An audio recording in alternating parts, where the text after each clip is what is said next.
All right, session 5. Have you started recording? Yes. Okay, so let's go back to talking about doors fucking. Yes, the world- best The conversation. world will never know. Josie's gonna watch this and just be That's Excuse like me? the Patreon like inside scoop, yeah. third tier. Mm-hmm. That's what would have happened if you guys all went into the door that just randomly popped up on the bridge. Oh yeah. It was an invitation to the dorgy. I mean, hey, you never know. I mean, hey, don't kink shame. I'm not king shaming. I'm just saying it was an invitation. Oh no! What is... Oh. A system update to D&D 5e 5th edition system version now available. Well, guys, we're running on outdated Foundry D&D 5e stuff now. Kink shaming is my kink.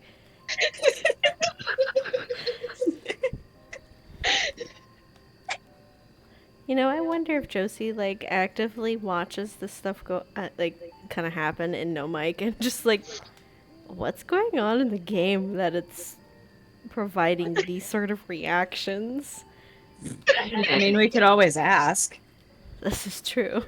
I don't think she's available at the moment. I've been talking to her a little bit. I think she's working.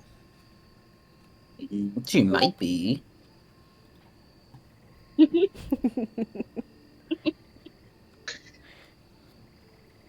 Alright, let me actually move back to the right, Nice. right map. Oh, I need to get in Foundry. Fuck! Yeah. That is so much glitter.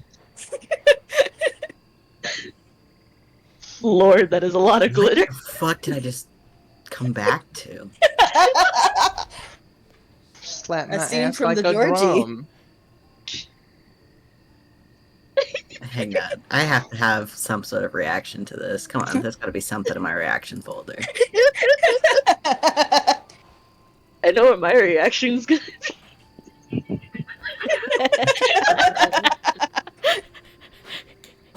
Two types of people.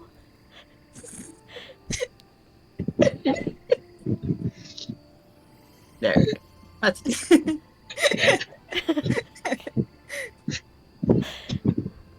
Poor Mr. Frog. He's all dressed up nicely, and he does not know what is even happening. like he got PJs on. Was it PJs? I feel like those are PJs. Oh yeah, those are PJs, never mind. Gross. I feel that though. Glitter's so annoying. It gets stuck everywhere. You've got glitter boogies. Glitter boogies.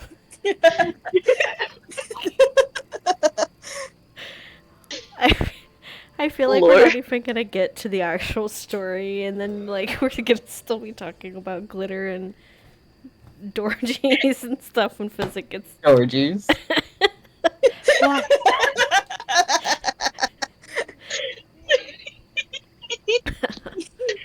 Alright, Tay, you ready to kick us off? Yeah, sure. Alright, session 5. Let's recap real quick kind of what happened in the last Time on session. Dragon's Multi.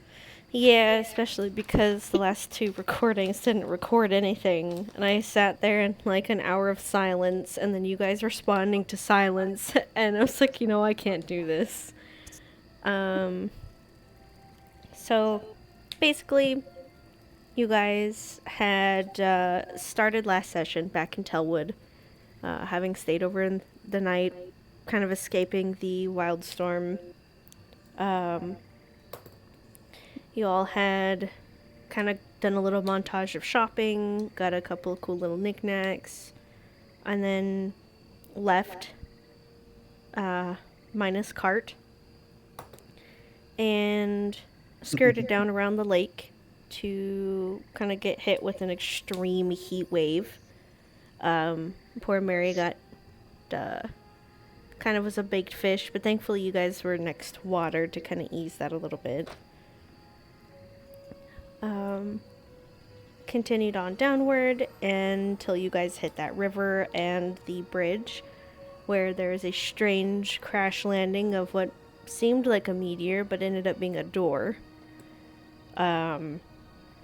Everybody slowly kind of went around it, except for Ishitz, who wanted to be the one to open it, and thank whoever for physics rolling a 20, because I may have had to stop the session and plan for, I guess, today for a completely different game. That's That okay. would be just our luck, wouldn't it? Yeah. You guys continued on downward to the swamp, and after a little bit of searching, had those strange kind of things happening that you guys had before in the swamp with the bird calls and the sounds of footsteps kind of wandering around you, to be met with that strange, raggedly cloaked being. And when addressed, I know Ishitz and I believe Ezra had been up in the front too, had addressed this being. I think it started with Luke and talking to them. Yeah. They could speak Sylvan. That's correct. Ishitz had yelled out for it, but because it didn't speak anything, Lucan had come over to try and talk. It had disguised itself as Tyburn, the tiefling that was down in Yvonne. Big surfer tiefling, basically. And Ezra coming in with the compelled truth over here. Kind of forced it to reveal its hand. Or form, I guess.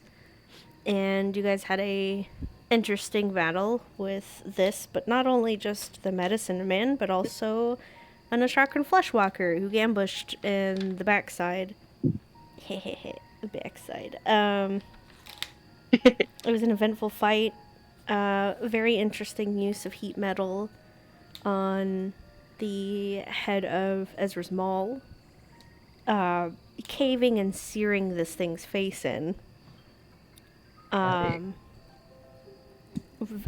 It's very cool, actually. Forced it to kind of slam back into the trees, and after a little bit, you guys dragged that body over towards the other one, and were able to collect the blood of the medicine man, but not of the fleshwalker. The fleshwalker actually eventually kind of disintegrated in a black smoke, like kind of like when you disturb a piece of wood that's just kind of ash, and when you move it, that kind of crumbling, just essentially just pitch black. As it had disintegrated, this was kind of on watch again, where Mary was looking at it. She quickly got Mez's attention. Mez kind of just peeked his head out, set it on fire, and then went back to bed. I guess a little bit before that, you guys were able to get enough vials for the cursed blood for one per person in the party. And I believe that's kind of where we had left off, with the swamp area around you guys seeming kind of serene, and that heaviness kind of lifting off of the immediate area. Doesn't feel like you guys are being watched or stalked or anything in this kind of sense. And you all get a very decent and peaceful sleep afterward. Which is where we will pick up in the morning when you guys wake up. I believe, Mez, did you take last watch again? No. Okay. He ended up. Ezra did. Okay. Yeah. I was gonna say, I remember, watches kind of got a little bit. Shuffle around. Yeah. Ezra made sure Mary went to bed and then took third watch by himself. Okay. Yeah. So Ezra is the one kind of watching over everyone at this point while the sun rises. Kind of spills in between the density of the trees to cast light upon this mostly solid area of swamp here. Ezra, do you wait for everybody to wake up, or do you actually start kind of gathering everybody up to try and get ready for the day? I'm gonna wait. Okay. It was a long night. It's okay if people want to sleep in a little bit more. That's fair. And then Maz would wake up and go about his morning routine. I feel like Lucan's probably close, either ahead or just behind Mez waking up, Yeah. or trancing. They probably slept a little bit longer than they ought to have. That's But fair. given the events of the night. That's very fair. But yeah, they'll probably be right behind Mez, waking up.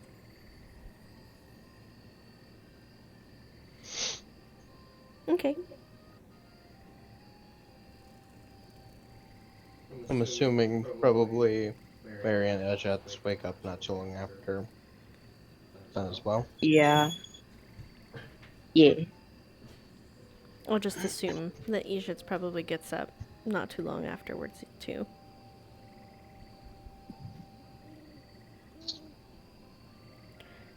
Okay.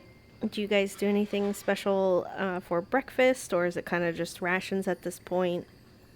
Well, what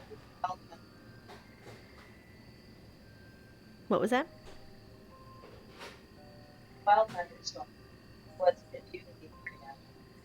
I still want very much.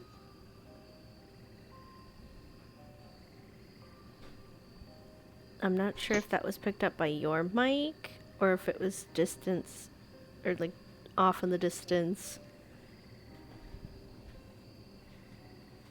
Like I could tell my mic was picking up a little bit of that, but Is my There you mic go. There we not go. picking? Okay. Say again. What did the wild magic storm do to the area? Are there still berry bushes? What kind of fungi is around? What kind of animals are there? Hello, Hi, welcome. physics. 1 minute passed. I'm gonna go commit Sudoku. Never trust a car repairman who looks like he hasn't had enough coffee this morning. That's fair. really though. I told him I needed the car back by 1. Calls me, and I call him at like 12:40 saying, "Hey, how's the car coming?" He's like, "Oh, we're understaffed. We haven't gotten to it yet." Buddy, I got 20 minutes till I need my car back. What do you mean you haven't gotten to it yet? Yike. So yeah, I had to wait extra because they weren't done with my car on time. I'm sorry. Well, we're glad you're back. You actually really haven't missed anything. We just kind of went over the recap of last session, and everybody is now waking up. Cool. I'm gonna be back and forth bringing in groceries for this first part. So if you hear weird noises, my apologies. You're fine. To answer your question, Kat, the wild magic has changed the structure of things, more so than the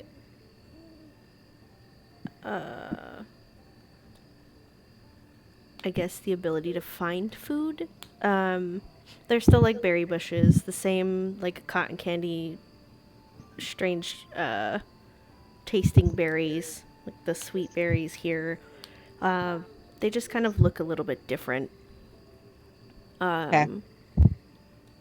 Like physical appearances have changed in that sense, but the berries are still there. There are still the strange swamp tubers.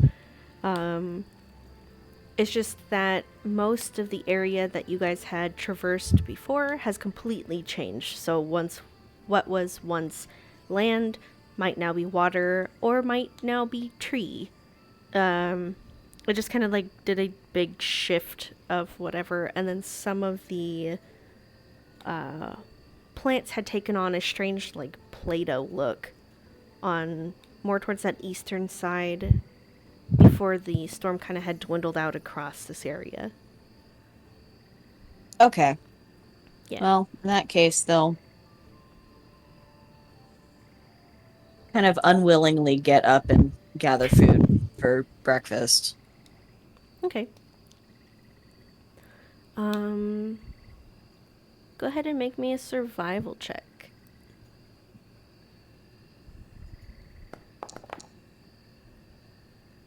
Okay, yeah, you're tired. Probably not. Oh god, that gif. What about it? It's... Bryce, look at what it's doing. Oh god. It's not doing the full thing. It's not doing the full thing, it's flashing white on my screen. Oh, It's glitching.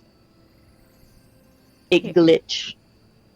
we'll I'll see if refreshing the page does anything for that. if not, I'll just delete it so it's not there.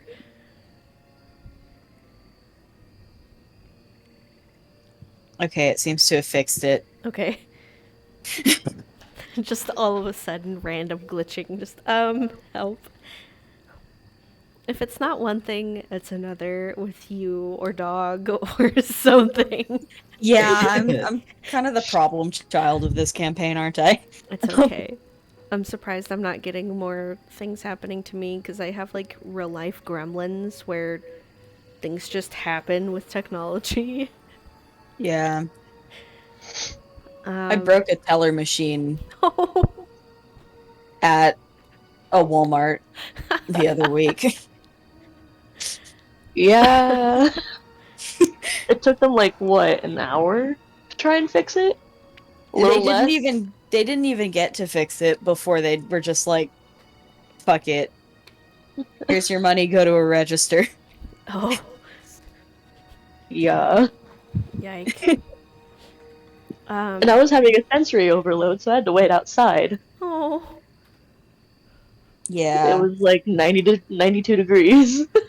Still. More than that. Well, at least from when I checked. But it was like literally about to rain too. It was windy. schwimmy. Yeah. But yeah, anyway.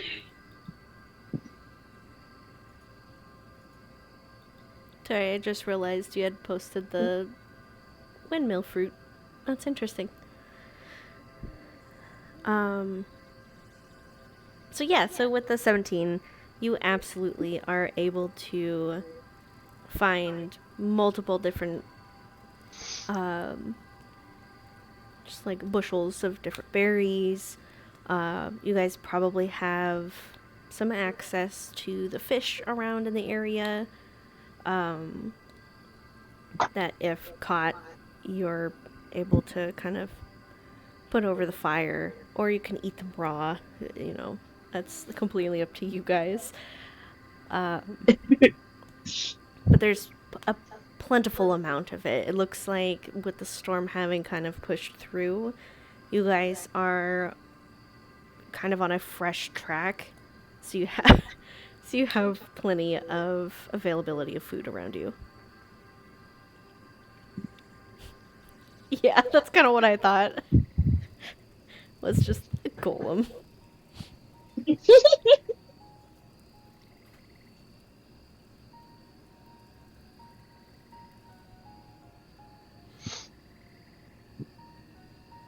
Alright. Yeah. So I'm assuming everybody kind of eats and gets around for the day. Yep. Yeah. Yeah. Mounts fed and whatnot. Yeah. Yeah. Yeah. And then I guess we're trekking our way along to try to go and find this witch in the swamp. Yeah.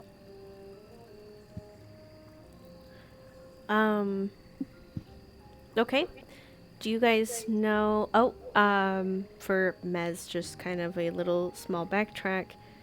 Or not backtrack, but remember the thing about the snakes. Mhm. Okay. He'd be doing it as everybody kind of gets up and starts making their way. Okay. So they will tell that she does not like being called a hag, and she's located somewhere in the western area of the swamp. Okay. For everybody else, they see Mez talking to snakes. Before he just kind of nods and goes, "Looks like we'll be going west."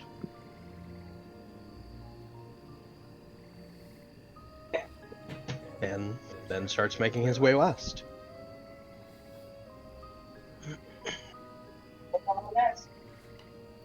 To the west. The west. West. All right, okay. There've been enough strange things that have happened at this point that Ezra kind of catches up to Maz and goes west. Yes. And how do you know this? Oh, the snakes told me.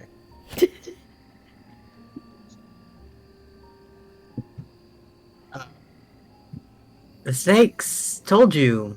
Yes. If you wish, I can ask Boaz if he thinks the snakes are lying. Goodbye.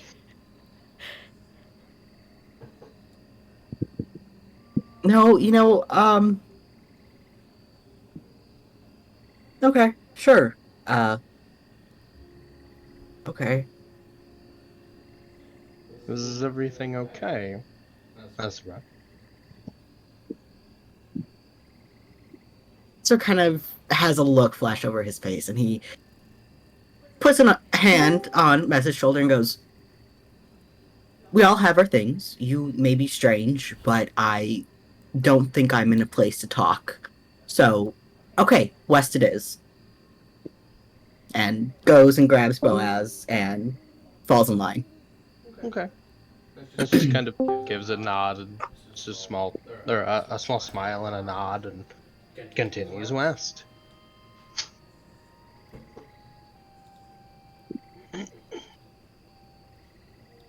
Do you want me to roll something? Yeah, go ahead and roll your navigation. Navigator You're skills. muted. Oh, sorry, I was trying to fix my Discord thing because the boop boop boop boop thing is separate from the chat, so I turned it off. Gotcha. What do you want me to roll? Navigator tools. Navigator's tools. Would you allow me to do the same thing that we had done before, using it in conjunction with Lucan's map? Yeah, Or is this go ahead and okay. roll advantage then.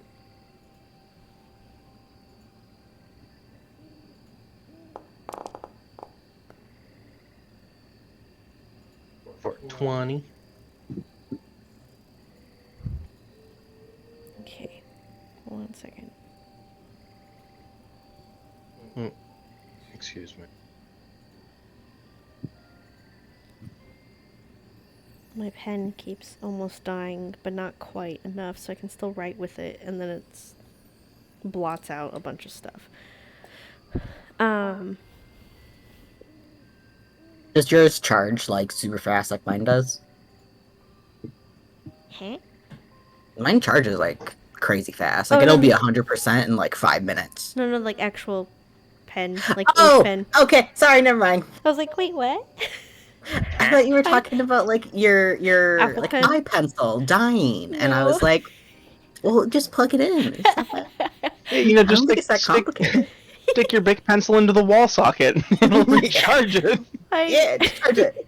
Not gonna lie, I actually looked at my pen for a second. I'm like, charge? Is there a way to like charge this to get ink out of it? I feel like there's definitely like some spell out there, like that some witch has come up with that like charges the pen to write like sigils or some shit. I don't know. Don't. Oh, in just D&D, there are magic items that are. No, I'm talking real life. Oh, in No, real life. fuck got you. Real life. Fuck. Conjure ink. Well, I mean, like you charge crystals, so True, I don't true. fucking I know. gotta Let's just go. I gotta put my pen under the moon so that when Yeah, it charges. exactly. Yeah. Tay knows what's up. I got you. Yeah. Your pen comes with 5 charges. If they all wear out, it breaks. Oh no. You have to roll a d100 to see if it breaks, and if it breaks, then it just crumbles into graphite uselessly. Graphite? Where the fuck did I get graphite from a fucking Pencils? pen? I don't. Yeah, Fuck that's it, we some do it alchemy live. bullshit right there. That's also a cat pen too, so like who knows Which if I'm cat actually pen? On a natural, if you roll a natural one, when all the charges are used up, it turns it back into an actual cat, and it's not happy about it. oops. Yeah. It's a happy cat. Here, I'll show you. Oh, no, that's a light. What are you doing over there? Trying to find my Xanathars that you stole. I don't Definitely thought see he was that. gonna say trying to find my Xanax, and I'm like, I mean, I got you.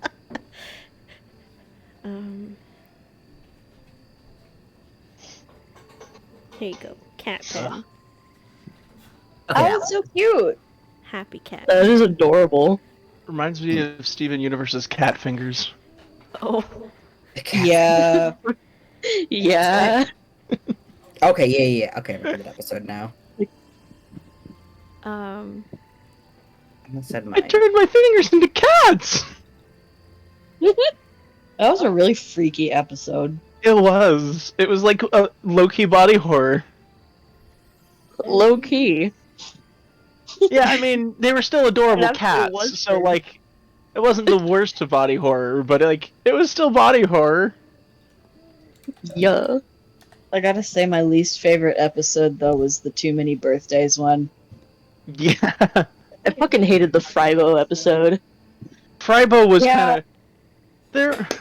There's a lot of episodes that I'm not fond of that were like, what were you thinking? All right, West we go. Least we go. Hey, Yeah. it's guess I'll die, boy. oh my god. So yes, off to the west you are able to go. I also think I gave you the navigator's tools instead of the navigation tools, because those are at sea, but it doesn't matter. So, west! So with kind of the direction given to you by the snakes, I'm just kind of talking with them, and then led by the map that Lucan has and your navigation tools, you guys are able to trek across the swamp and out. There's a gnat on my screen. You guys are able to Eat it. ew, navigate out towards the west. Some of this area has actually been changed and rewritten to be kind of more swathed in land than water, just because it kind of did the opposite of what it was before. And so as you guys are walking, there are unfortunately some dead fish kind of left out to bake and sit in the humidity of this swamp area. Ew. Yeah. Like, Yeah. does it seem like the tide changed and they just got left on land, or like somebody put them there? Well, No, the wild magic storm yeah. definitely. Just altered the terrain enough. Yep. It literally seemed like they had kind of just been swimming as normal, and then as the storm came through, like imagining if Only the air. raindrops, as they hit whatever they hit, turn to land instead. So as the poor little things kind of floundering around, they get left out on the land. They're still clearly fish, though, right? Yes.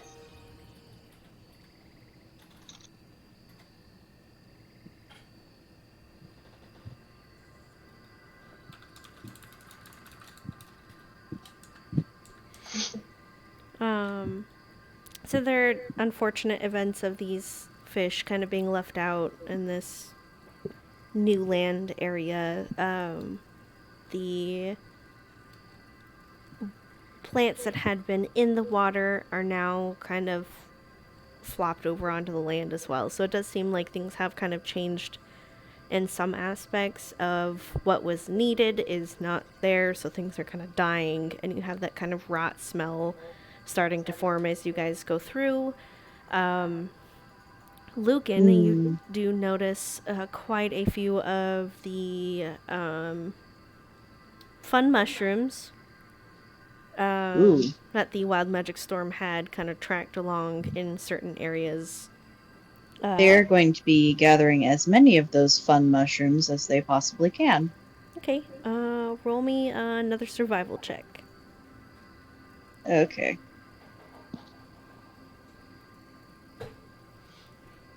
Let's make sure my... Oh, come on, network.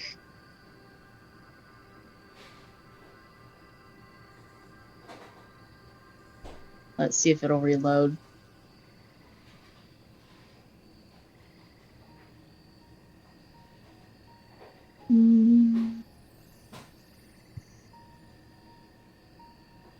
If not, I can also give B permission to open up Lucan's thing, and we can just have you guys work off of that.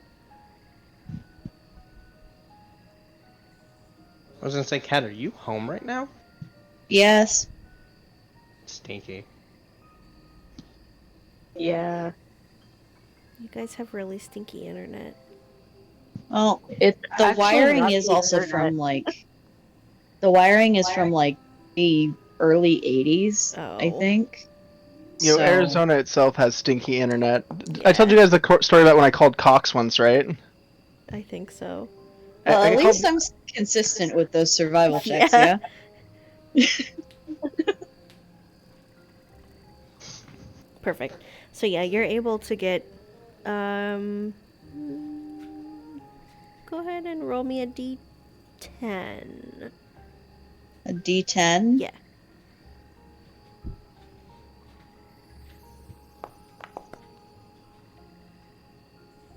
Okay. You're able to get about 4 actually really fat, big giant mushrooms. And then probably a handful of smaller ones as well. These ones are big, chunky, like, think of the big giant portobello kind of mushrooms. You're able to grab 4 big chunkers.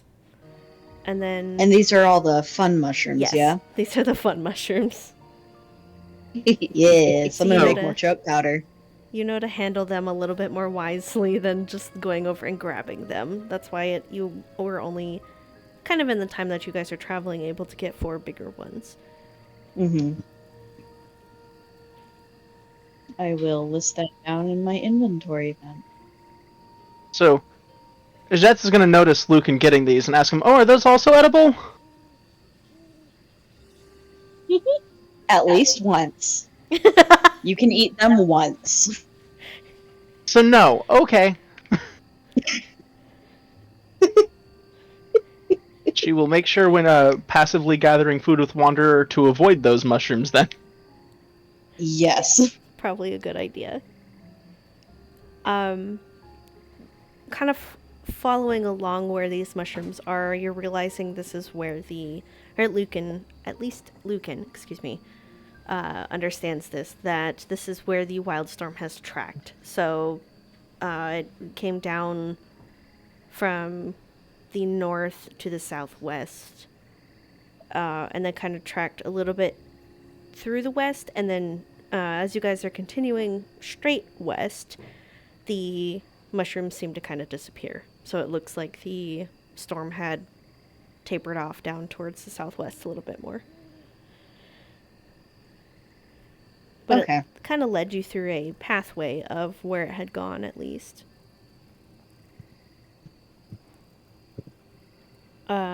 There are other mushrooms. There are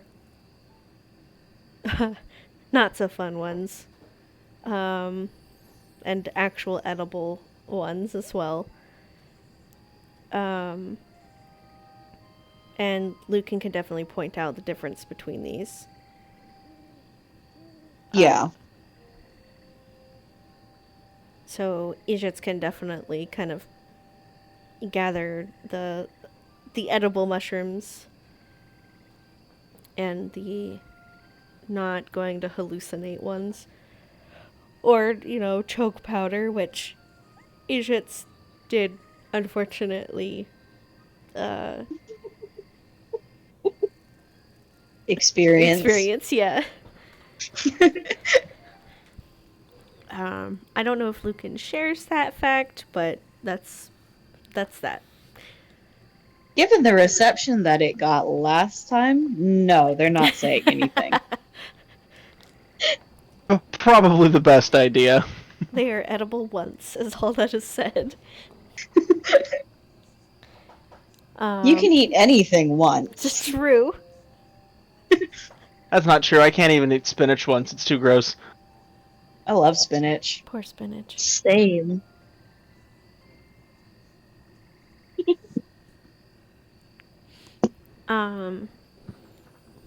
You guys probably travel for a couple of hours. Actually, let's see. We'll roll for it. 4. You guys travel for a good 4 hours, so it's kind of probably reaching about, let's see. Everybody kind of woke up, had breakfast, probably about 1 o'clock. It just passed noon not too long ago when, Mez.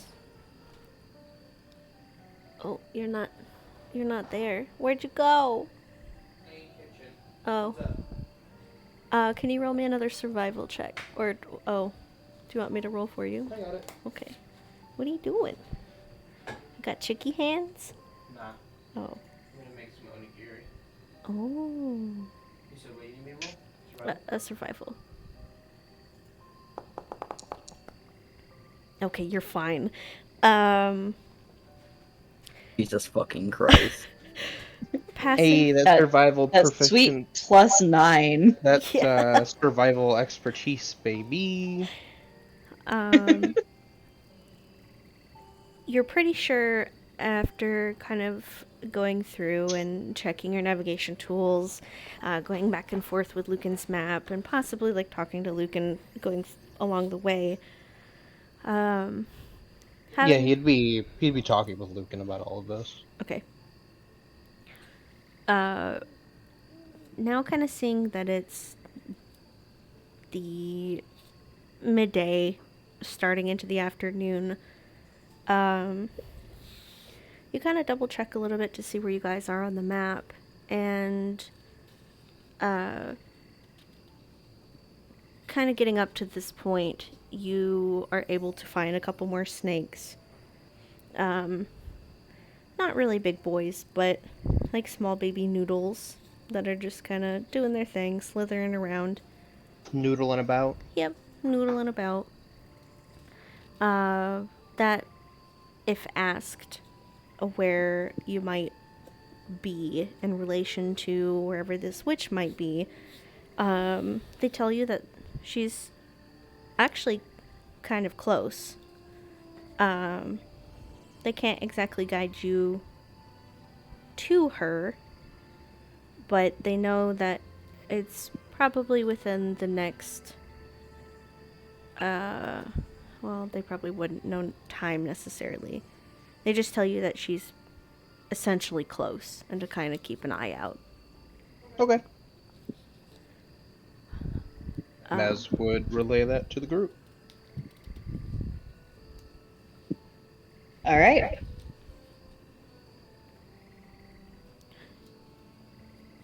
As you guys continue forward, much easier on the mounts at this point too, because again, a lot of the water has turned to land, and there's only smaller inlets of water and everything at this point. There seems to be kind of a section of land, water now, that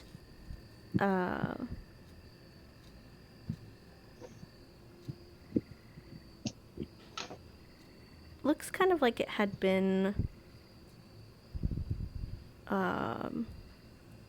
almost kind of a raised area at once before the storm might have come in. To have a few flowers that almost look like stargazer lilies, however, aren't of like a lily family. They just kind of seem to be like a mimicking flower, I guess. Not a mimic, I promise, but I'm like a mimicking flower. That kind of dot around the area. And this area with these flowers might have been what adventurers had told before of having seen like different lilies just kind of out and about in the swamp. At least to you guys now having seen the stargazer lilies and the skeletons and having harvested the nectar from those, this was probably the first time that you guys have seen flowers that are like this, just kind of out in the wild. Gotcha. Could I do just how close is like the closest flower? Like how many feet away? If you guys continue to kind of walk west, it's probably about 30 or 40 feet away, so not too far. Okay, I'm just gonna do a divine sense and check out, see if there's Any undead? yeah. Just to be safe. Yeah. Fair. No, you don't get anything back. They are literally just flowers at this point. You don't blah, blah, blah, excuse me, my brain is like everywhere at once. You do not get that blip back of undead or celestial or fiend. Cool. They just flowers. What now? Dun dun dun. Okay. Watch out, they're actually piranha plants. Oh no. Oh no. My feetsies. They travel in swarms. Dun dun dun. Okay, but if you were standing in a field and you suddenly see like a swarm of flowers moving towards you, I would be pretty concerned. I mean, you're not wrong. Feed me, Seymour.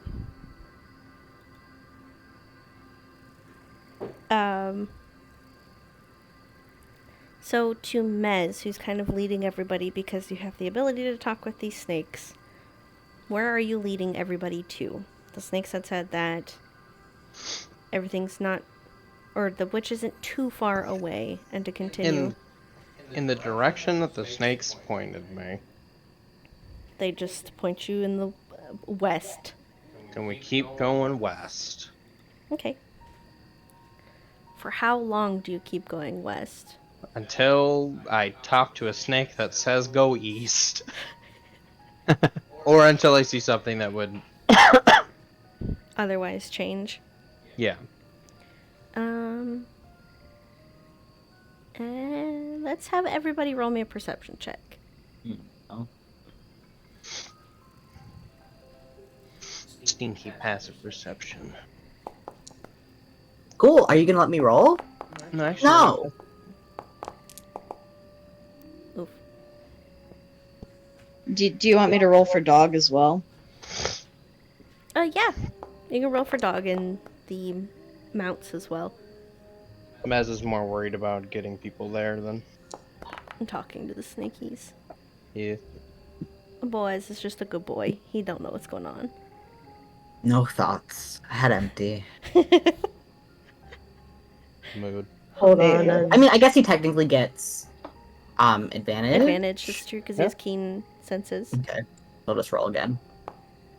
You know, I have a thing called keen senses, but it just gives me proficiency in the skill. Yeah. Um. Much better, Boaz. Good boy. I got 5e, kicked let's out use for a this. hot second. His internet sucks. Okay. Ooh.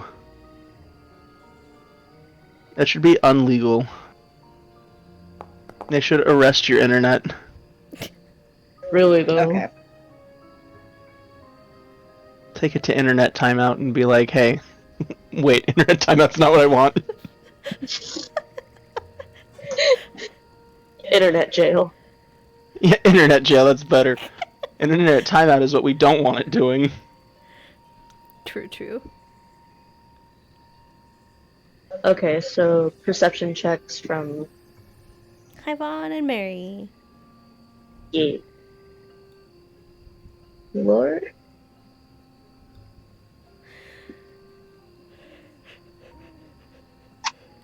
Okay, I'll let.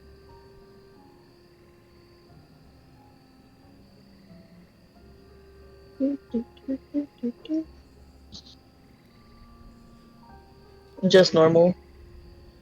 Yeah. Yeah.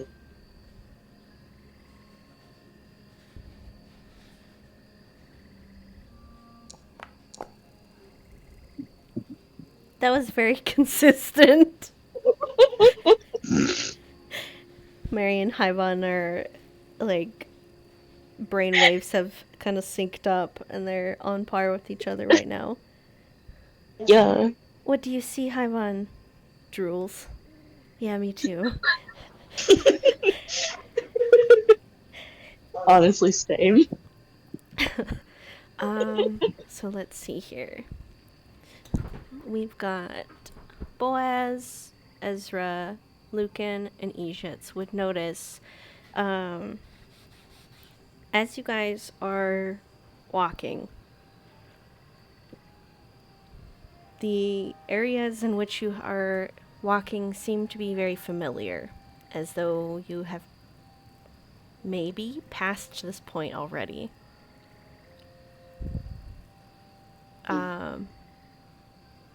Mez, you are too distracted in trying to find a snake, who then, once talked to, it tells you to continue west.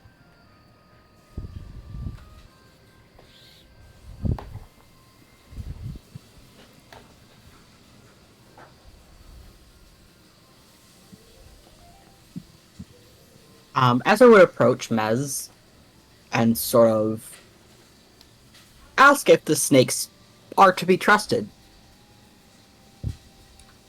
Wait, I feel like I missed. What did we notice? Ejitz, Ezra, Boaz, and Lucan all notice that while you guys are walking, and this is a little bit more into the afternoon, so like 1 o'clock, 1 o'clock you guys had noticed and stopped for just a moment to ask the snakes. They told you continue to go west. It's not that far. It's probably been another 2 hours that you guys are wandering that the four of you notice some of this area seems very familiar, as if though you've passed it. Lucan would know sometimes the wild storm does change things, however, it's wild and chaotic in what it does change, so it would be very unlikely for it to kind of replicate the same thing again.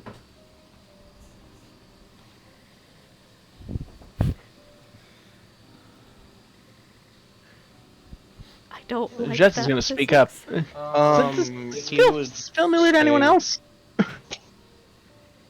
else? Ezra asked if the snakes could be trusted. Yeah.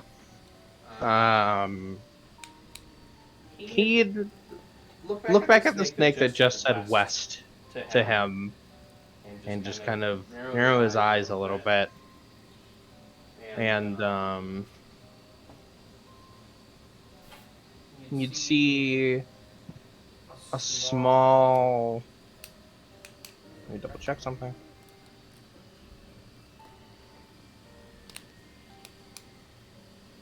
I'm surprised these highlighters still work. They're like 5 years old. He would cast animal friendship on the snake and ask the snake if it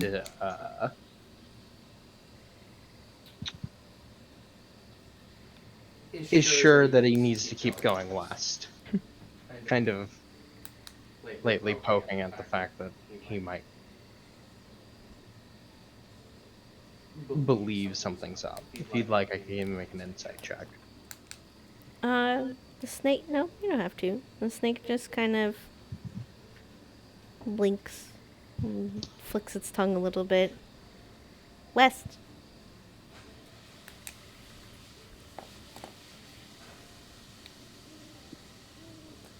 It absolutely is not lying to you, or has no reason to lie. It's snake. Or doesn't. Or it doesn't Birds. think it's lying. Yeah.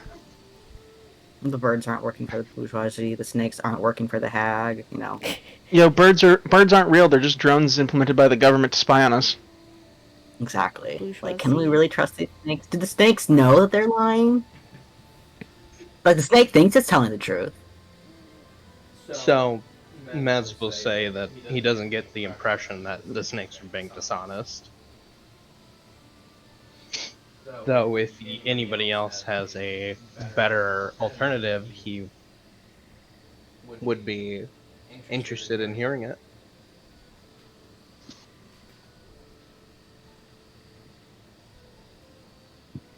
What? Forget I did anything. Snake just. I'm just looks trying to at- read. You're just trying to read stuff. Yeah. Stupid. I don't remember what shit does. I don't either, honestly. I could Ah, have just typed it up, and I'm like, wait. I forget. Shit, How do I don't change get it. the number colors on the dice? Why won't you let me fucking read about it? Um, Okay, I'll just Google it. numbers on the dice. Let's see. Let me pull it up.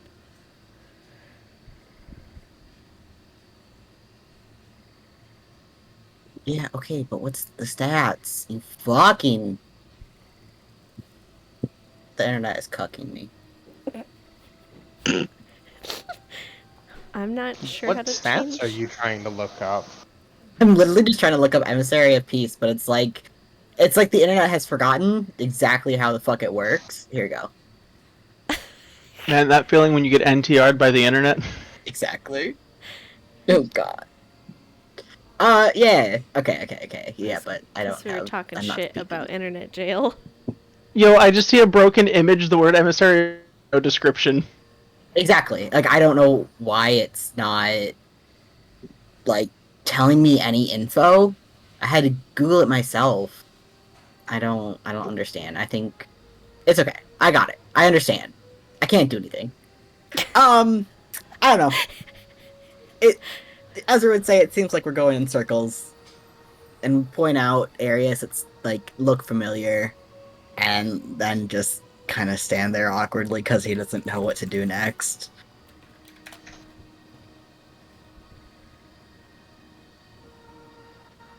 Mez would just kind of blink at him, looking for an answer that doesn't seem like it's gonna come. Question, does the snake look familiar to you, Mez? Yes. Oh, it does? Looking it over, he would kind of cock his head a little bit. And then look around a little more.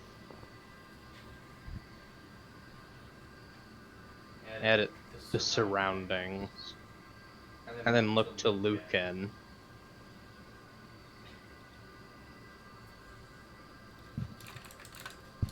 Would Doing the zoom in on people doing stuff again. How do I thought I turned that off.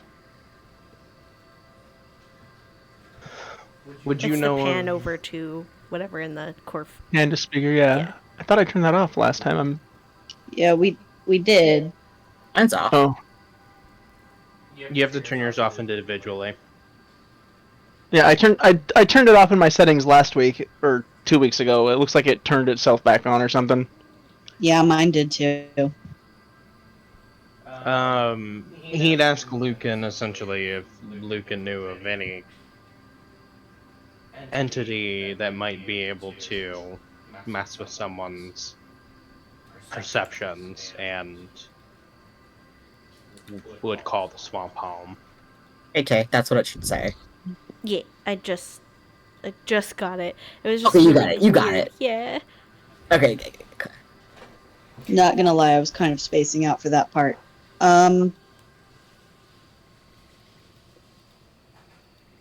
Because I was trying to mess with my dice. See all these mice moving all over the place.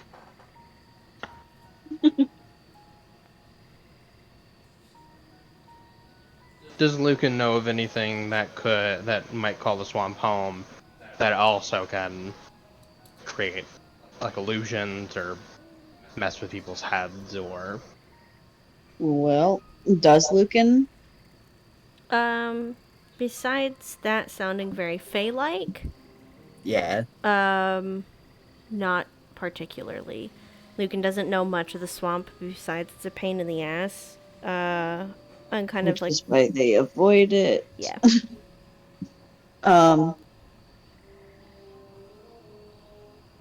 Nothing specific, though that does sound rather Fey-like.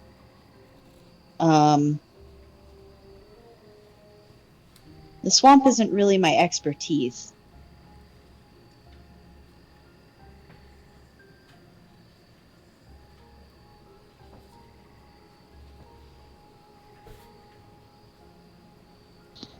Mez is going to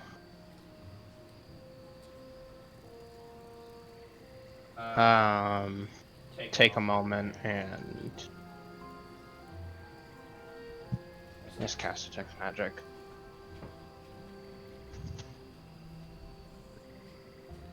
Um,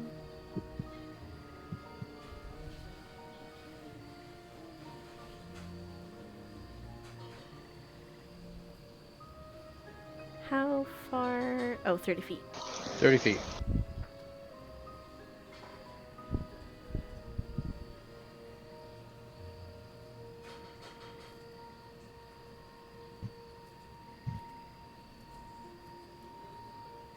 You do not see anything immediately around you in that 30 feet. However, there does seem to be kind of like residual bits of magic coming off of if Mez kind of glances over to the little snake that he had talked to before. There seems to be soft bits of illusion magic coming off of it. However, it does not seem to be an illusion itself. Okay. Mez would go over to, he'd move around in the last 10 minutes, make sure there's nothing else that might be giving off any magic, and then go over to the snake and give it a bit of a more, like, inspect it a bit more. Hopefully, if there is this illusion that is around the snake, breaking that illusion and trying to peer past it.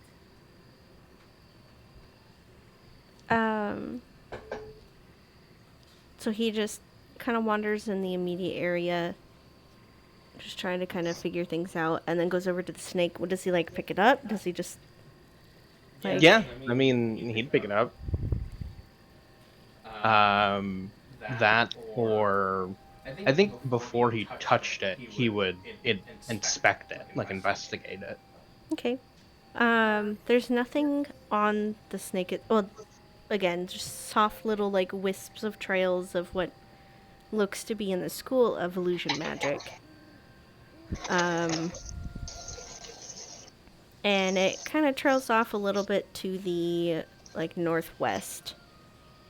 And kind of wandering about in the immediate area, there are again small residual spots of illusion magic, as if something had kind of gone through here that had that kind of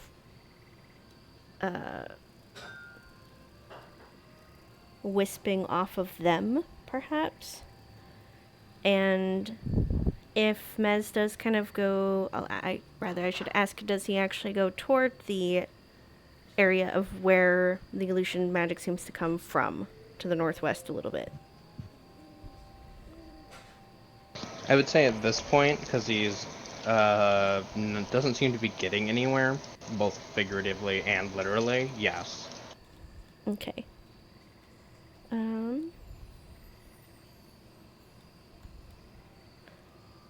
As you guys, or as Mez gets a little closer, I don't know if the rest of the party is following after him or just kind of watching him walk off with the snake that he's picked up.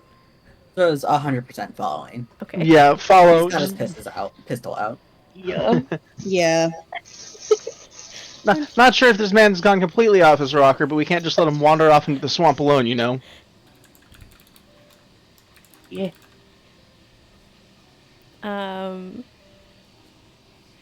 I'm just imagining now, like, Mez holding the snake out, kind of like a compass, and pointing it towards certain areas, like this way, and it just flicks its little tongue.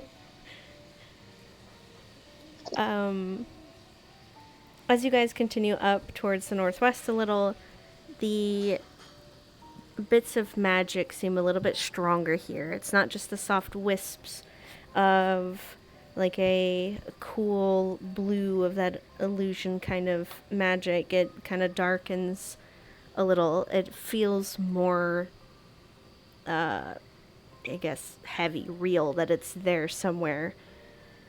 And as you guys kind of grow a little bit closer, there are a couple more snakes. One kind of draped over a log, just chilling in the sun. Another one kind of hanging from a branch up above. Continuing forward even more, there are more snakes, probably about 5 or 6 more at this point. And they are all real, but they all seem to be touched by this illusion magic that's had touched the one that Mez is holding still, who is just kind of like limp noodle with like little tongue just kind of flicking every now and then. So for those of us who can't see the magic, do the snakes look different, or do they all look like the same snake? They're all different snakes. Okay.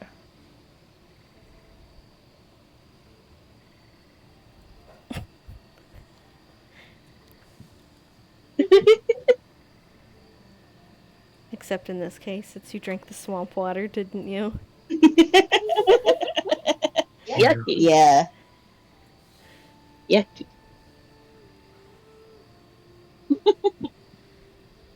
And soon enough, that 10 minutes kind of wears out, and the ability to sense that illusion magic slowly drifts away. However, the snakes are still there.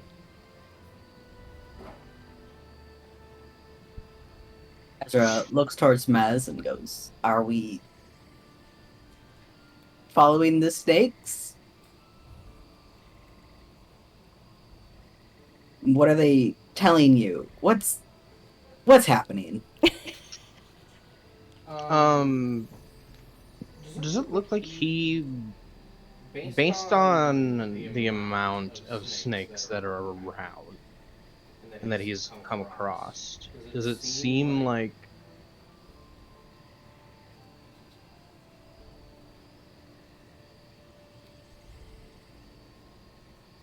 this could end up turning into something like he might be being led?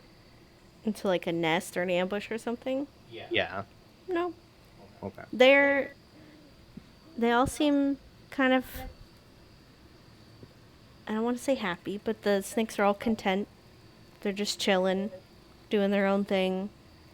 Some of them like turn a little to flick their tongue out at you guys as you pass, and then they continue to kind of scurry off and do whatever they're doing. Just the amount of them are slowly increasing, and they're a little different in the case that how you guys had been wondering about in the swamp before with the giant snakes, like giant poisonous snakes and things that kind of littered the area before. These are just more akin to like garden snakes or baby swamp snakes. Gotcha. Then is because they've gone from going west to northwest at this point, right? Mm-hmm.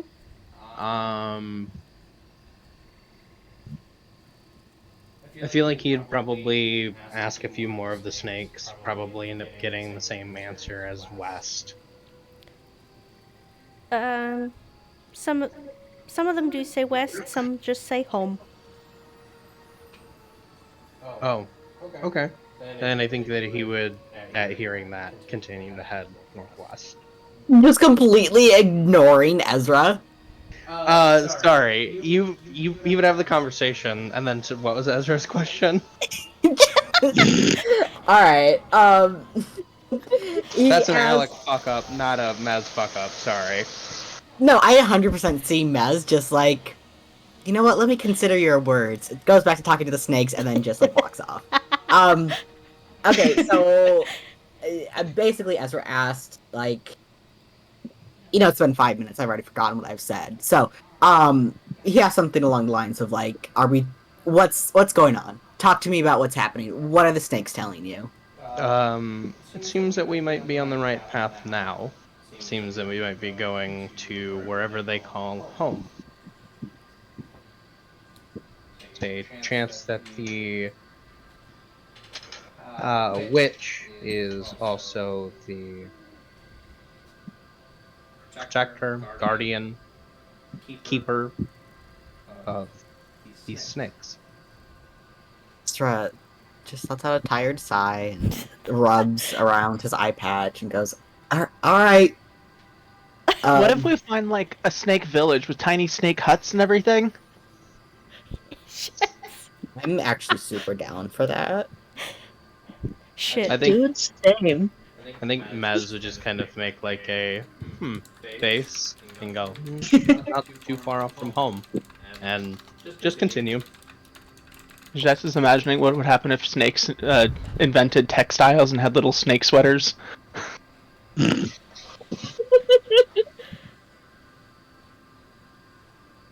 Yes.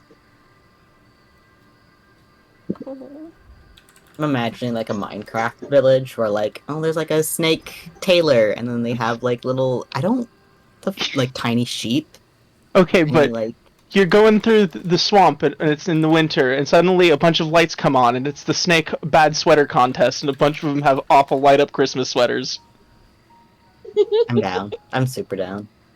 Because I mean, that means that the snakes have enough dexterity to like make electronics and like and the intelligence to make electronics, because all the wiring for like light up shit. You'll forget outsourcing to China, you can just outsource to the snakes. Yeah. I'm sorry, we're so far That's okay. from like what we should be doing right Am now. I possibly thinking about making a tiny snake village for you guys? Possibly. Yo, they could unionize and have a snurkers union. Oh my god. Anyway, so Mez keeps walking? Alex said yeah. Okay. He's making stuff in the kitchen, so that's why he's probably forgetting everything and not answering. Yeah, sorry, I'm making an onigiri right now. Ooh, that's tempting. We don't even have the right rice for that, do we?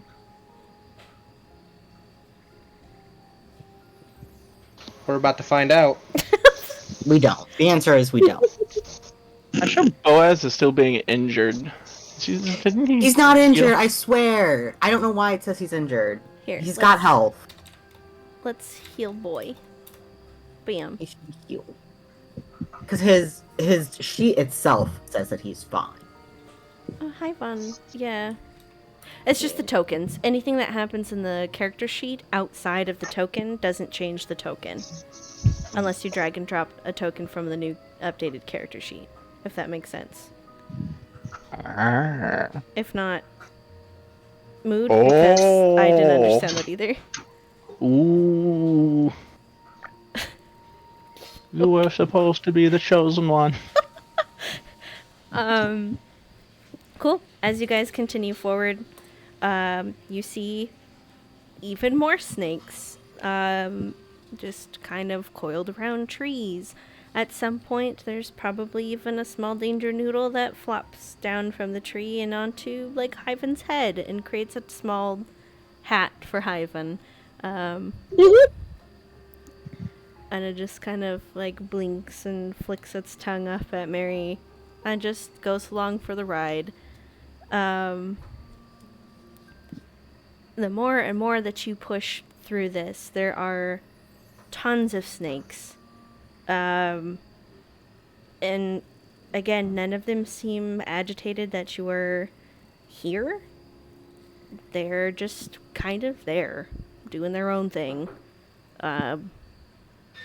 Mice might, or equivalent, whatever might be here in the swamp, might kind of run forward and past, and snake kind of comes out and eats it and just goes back to coiling up and just doing their thing. And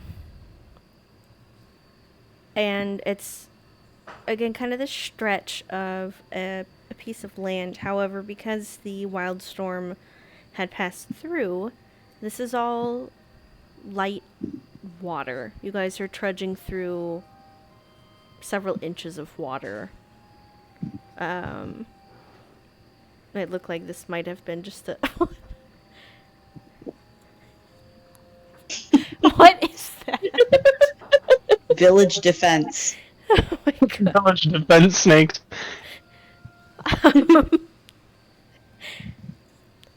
Oh my god. They learned how to take on Artificer.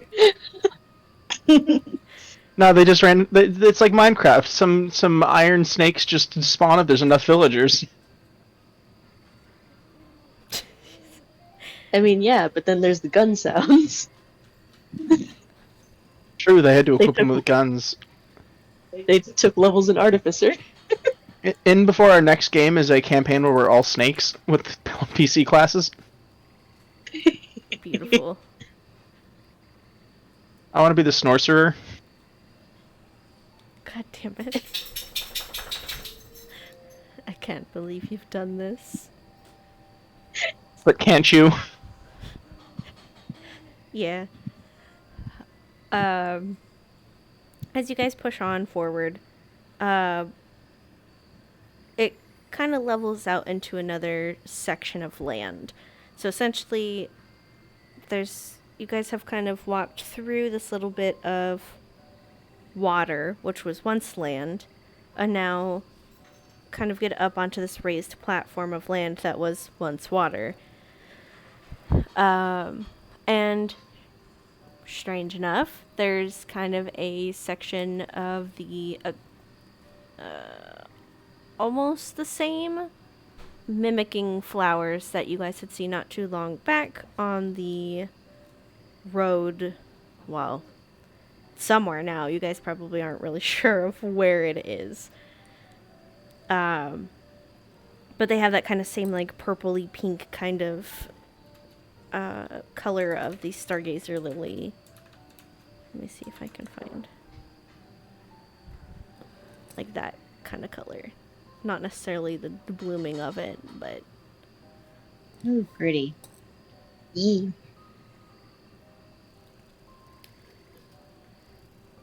I love Stargazer lilies.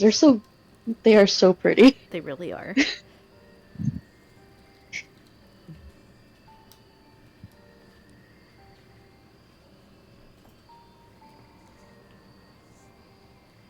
Mez, you just see a bunch of snakes. You're hanging with your peoples. What you doing? He would ask a few of the snakes about where the witch is, and then probably do another detect magic. You know those TikToks where it's the automated voice like reading whatever, and it's just a bunch of the word comes up on the screen? It's basically Home, home, home, yeah, it's home, just home, home, home, home, home, home. home, home, home from like all the Yeah. snakes around you. And using detect magic again, there's a lot of illusion magic around you.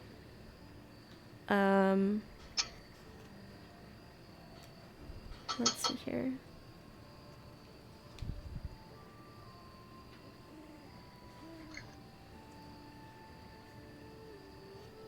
I'm just seeing what the spell says. Detect magic? Or. Okay. It just lets him sense that there's magic being cast. He can't cast spell magic. Because that's a 3rd level spell. And we don't have access to that yet. Not yet. Not yet. As you kind of glance around and all these snakes just at once just kind of home, home, home, home, home, home, home. And then one that's kind of delayed a little bit just home.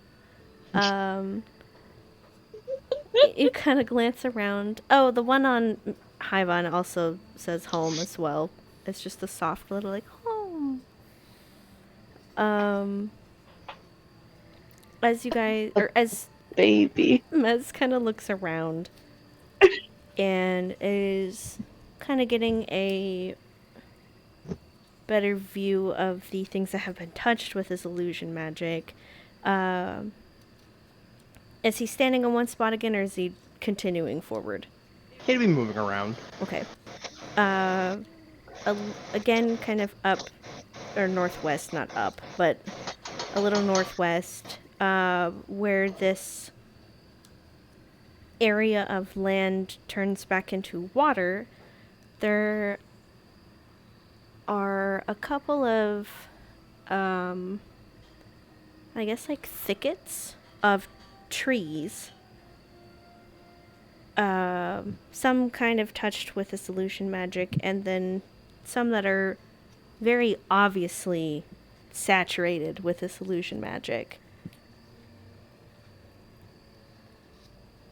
I think Mez would just look back to everybody kind of at this point and go, I believe we are here.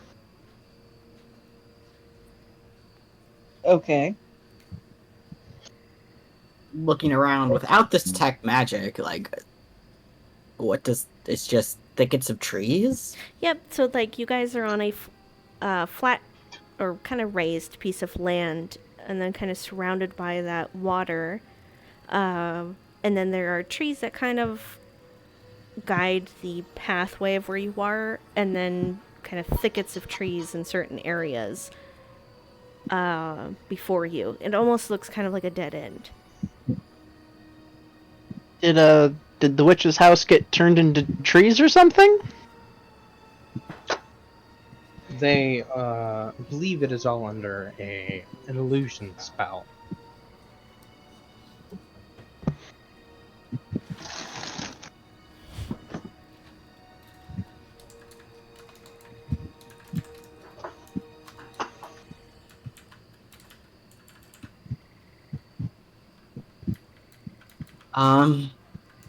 I guess I'm gonna cast Divine Sense again now that we're closer.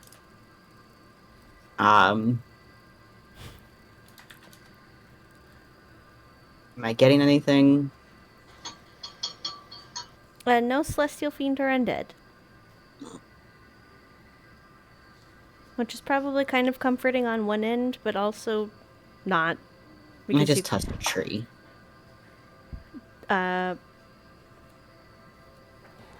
Which Ezra's going up to touch a tree? Yeah. So there are here, let me see if I can draw really shittily. And Mez would paint just real fast. point him at one of the trees that would be an illusion. Okay. So to save you some time. I was gonna draw really shitty trees.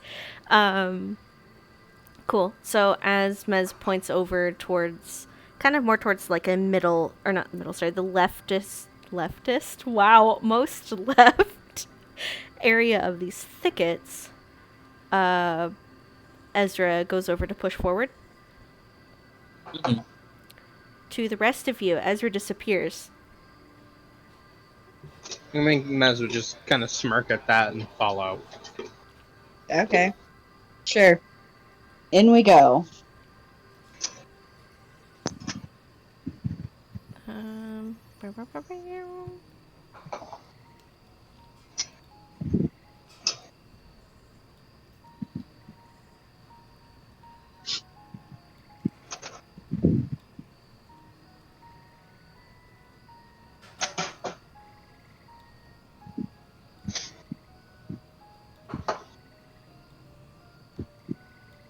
oh god, I forgot. Ivan's so big. Ivan is a big boy. Where Boaz? A big boy. Boaz. Dog. My Wow, boy. physics. I kind of hate that. Yeah, same. This is why you don't shave huskies. Oh god. That poor dog. It looks like the wrong head on it. Like, it just looks like the wrong head on the dog. Oh, that's gonna take so long to get that undercoat back, though. Yeah, you're not supposed to shave Yeah. dogs. My parents used to do that for the Bernese Mountain Dogs. They had, like, to it, like, not that much extent, but they'd get them shaved down a little bit, and eventually, once, like, a vet was like, you shouldn't actually do that because it messes with their undercoat, which helps keep them cool in the summer, actually. Yeah. Yeah.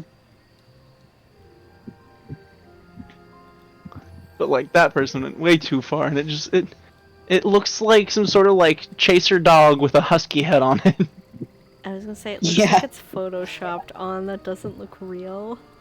It doesn't even look like it's lined up properly, but, like... I hate it so Mary, much. you're out in the water. What have you I done? don't even know where I am. I put another one of you down. Can you guys all control your tokens? Yeah. Okay, just Think making sure. Let me make the map seeable. Wee. Shouldn't have done that. I It don't removed the even- fog of war in weird ways. Oops. This is what I'm working with so far. That's without the sauce. It's just like... Wow, I love it when my foundry doesn't update with the rest of it. Oh no. Okay. Yes, I can move my token. I'm good as well. Oh, now I can see everything. You want us to be able to see everything? Yeah, it just makes it easier. Okay. Unless it's not dark, like... Yeah, it's not dark out. It's probably about, I think, 3. You guys have plenty of light. I can see a bearskin rug inside the apartment we're looking at. It's a nice 2-room. It's kind of a studio apartment, nice in the middle of the swamp. Surrounded Hello? by lots of, pretty Snake. yeah, snakes. Location is scenic, but it's a little far from most amenities. So the rent is a reasonable 1,000 a month. It's more like 1,700. Depends on what state you're in, but yeah. That's true. It'd be more like 1,700 if it were here in Arizona. That's Yeah, if this fair. was California, it'd be a cool $500,000 a month. Yeah, really. What's this? What is this? What is it? Pork. Oh, okay. What's without the sauce? Nope, you didn't sauce me? No. Bro!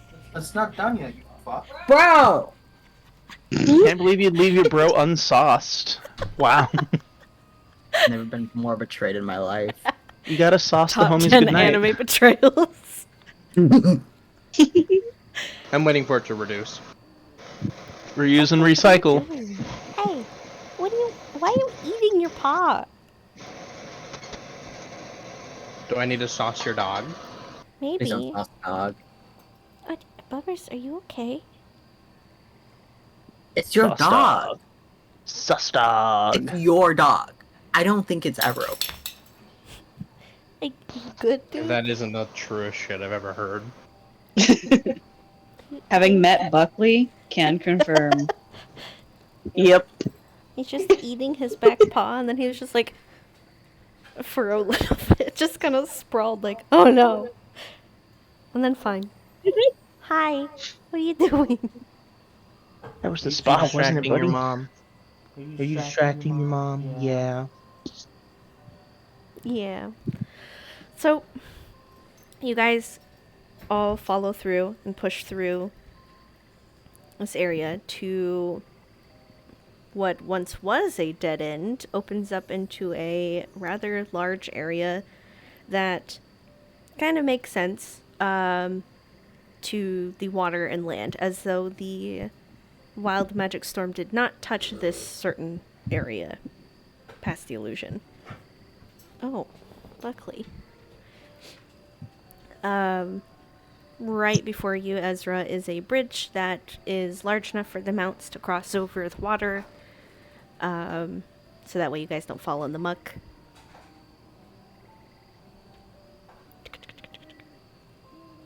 And because it's light and you guys can kind of see it, there is a very large tree that stands out amongst all of the other kind of trees that have been here in the swamp. A lot of them have been very thin and lanky, much like Lucan. I was just about to say sad trees, but that Oh. it would still apply to Lucan as well. Oh. Yeah. I mean, you're not wrong. Yeah. Pretty much. And the tree here is huge compared to much of the other life that has been here in the swamp. We're all That going across then? looks like it. Cool. To Lucan, this sort of size of tree seems very similar to back home in the forest. Okay, cool.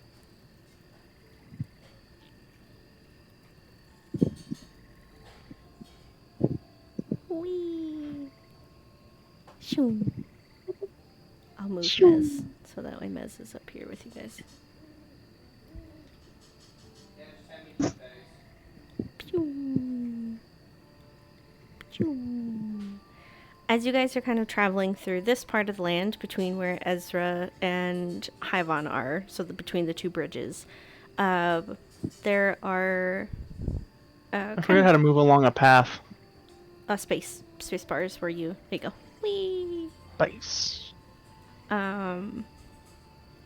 The snakes seem to kind of dwindle back down a little bit, though there are still snakes kind of coiled up in the branches and along little, like, next to rocks that kind of protect them, and some are on top of the rocks, just kind of sunbathing, soaking up and basking in the sun. But there's a lot less of it than how it was outside. To Mez, the magic here, before that detect magic kind of runs out, the illusion magic is all behind you now. There isn't really any of it, but there is a beacon of kind of like natural magic that is saturating more heavily than all of the illusion around you as you continue onward and up towards the second bridge. As would pass that information along as he's traveling with everyone.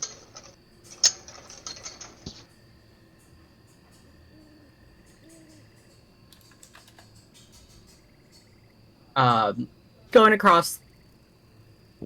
Fuck. Hang on.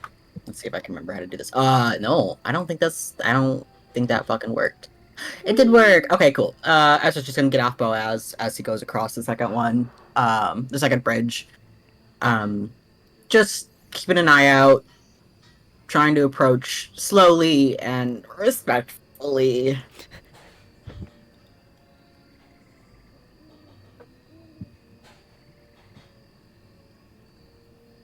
Okay. Ah, sorry, my shoulder just crunched, and it felt like my arm just kind of gave up. That's no good. Let's see here. Oof.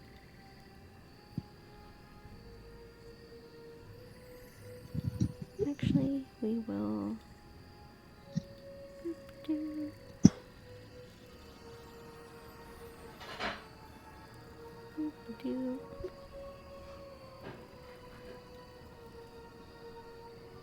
Oh, it named her wrong. Stinky. F in chat.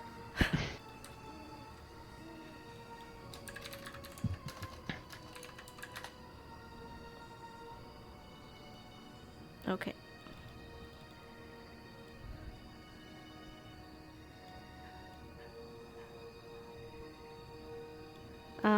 As you approach, you do hear the like soft, subtle sounds of kind of like the water lapping up onto the bits of land in this area, kind of like down here, to the south of the tree. Then you do hear soft sounds of very similar to Boaz's hoofs around the back of the tree as well. There are doors that are located right in the front of the tree that are kind of carved into it. Very elaborate, kind of ornate trees that have a single like door knocker on one of them, and then a window to the side over here. That one's a little bit harder to see through the window or kind of get up to the window just because there are massive roots in the way. If you climbed a little bit, you could look in, but the doors are shut.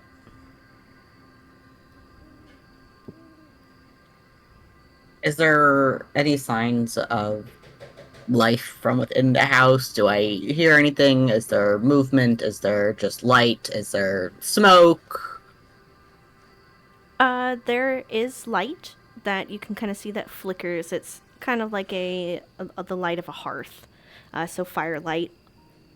There is some smoke that is coming out of a kind of like made chimney that kind of pokes out of the sprawling tree. That does signal that something is most likely being cooked on the inside, or some sort of fire is on the inside. And not that just the tree is burning, there's somebody living within. I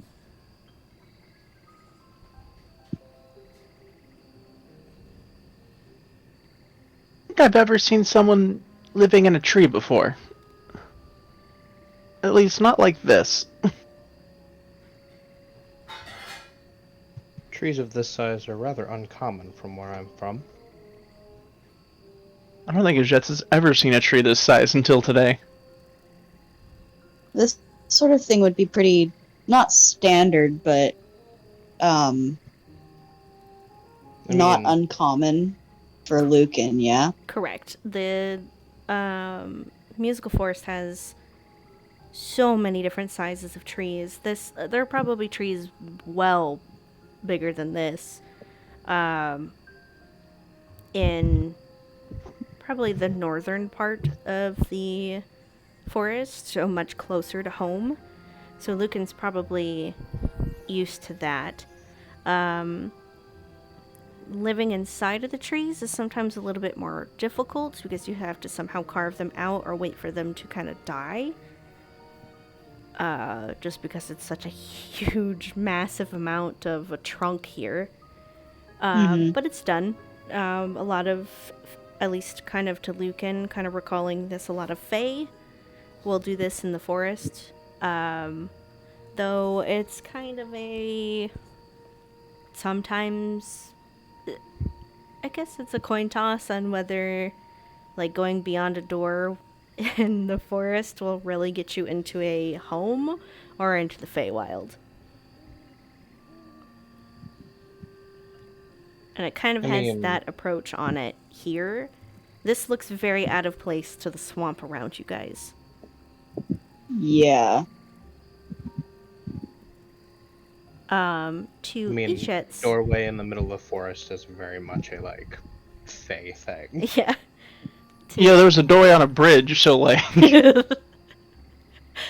To Ichet's and to Mary, actually, the people in Bajing do live in a tree city. Like, the trees are what are home.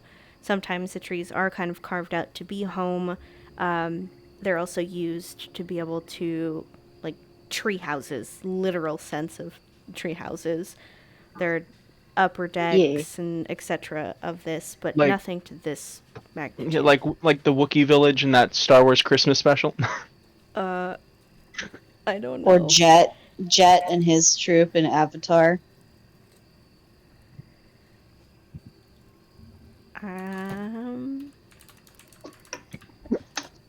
There are two different references, and the DM doesn't know either.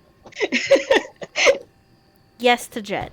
I had to sit there and think about it for a moment. I'm like, who is Jet? But yes, I don't know anything about Star Wars, so I can't Don't worry. really help. No, most people don't know the Christmas special. I'm cursed in the fact that I've seen it. It was that bad. Oh, I'm so I've- sorry. Heard horror stories. Here, hold on. I I'm don't. not, don't worry. It's not Christmas specially thing. It's It's funny because I know exactly what you're talking about. I choose not to. kind of like that. That Yeah. Much like that. Yeah. Bajing is much like that, and there's several different tiers of where Yeah. people are.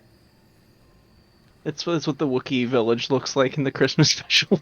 But yes, Bajing is much like the Wookiee city, Wookiee residence area. I don't know what you'd want to call it.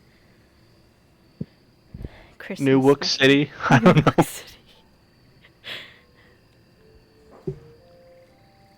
Yep, imagine that, except through literally, An entire forest. yeah, a jungle Yeah. at that case.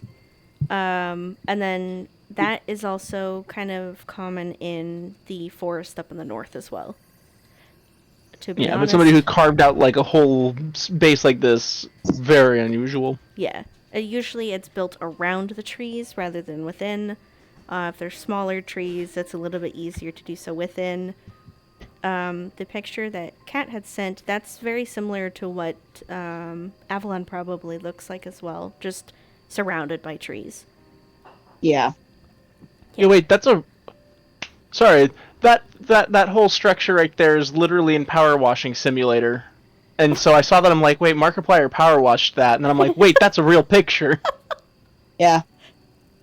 Thanks, Markiplier. Thanks, Markiplier. You did a good job. Anyways, Ezra's going for it. What's Ezra doing? He's gonna approach the door, knock on it, he's gonna put his gun away before he knocks on Okay. the door. Jess is gonna stay kind of there as backup because no person left behind or allowed to go through strange doors on their own. Pew.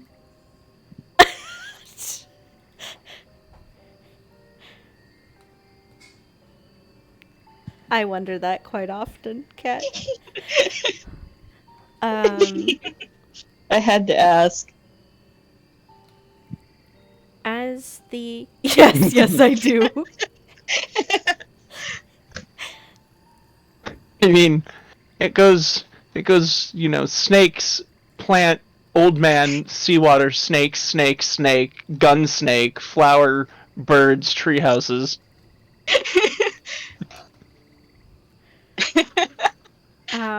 As Ezra goes to knock on the door, does he use the knocker that's built in on one of them, or does he just kind of wrap his hand on the door?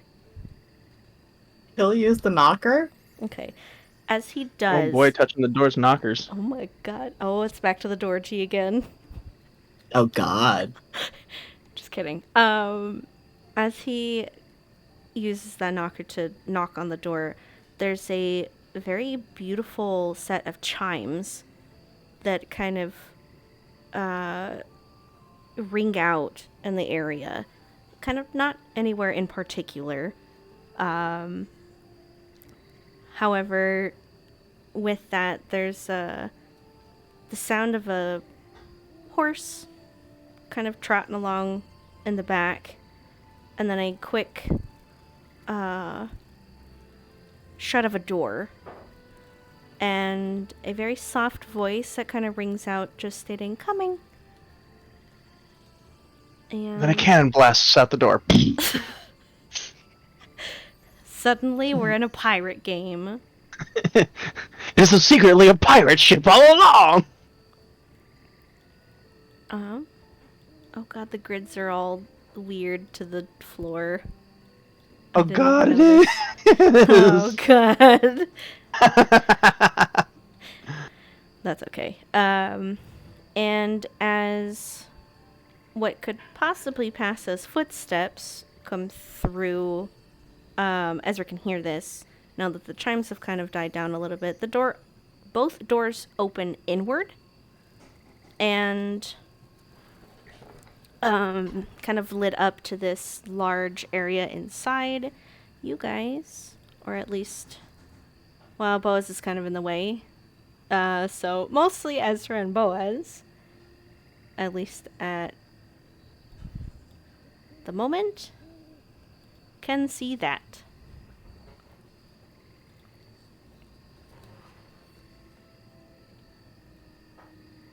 And as the doors open, she is still a little bit away. But she just kind of nods her head and in greeting. Big old antlers kind of doing a little bobble as well. And she just gently states, "Welcome," and gestures inside. Ezra definitely hesitates, but moves Boaz over to the side. Fuck. Hang on. I can do this. Moves Boaz over to the side. Sort of sets the reins around his neck and then very cautiously enters. Character on the map, actually, I don't see Ezra. Yeah, He's right here. he's in the room. I don't see him. Like, there's no token for him. I see Boaz and I see everyone else. I don't see Ezra, I just realized. Oh, Yeah, same though. what? I thought he was just mounted on Boaz the whole time, and then he's like, I moved Boaz out of the way and enter. I'm like, wait, there's no marker. Wait. Yeah. Try this again then. Here. There he I is. can't see Ezra. Weird. There Can you he move be. him now, though, Rick? Okay. Just Yes. making sure. That's kind of weird. I was like, please don't be a dog situation where we have to rebuild him. Oh god, that my would God. suck for a PC. Yeah. Especially with the paladin right now. Yeah. Well, with Boaz stepping out of the way, the ability to now see in there and stuff, is that just gonna, like, lift an eyebrow? But she heard the person talking still, right? Yeah. Alright, so she'll, somewhat cautiously step inside as well. As she goes to step forward, Oh. at the door, there is a light little shimmer of energy that prevents her from walking in. Oh. So it's kind of like almost walking into a glass door. And A force field, if you will. yeah. And the lady kind of tilts her head, and looks to Ezra, then back to Ijets, and asks, "Is the rest of the party with you?" Yeah. The little, like, kind of shimmer disappears, and Ijets is able to walk through. Now she's a little more suspicious, but she'll, step in now. Okay. Alec, I know that you're still doing stuff in the kitchen. Okay, following in? I'll move myself in a little bit more for Okay, I'll move him over here. space. I'll stand on the head of the bear. That is a Actually, Ezra would notice that this bear is a Borvaran bear. A Borvaran grizzly bear. And it's alive. No, it's not alive. Step on his head and he's like, hey, hey, Excuse sleep me. in here. Just like, fuck off! Fuck off. Fuck off, mate. I'm trying to sleep. Coziest spot in the house, damn it.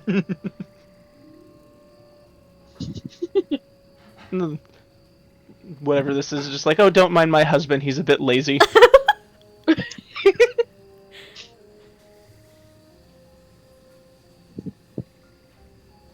Mary would have gotten off of Hyvon before this, just a little bit before this, and just tells him to stay outside. Okay, much like how Boaz is kind of left off to the side. Hyven's just Yeah. like, okay, be good boy, stay out here. We're just now Yeah. meeting this person. We don't need you to rampage in our house and break everything. Really, though? I kind of feel like Dog would be more likely to mess things up in somebody's house than Ivan. Hyven's also very large, and like That's just a swing of true. his tail, just even if he's excited, he could just knock somebody out or things. Like a lab when excited. Yep. Labrador retrievers, man. They got iron tails. Sometimes they're whips. And our Bernese mountain dogs, their tails could clean tables. It's crazy. Right? Fucking. As you guys all clear the Yeah. doorway, I know that you guys are still standing in it, but basically as you clear the doors, they slowly kind of shut themselves. She never seems to touch them. But she still has kind of a pleasant look on her face. Kind of now looking at her, because you're within, 15 feet at the most? Oh god, I'm moving Ishitz, I'm so sorry. No, I moved myself because I'm like, oh, there's a space here. I'm going to close the space. Go ahead. Yeah, so like within 15 feet of her, she's a very strange humanoid looking thing. Head to like chest, kind of. She seems humanoid, and then she's covered in feathers. And kind of like sleek black feathers of a raven or a crow, that have some kind of like interesting designs within them. So some of the feathers are like a silver instead, or have like silver lining within them to create these intricate patterns across her form. Hands are still humanoid, but oh, hold on.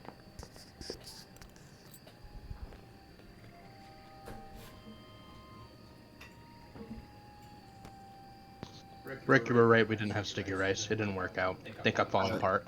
Yeah, I was gonna say we need sushi rice for that. Still good though. Sorry, I had food shoved in my mouth.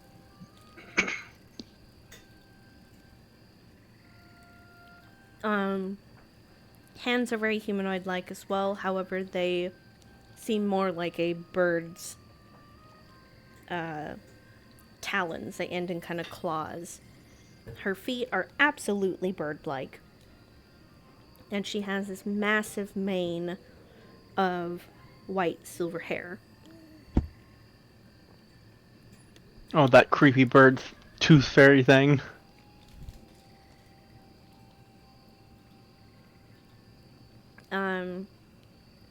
She kind of wanders back towards like a kitchen area, or like a fireplace and stove area to tend to what is cooking. And it smells... Like the rock? What? Never mind. Oh. It smells like she's cooking fish currently. Oops. Dang it. Move. And as she's kind of tending to things and kind of letting you guys stand there for a moment, She gestures towards the cushions that are kind of settled around the table down here. And just gently states you're more than welcome to make yourselves at home.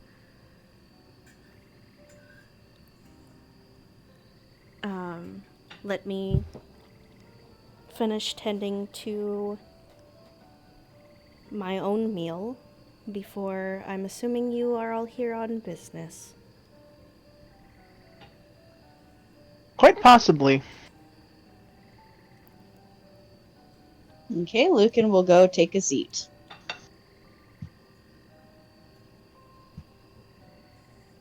Hey, Tay. Mm-hmm.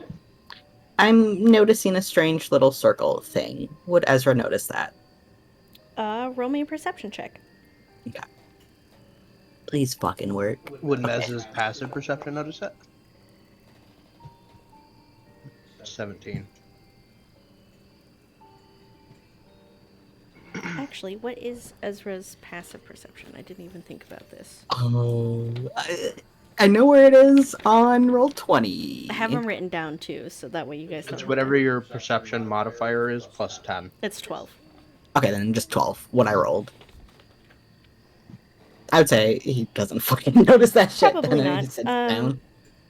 I know it's on the got map, but there are a couple of other things that 14 for passive. are... Okay. I guess to the people who are kind of looking at the passive things, are you guys actively kind of looking around the area, or are you just kind of going straight towards cushions to sit down? Lucan would probably be doing a bit of both. Okay. Ezra would have been specifically looking around, but more subtly. Then I Just would sort of give it... gauging. I would give advantage to that perception check if you want to roll again. Okay, I will. Jets is looking around but not scrutinizing. It's more she's just kind of in awe of someone living in a tree. That's fair. Mez It's is, the same with Mary. Mez is told to take a seat, gesture to where he'll go sit. He does so, so his attention is focused around the table. Okay.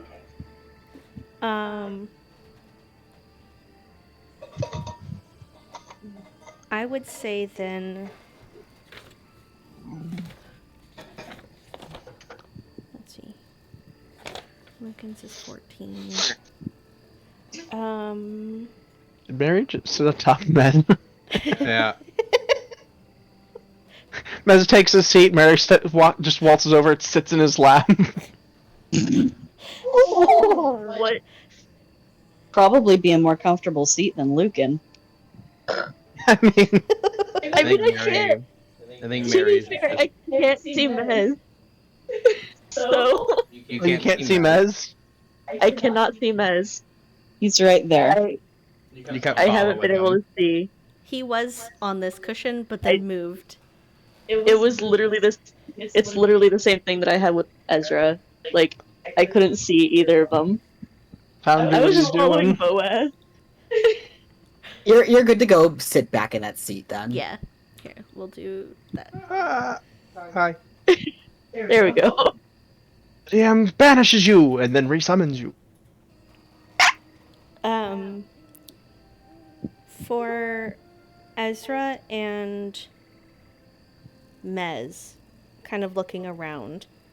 Mez more so after you kind of go over to the table and you like seat yourself and start kind of glancing around, you notice. Ezra, as you are discreetly kind of glancing about and looking over to the table, you do. You see this kind of chalk marking underneath the cushions of the table that are written in a strange runic language that you do not understand. Cool. If I was Jonas, I could do something about this, but I can't, so I'm just going... He's going to... Is this a seat over here? It's a bench, yeah. Yeah, he sees the table is taken up and goes and politely takes a seat over on the side. Okay. Mez. What languages do you know, Mez? Common, abyssal, draconic, and primordial. You do Oh, and druidic. You I do was gonna say, recognize please tell me. what's on the ground. This is abyssal. This is abyssal rune, like a rune circle of protection. Oh. Interesting. Or at least from what you're seeing. Obviously, you guys are sitting on top of it, but what you're seeing, the runes add up to something about a spell of protection. Gotcha. As you guys all sit down and kind of glance about, kind of get your bearings, she pulls the fish from the hearth, sets it down, and then grabs a rather large teapot and comes over and kind of sets out a couple of cups for the tea and pours them for everybody, kind of more in a like a traditional tea ceremony almost, before setting the pot down in the center.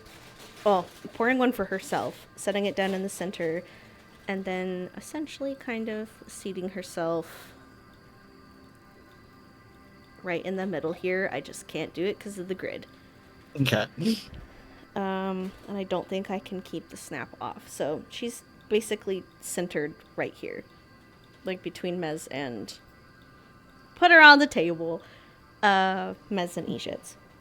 Reclines on the table. Now let's talk business.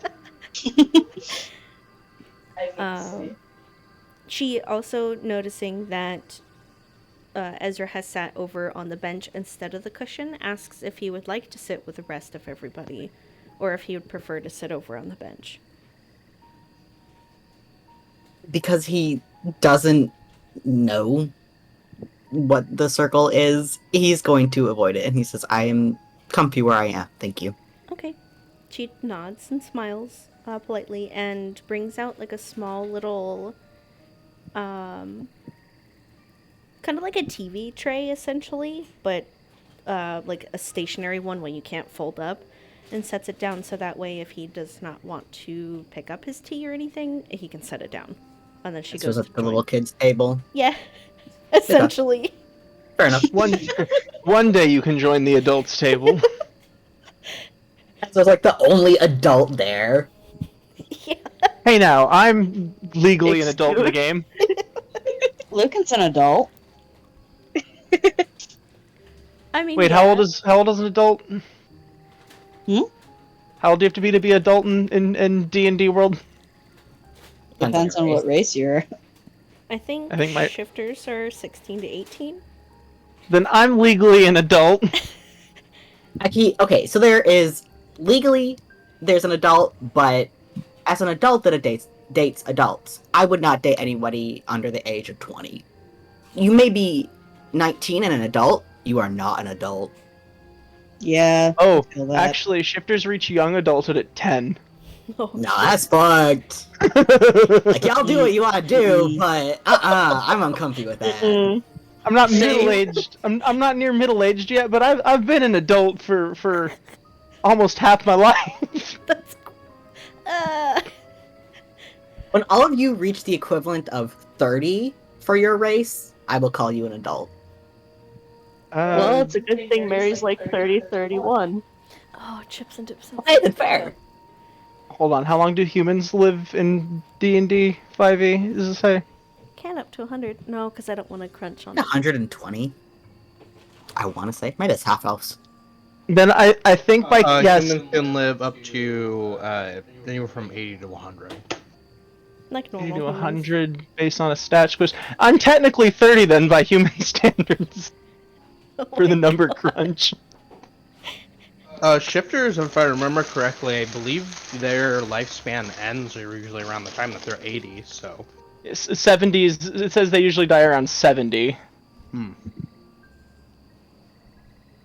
Buckley, why are your eyebrows super expressive right now? You look so upset you did not get chips. I gave him a little piece of the sauce pork, and he was all about it. Look at him. He's like, my world is ending. No, Chip. Suffer.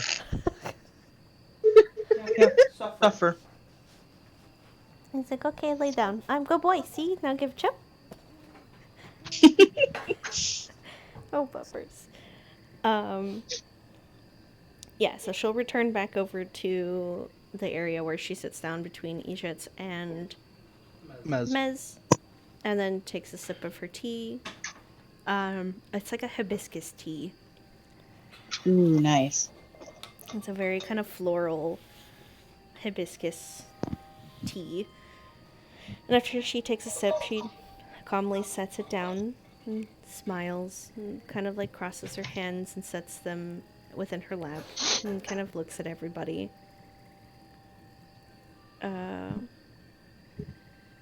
Again, I would assume this is business, considering not many seem to find their way into my home. What can I help you all with? We're looking for someone versed in the brewing arts. She looks like to her teacup and lifts it like tea? I think more like potions. We need Straight to the point. blood and nectar. Yes, I was gonna try to ease into that a bit more, but Lucan will hand over the parchment of ascension, and ask if she knows anything about any of this.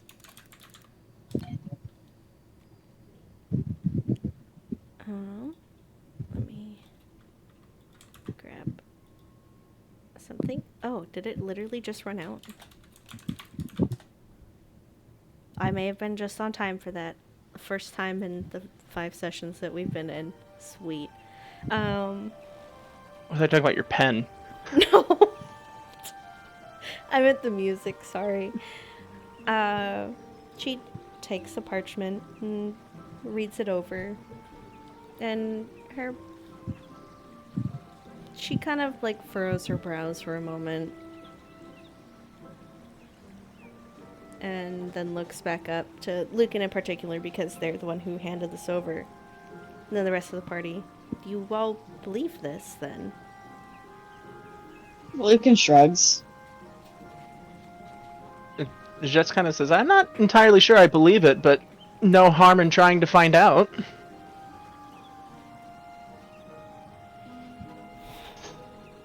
Mez just offers this polite smile. He doesn't say anything.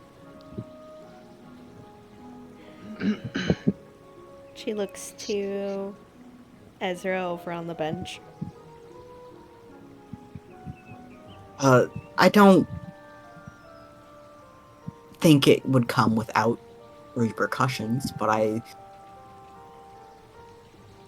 think that the right would be beneficial if it is something that can truly happen.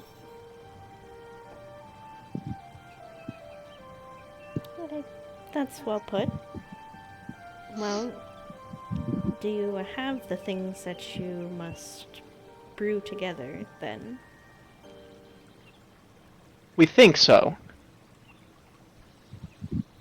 I am assuming... fairly convinced that we do. Alright.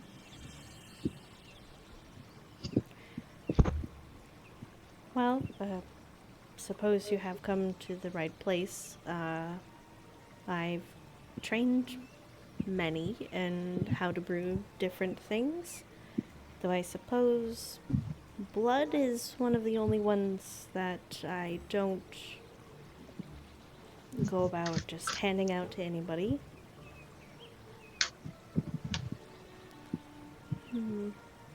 Though I do have to ask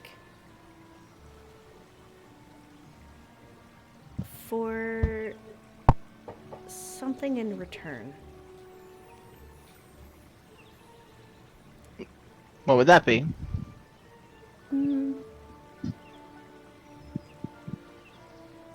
I suppose protection, though Mez, you kind of catch, actually both Mez and Ezra, you probably, because you had seen the rune on the ground, she kind of flicks her gaze down to the, like, underneath the table for a moment and then back up.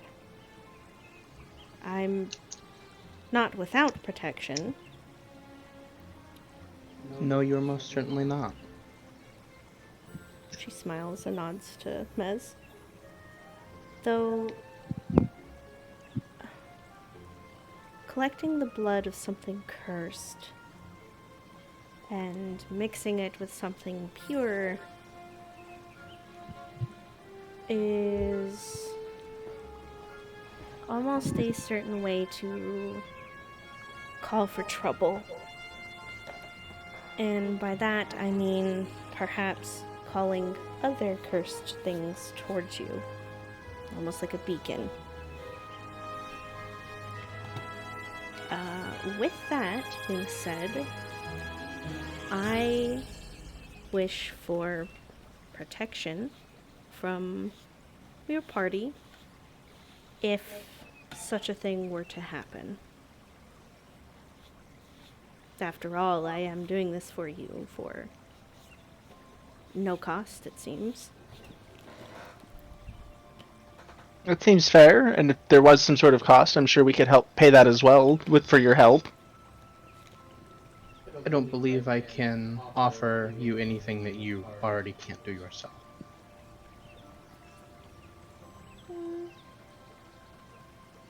Perhaps herbs.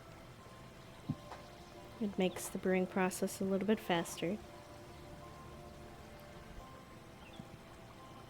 Though I have a garden in which I tend to, that offers me much of that anyway. She just politely smiles. Looking over the parchment again, she kind of studies it for a moment. And then glances back up to Mez and asks,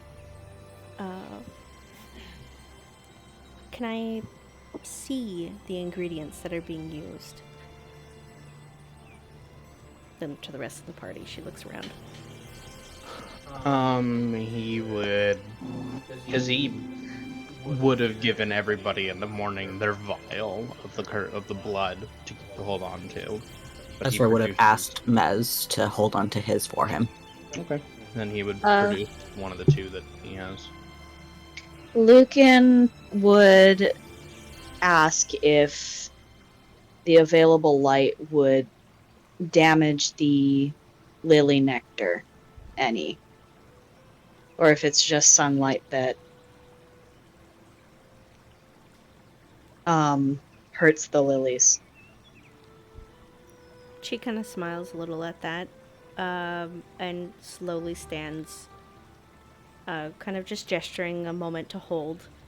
And she walks over to kind of like the center of this area, just about, well, I guess in front of the store. Opens it to reveal, at least the people who can kind of see in here, a room, a bedroom.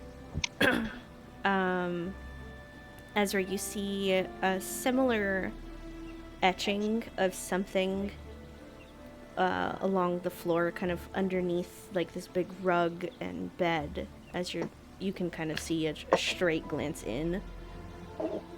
And as she disappears in here for just a moment, all of the windows shut in the house, kind of darkening it a little bit, and then the doors have already been shut as well. And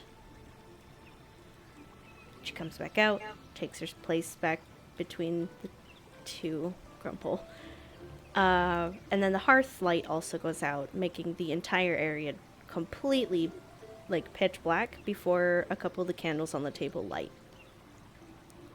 And then she looks back to Lucan, just as a precaution. And then Lucan will take out the nectar and their vial of cursed blood.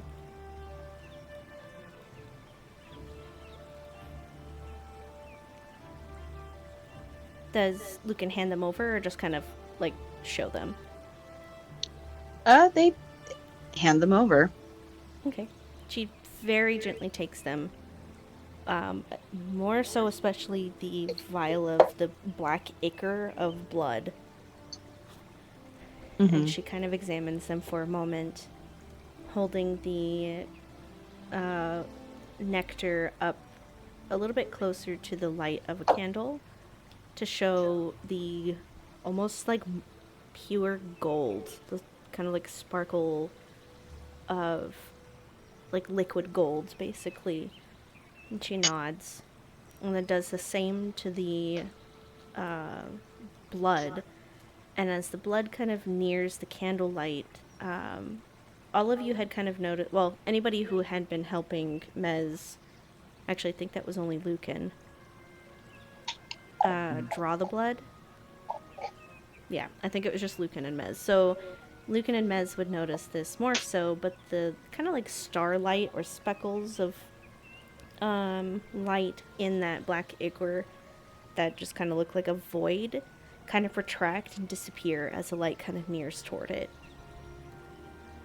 And she kind of makes a disgruntled face, but nods, and then sets them back down on the table before her.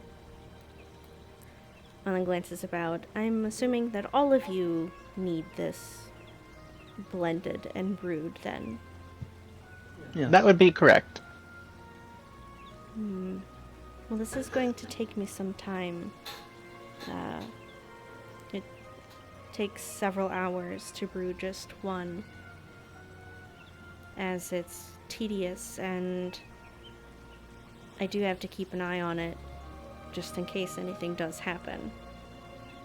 I've worked with blood similar to this, and the last lot of you adventurers who had come over here with this ended up summoning a terrible beast that burnt down half of my home.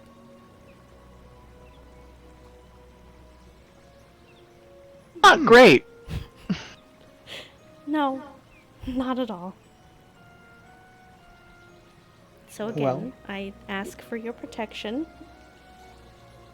just in case something does happen. I've got a question about not necessarily the brewing process, but having read the parchment, it mentions a catalyst. Do we need that during the brewing process or afterwards? No. So what this is asking for is for these two things to be mixed into some sort of brew, and then for the catalyst to be added when you are ready to completely finish this product. Okay, cool. I'm not entirely sure what this is going to be used for. Besides this rite. Again, I've not seen anything but trouble when anything with the blood of something cursed is being used. So I can only offer you a caution on my end, but I will do what I can. Mez would offer to help in any way during the brewing process to help speed it up a little bit. She seems actually kind of delighted to have somebody interested in perhaps what she's doing, or at least helping. Mm-hmm. And she nods. Kind of slowly gathers herself, and then kind of like holds out an open hand to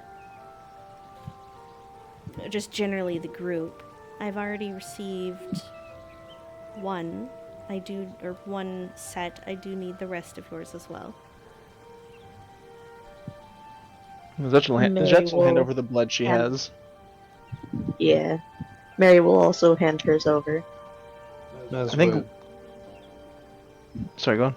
Mez would just hand the second one that he has over then. I throw a think hand Lucan over has his all the nectar. nectar. Yeah. Yeah. I was gonna say, I think the nectar is in the bag of holding Yeah. because of the light. So I'm assuming Lucan will go ahead and hand over the rest of the nectar.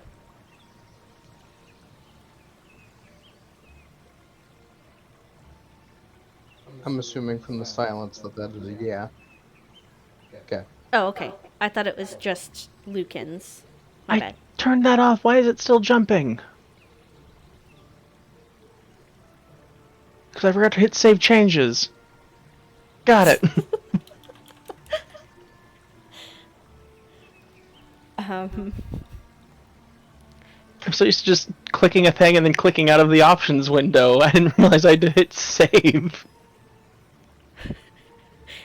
as everything is handed over to her, she slowly kind of piles all of the vials on top of each other very, very carefully. However, as she reaches to grab the vial from Ejet's, there's a slight spark that settles between them. And she kind of twitches in a way of like, kind of being startled. And kind of glances Ejet's over for just a moment before she kind of narrows her eyes, turns around, and heads off towards the kitchen area. At the Sparky Jets will blink in surprise and like dog tilt her head. She doesn't say anything. She just kind of gives that look and kind of wanders off. However, to Ejet, this is kind of a similar feeling as when you use your magic. As how kind of how that spark had kind of like snapped in front of you. Mez would just let her know that she is welcome to call on him whenever she is ready. Okay. She goes over. Oh, go ahead. Did she actually take the blood vial, or did like Yes. she stop after? Nope, Okay. she took it. She just kind of like that little bolt of electricity kind of ran through. She narrowed her eyes a little bit and then walked off after she had collected everything from everybody. Yo, there's an electricity between us. I can feel it in our souls. And she would just kind of leave you guys to sit for a moment before kind of digging through a couple of things. And she kind of like waves her hand and several things kind of move. There's a very large cauldron that is moved into the hearth instead of just kind of like her basic cooking setup and things. There are different barrels of ingredients, and there are kind of like bags of things that are probably questionable. Like there's probably something that falls out and it's like an eyeball, like a detached eyeball from something. Just witchy components that kind of make sense but are kind of a little unnerving to see. And she goes about it as though like, oh, whatever. And she kind of gets everything set up for you guys. This will take just a little bit as she's kind of going through all of this. What do you guys do in the meantime?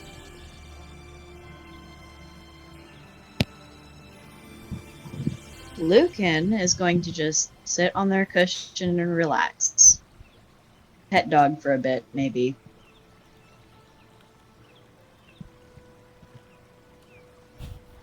Jets will probably. Oh, Go go on. ahead.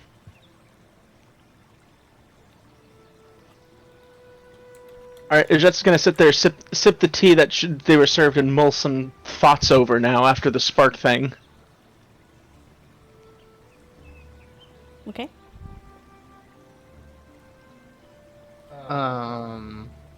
Does Mez still have the little snake on him? Yeah, he never let it go. Yeah, he would just kind of set it like around his, like on his shoulders, and probably be his attention would be on that, just the snake for the time being. Okay. The snake kind of. Um, Oh, go I'm ahead. sorry. No, I'm sorry. I totally interrupted. You go ahead. That's okay. I was just gonna say the snake kind of like wiggles into you a little bit and curls around, kind of like that, seeking the warmth, and then just kind of flits its little tongue against you every now and then. And you can kind of hear like sniff, sniff, smell good, sniff coming from it. Okay, go ahead, Ezra. I was gonna stand just by the side of the cushion. Has his maul ready. He's not trying to look intimidating. He's just trying to be within reach in case anything happens. That's fair.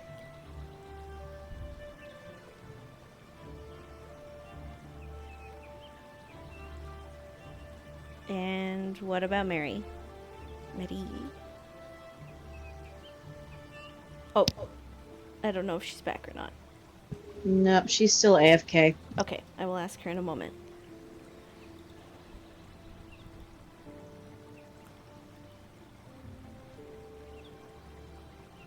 Oh god. Physics, why? Sent in another server, and the immediate response to that cursed 14 house was the cum zone. Ew. It's awful. I hate it. Oh god. Just that with no context. You guys want to see this cursed Final Fantasy 14 housing thing? Yes. Yes. All right, I'm gonna censor it for anyone who doesn't want to see it. Also, Mary would just be relaxing Lord. and drinking her tea. Jesus. Yeah, it's terrible. Somebody put a lot of effort into this, and it's awful. I also I'm not sure why. I hate the fact that it's just Nanamo on every single Yeah, picture. but what's even worse is I know that flooring makes squishy, wet, like sticky noises when you walk on it, and so it's just like, ooh. It makes little like squelchy slurps when you walk on it, and it's just. No. Yucky. It just adds to the atmosphere. It's like when you peel a piece of tape off the ground, just like.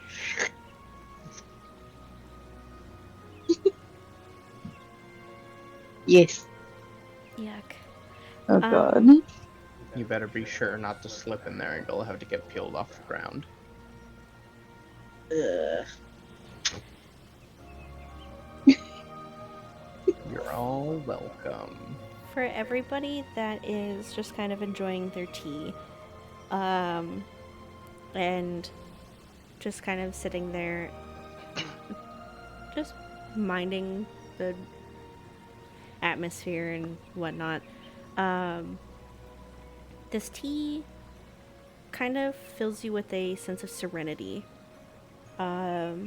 Like, it doesn't change anything. It's just like, this is such good tea that it kind of gives you a better outlook on your day, kind of thing. Like, you guys have been walking for so long in a swamp, and it's been kind of warm, and slight cold breezes have come by, and it's wet, and blah blah blah. But now, like, sitting here, you guys kind of just get the sense of, like, you know, everything will be alright. This is nice. Except for Ezra, who's sitting over there, or standing over there, like, I'm gonna beat you up if you do anything, lady. I'm gonna get you, lady. But it does take some time. She's going to kind of go through different things. She has like a large cauldron that's set over the fire, and she fills it with something, kind of a dark liquid from a barrel over here, and then she sets kind of like another thing inside of it, kind of like a double boiler. Yeah. Cat. And then there's something else that she like sets within and around the area where there's like crystals and small other things that are just essentially like to kind of drain the negative out of what you guys are doing with these vials of blood.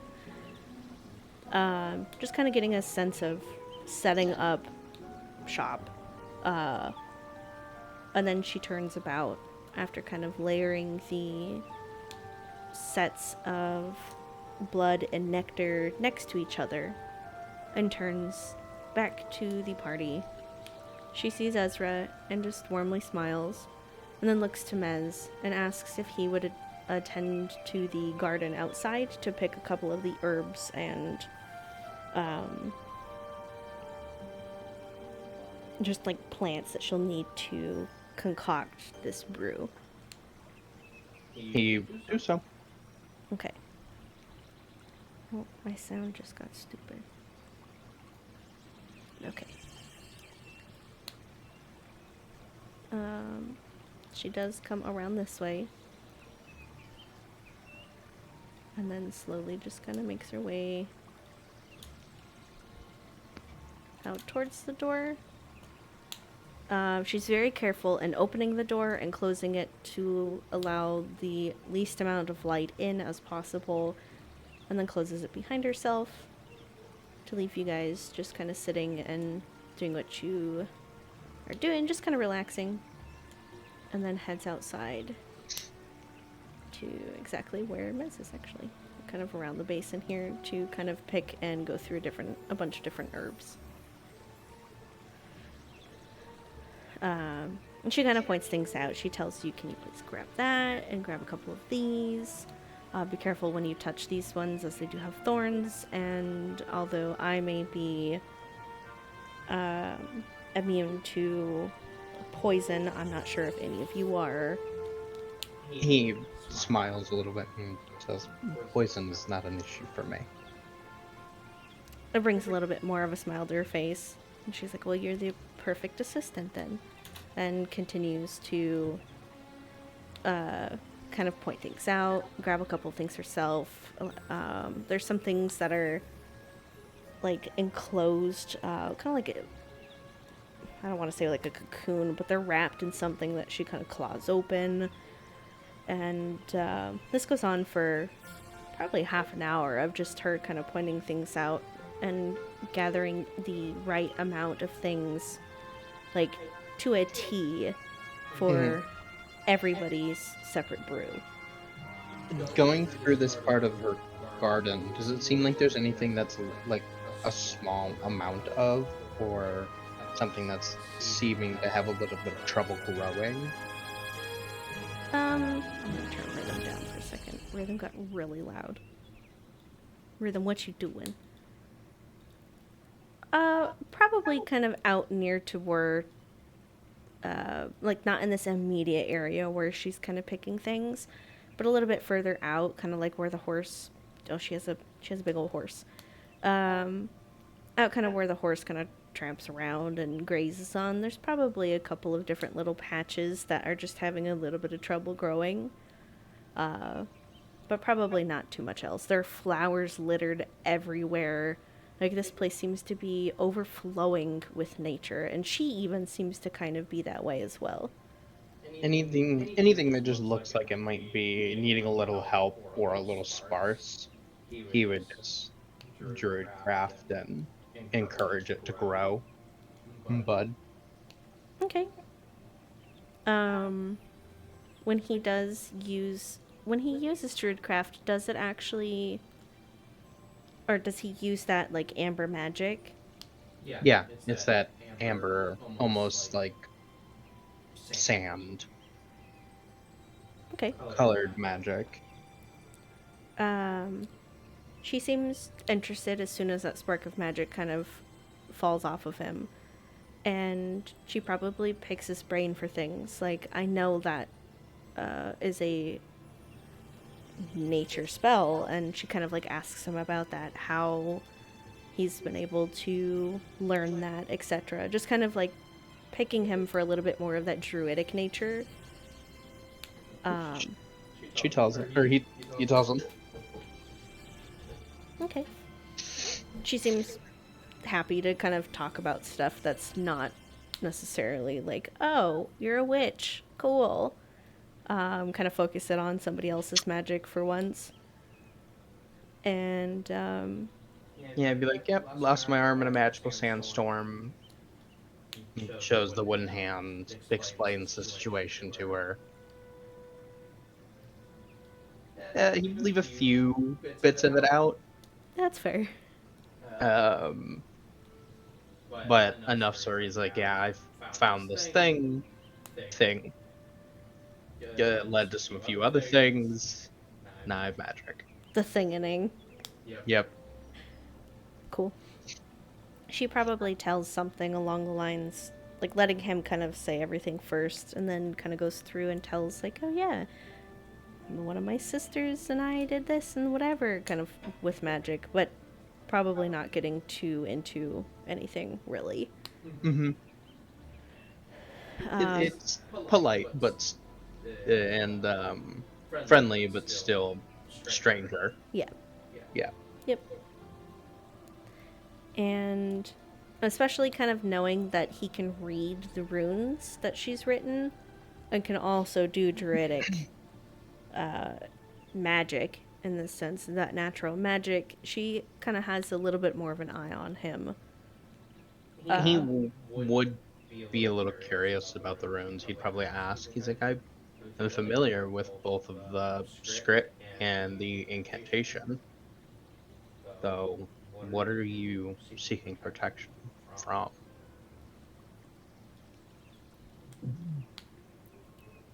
She smiles and just simply puts other witches.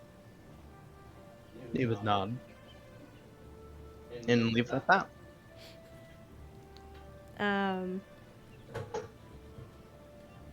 She'd continue kind of getting everything ready. Probably has like a basket with her to put everything in, layering things that shouldn't touch each other necessarily. And then like advises him to put things down, etc., until they're done, and then motions back to the house. Okay. Again, probably like a half hour of this, so you guys are kind of left alone for a half hour in candlelight, enjoying tea. If anybody who is actually drinking tea finishes their cup of tea, when they set it back down, if they go to reach back for it, it is full, and it is nice and warm once again. Oh, cool. Lucan's probably gone through about 3 or 4 cups. Perfect. This is probably the most serene that Lucan has been in a while. Speaking of any sort of pain or anything that Lucan might be feeling at the moment, has kind of eased away. Oh, that's nice. They were kind of miserable on the walk over. Yeah. So this is like a very nice settle down. The ache of bones and body, just hating everything, have slowly faded into that like nice, warm serenity. Had Marshmallow fluff Yeah. for the time being. Had a little bit of willow bark in it. Take the pain away. Some of the pain away, yeah. Is Mary drinking the tea at all? Yeah, Okay. she's probably on her 3rd cup right about now. Okay. So if anything might have been kind of bothering her at all, whether it was physical or something that might have been on her mind that was worrying her, things just kind of slowly eased away. Again, it's that, you know, everything's okay. This is fine. Everything is fine. Although the Worms house are is not on Still fire. burning around her. Everything is fine.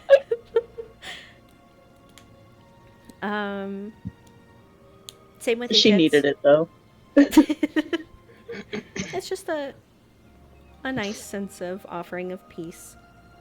If Ishit's had, again, the same thing, if she had any aches or kind of strange things on her mind that were bothering her, maybe not what she's kind of thinking of to talk to, but just anything else, just kind of a nice ease of like, I haven't had a break in a while. This is nice. And I don't know if Ezra drank. He would not have drank any of it. He would have politely put it up to his mouth, pretended to take a sip, and then once she was out and moving about, he would have set it down and just forgotten about it. That's fair. Honestly, this is a complete stranger. Like, Yeah. you guys don't know. Mez doesn't drink any until he's done helping her. Okay. I figured the place that he's from is very much a place of you bring something to get something at the table, or you offer to help to get something. That's fair. Kind of do your work to put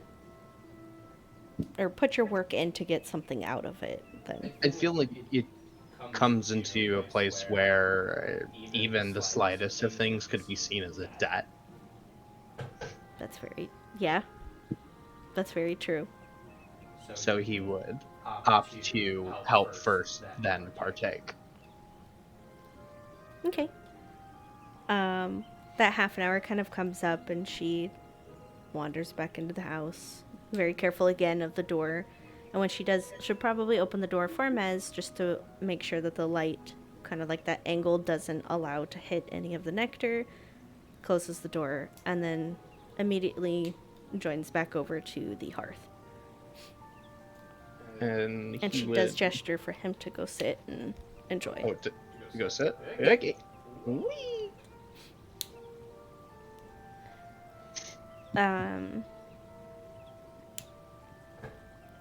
As she's kind of gathering a couple things, putting what Mez had seen as like the poison barbed plant into the bottom cauldron that's kind of like bubbling.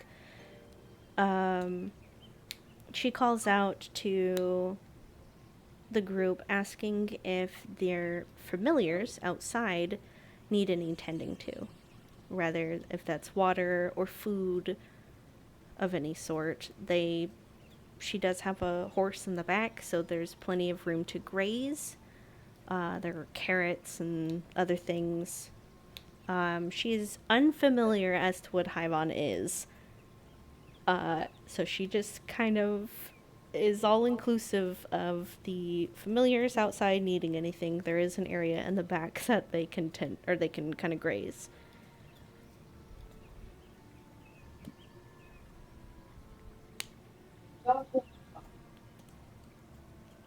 I mean, if she like actually asks Mary what Hyvon is, she'll absolutely like fill her in on that. But otherwise, she'd probably just say like probably and then She probably excuse would ask. herself. She would probably ask because it would most likely be like, oh yes, the familiar's outside, and then it would be a moment of like, I don't know what that is, and then she'd like kindly ask Mary to explain what Hyvon is. Shark puppy. Angler dog. She'd probably ask a little bit more about that, not having really been anywhere near the ocean itself. Not understanding, like, hearing tales of what, like, sea creatures are, but never having quite seen them, and just kind of, like, asking little bits of information about Hyvon. Also, it seems to kind of fill the area with some sort of chatter, and not silence, but also something else to kind of focus her mind as she's,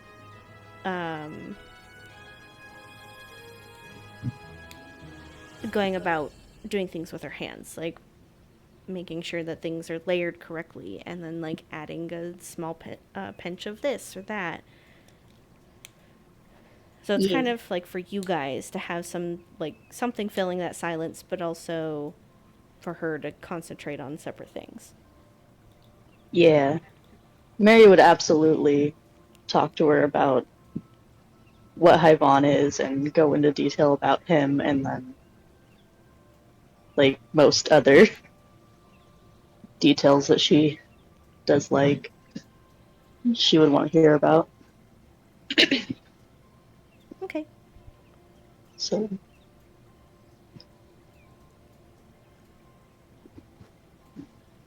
While Mary is sort of talking to um the witch, Ezra would go outside and take Boaz around the side and around to the back. Okay. Nothing here seems outlandishly like Nashakran, where it's like really weird as shit. There's no cotton candy berries. There's no strange things that look questionable. These are literally like, oh, this is absolutely a carrot. This is absolutely like a head of lettuce. Like things like that. Things look exactly how they're supposed to out in this back area. And it does kind of extend outward past this way a little bit to have like a full garden. I just didn't have room on my map to make it. But there's like big areas of like, hey, where this other horse kind of like has, unfortunately, it's stationary, but it perks up to seeing another beast and kind of curiously looks over at Ezra and Boaz and kind of like follows you guys. Like just curious horse things. Like, what you guys doing? I got a friend.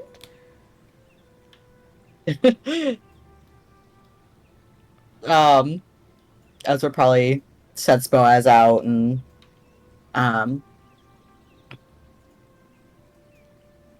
probably takes the tack off and sets it against like a root or whatever, and then maybe says hi to the horse and pets it a little bit, but make sure Boaz is set up and then heads back in. Okay. Pew. This horse over here is very happy to have a buddy and just kind of shows Boaz the ropes of the area, essentially. Like, you're new here. Here's the best treat over here. Even though Boaz is part wolf, horse doesn't know better. Yeah. It's just friend. It's fine. I saved some clover. It's over here. It's really yummy. Yeah. And then after the witch is done speaking with Mary, she advises that she is more than welcome to allow Hyvan to do the same. okay. If she So wanted. That way yeah. she's not just stuck outside like, I don't know what to do, choose on root. Fucking watches as Ezra goes off with Boaz and just like, I wanna go. Yeah, she can I'm go a at the same boy. time.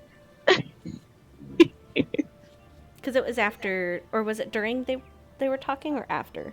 While they were talking, Ezra would not want to go at the same time as Mary, just wants to keep as many of them, doesn't want to split the party. Gotcha.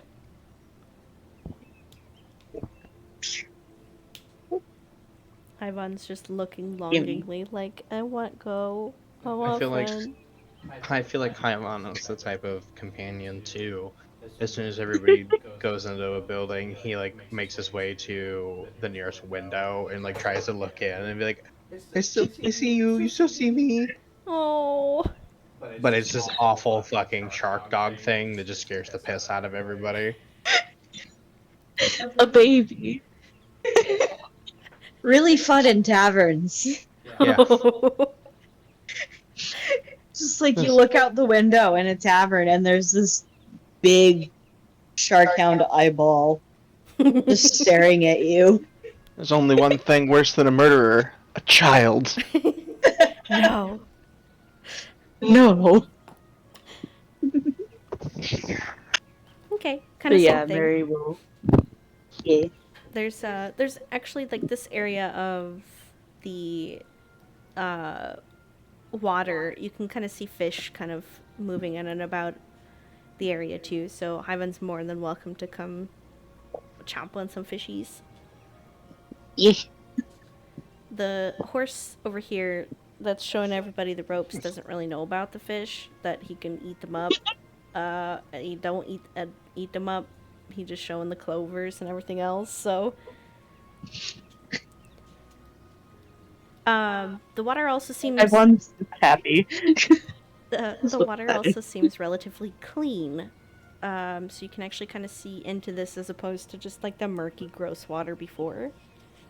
So, if he did go swimming in the water, he wouldn't be covered in absolute muck. Good to know. And it's probably also nice because you can actually see the fish. So he's probably having a heck of a time just kind of swimming around and like, wee! Yeah. Big chomp. I forgot how big they are, so extra big chomp. Yeah. Probably just scoops up like 4 or 5 fish in one gulp and is just like, yes! These ones don't taste like mud. Yay! Mom, look at how many I caught. He just... Ivan just looks back to the house like, Mom, look! And then realizes can't see through tree and is just like, oh. Okay. Back to doing what he's doing. I'm just imagining Just like... gets up on this root here, Yeah. looks into the Hello? looks into the window like, look at how many I caught. Or does the He's- thing that it, like, when dogs are locked outside of a door, they just start sniffing and, like, underneath the doors and stuff. I still smell you in there. Oh, God. That really high pitched whine, like, let me in. Yeah.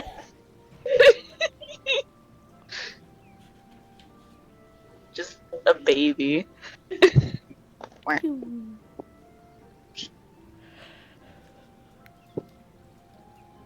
But yeah, once she sees that he's okay, she'll come back in. Okay.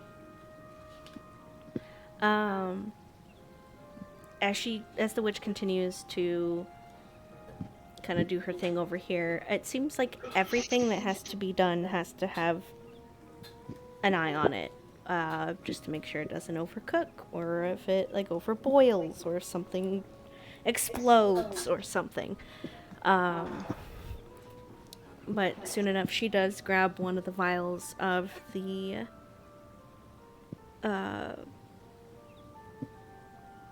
nectar, and pours it into like this small little cauldron up on top. It's kind of like that double boiler kind of thing, and very carefully lets that ooh, bless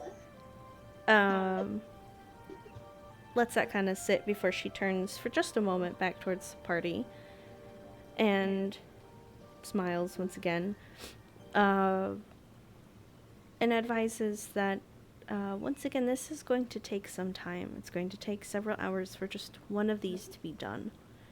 If you all do wish to stay here for that time, you are more than welcome to. She kind of flits a glance over to Ezra. If you all do not wish to, I understand, and you are more than welcome to freely come and go, as long as these are being made. Didn't you say we needed to help protect you while you were making them? To an extent. But I do understand that sitting here for possibly 20 hours, almost a full day, may not be something that you all wish to stay inside the house for. Sitting still for a full day? That sounds like a dream. She just like Lucan doesn't say that, but Oh, okay. from their perspective, that sounds really nice. I could go gather some food or something then. All I ask is that you do stay somewhere close to the area. Shouldn't be too hard to do.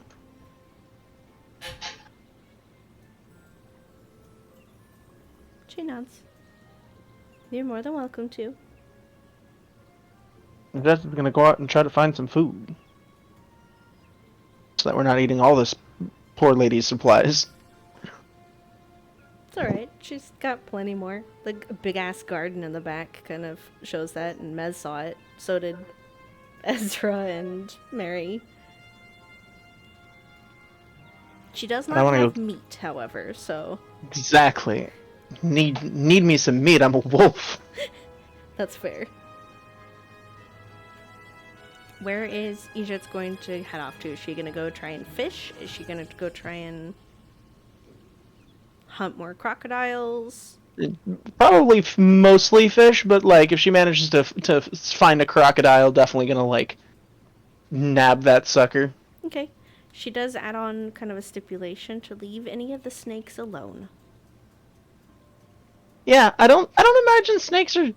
I mean, I don't know how they would taste actually, but no, I was thinking like fish and crocs.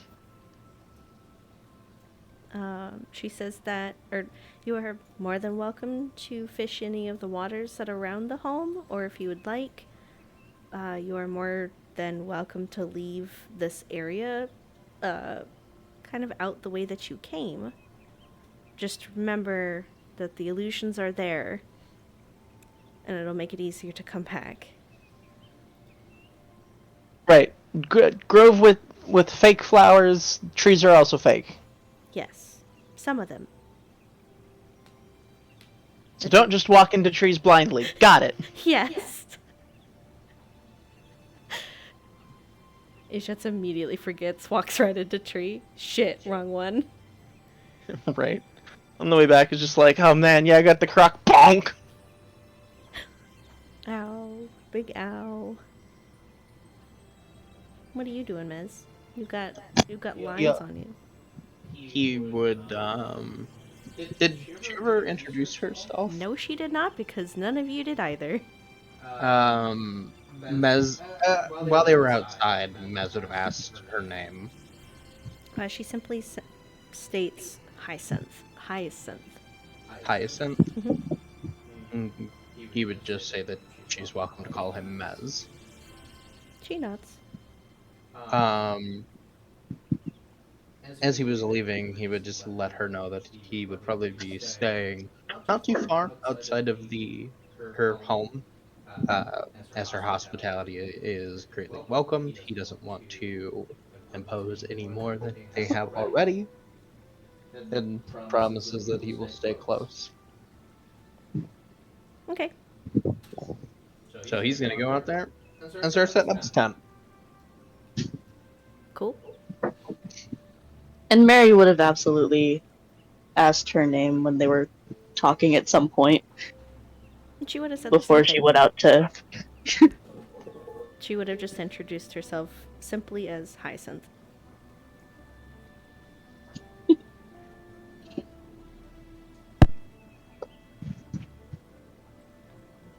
Would that point have been when everyone was inside, so everyone would have overheard it? Yeah. I guess Azor might be the only person at this point that doesn't know her name. Oh yeah, he outside. He had went outside, yep. Yeah. The fool. Lou would have introduced themselves as Lou because coming from around a whole bunch of Feywild shit, giving out your name is kind of risky business. Yep. Names are power. That's also why she didn't give her full name. It's also why Mez just said you can simply call me Mez. I think she also catches on to that, considering that you are a Ladrin, and kind of smirks a little bit. And just Yep. simply Lou.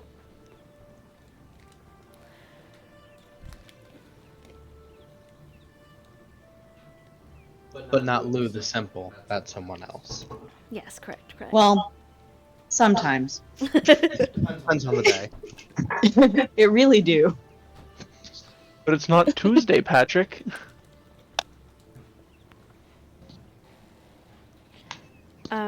For those of you who do stay inside, she does offer treats every now and then. There's like fresh baked bread and like kind of like apple pie. Um, She's fattening you guys up to throw you in the oven. Oh hell yeah, let's go. It's not cannibalism. None of you are the race of my character. Neither are any of you. Lucan, just because you were actually sitting back there, the tables that kind of dawn the back of the house, or south end of the house, I guess, are littered with different things. Not just herbs, but also like different little mechanical pieces, kind of like what Lucan makes. There are leathers, there are different pieces of bone, there are like alchemical ingredients to make certain things, much like Oh, how cool. up in the top area up here, how she was digging around in bags and like an eyeball fell out, etc. There's just a bunch of stuff. So it's probably very interesting just to sit there and kind of like drink tea, but also to kind of like peruse over what might be a glass of like, or like a mason jar that has a two-headed cat fetus just sitting there. Because why not? There's Yep, they are absolutely looking around and being like, huh. And she has stuff hanging off the walls. There are herbs that are hanging down from the ceiling along the wall as well. There's like ivy that's kind of growing up along like a lattice and things like that. So it's a very interesting. I don't want to say corner because this is a circle. Lower part of the house for Lucan to kind of Niche. ogle. Yeah. And there's so much stuff. It probably takes a good amount of time to actually kind of go through and mentally compartmentalize what is actually here.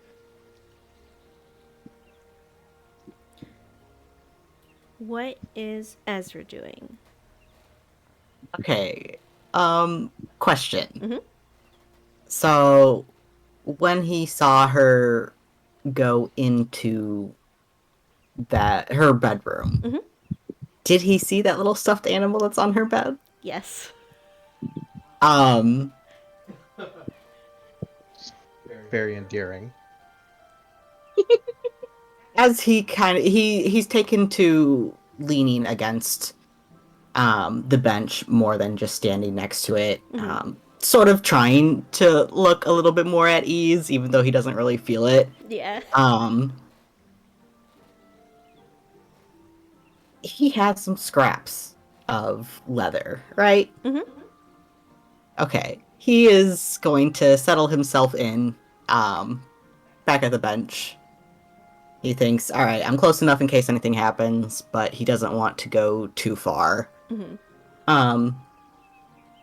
And starts making what would be like a corn husk doll, but out of leather scraps. Okay. Interesting.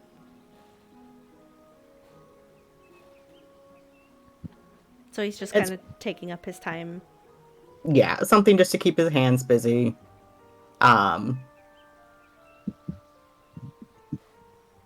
Yeah. Cool.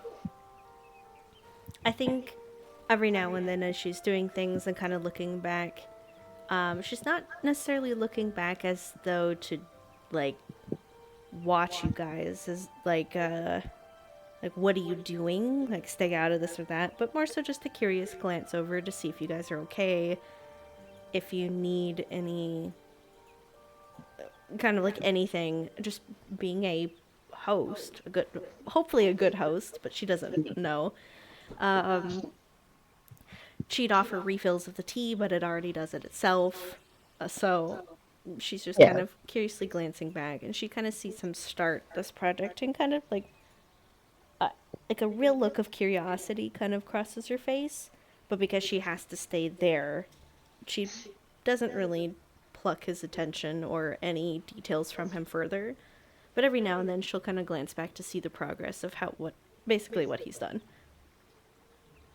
just kind of genuinely curious because this is probably something she doesn't see very often. Just an adventure, just plopping down and starting work on something like this. Lucan will probably follow Ezra's lead after a while, after they get bored of just looking around and looking at all the just generally weird shit. Yeah. And start making jewelry or writing in their notebook or something. Just things to pass the time. Yeah. Okay. She. Meanwhile, Oh, go ahead. Mary would absolutely. Meanwhile, Mary will absolutely like chatter up every once in a while. Okay, what does she Because offer to talk about? I don't know. I mean, she doesn't really know like where to start, but she's just like asking like what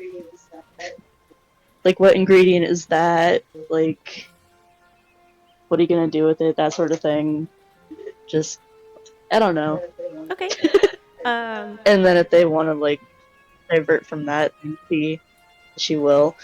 Yeah, she would absolutely be happy to kind of guide through her process. Like, these people might not know what I'm doing, but I'll still talk about it and say whatever. So she's like gesturing to like the poison plant she had put in and telling like, oh yeah, well this like plant, if this poison reacts with something, it'll extract this instead, and like this is what we're doing, and blah blah blah. So she kind of walks Mary through the process of everything.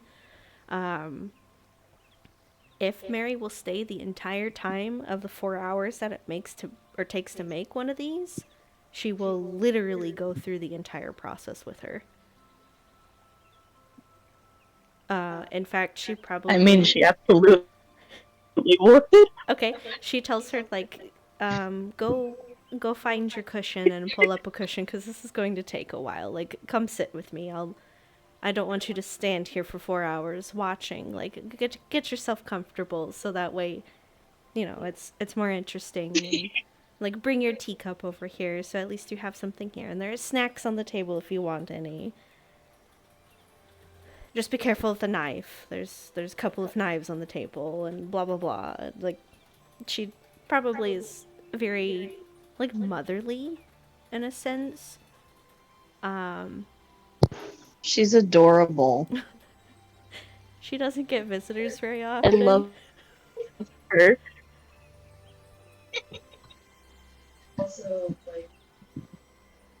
Also, like halfway through like their conversations and stuff like that, Mary will also be like, Mary would have also brought out her journal and like started doodling some of the plants and stuff. Just cause. Like she's still listening and talking. Question for Mary's journal. I know that she had pressed plants and stuff into it. Are there any pages that she might have flipped open to or past that might have had like a flower or something pressed?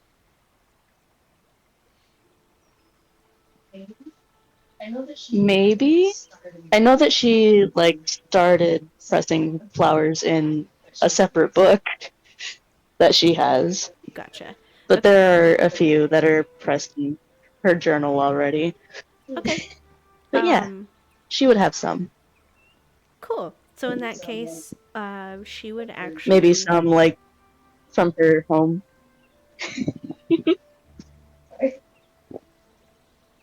Sorry. It's okay. There's just a lag, and it's really interesting because I can hear it from Kat's mic, and your mic is a little bit like laggy. So I start talking. It like, really "Oh, God." is. I had to turn off your thing because it's screwing with my brain. Sorry.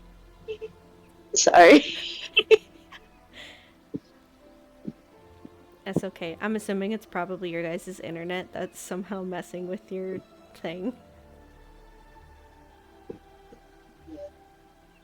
Yeah.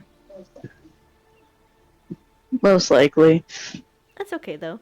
Um, seeing that at some point with the flower or like something in that journal, she, as they're talking, she mentions once this is all over, if, or rather the batch that they're on now, once it's over, if she would like, she could pick some of the flowers that are out in the near the garden to kind of have as a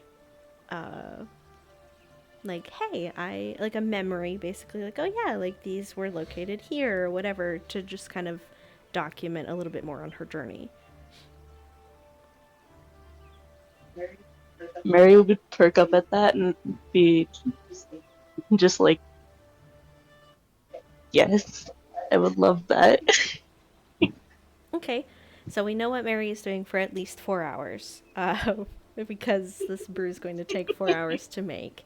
So she's pulled up a spot kind of near to the area, at least to be able to see the cauldrons and the hearth and what Hyacinth is doing.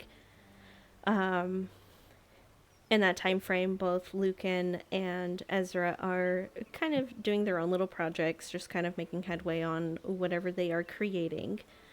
I know that Ishitz had gone off to hunt to go kind of look for food, more so meat, fish, maybe crocs.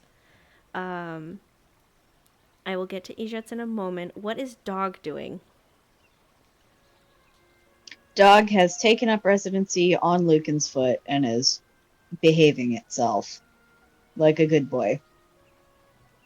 Does Dog help at all in when Lucan makes things? Um,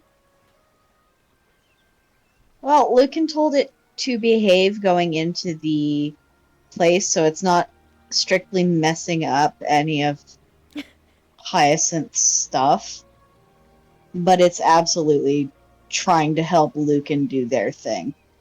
Okay, I just imagine like Lucan needing to have something being held still and Dog just like kind of chomps down on Acting it. as a clamp. Yeah, Yeah. cool. Yep. Um, then we will go over to Ishitz. Ishitz, can you make me a survival roll? I think so. Let's find the button. Da da da.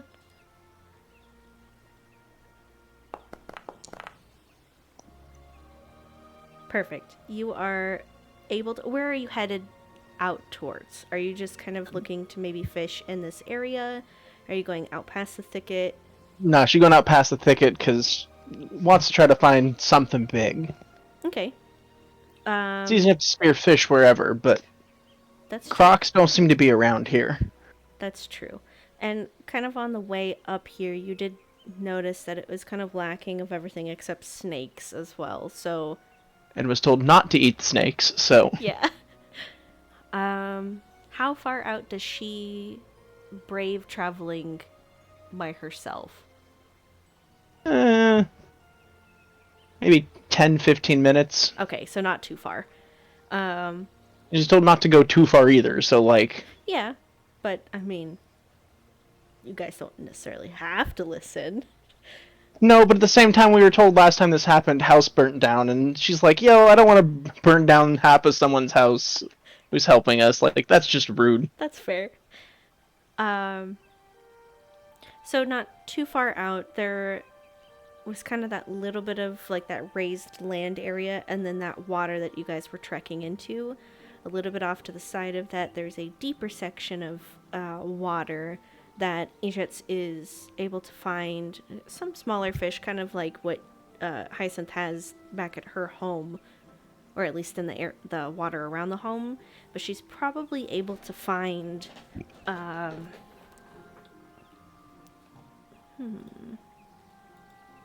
Let's see here.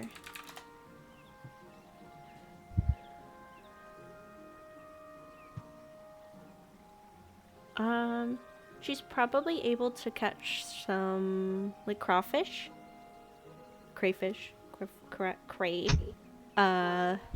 Craw. cra, Crawfish. cray. Crawfish.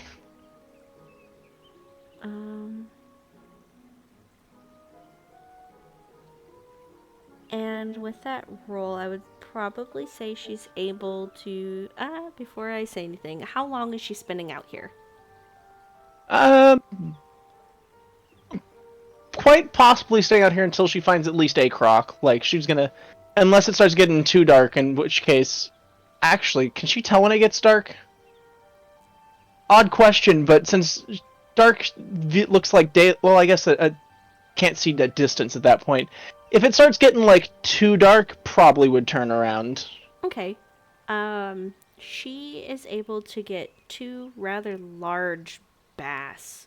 Um, that have kind of been in that little area, but there didn't seem to be any crocs. In fact, most wildlife that would have been in the rest of the swamp seems to kind of stay clear, besides snakes. And then obviously the fish in the pond. But these... Let's see... Wouldn't 10-15 minutes out be close to a mile from the where the snakes call home? Yeah, but you guys were walking for like 2 hours and there were That's snakes kind of true. everywhere. Not only that, but that's walking. Like, This lady land's too big. I was saying, you're going through the swamp. How she pay them property taxes? Snakes. The snakes pay it for her. Get back, does a tax audit on her. The snakes just eat any of the taxmen who come to try to collect. They stop trying. Um...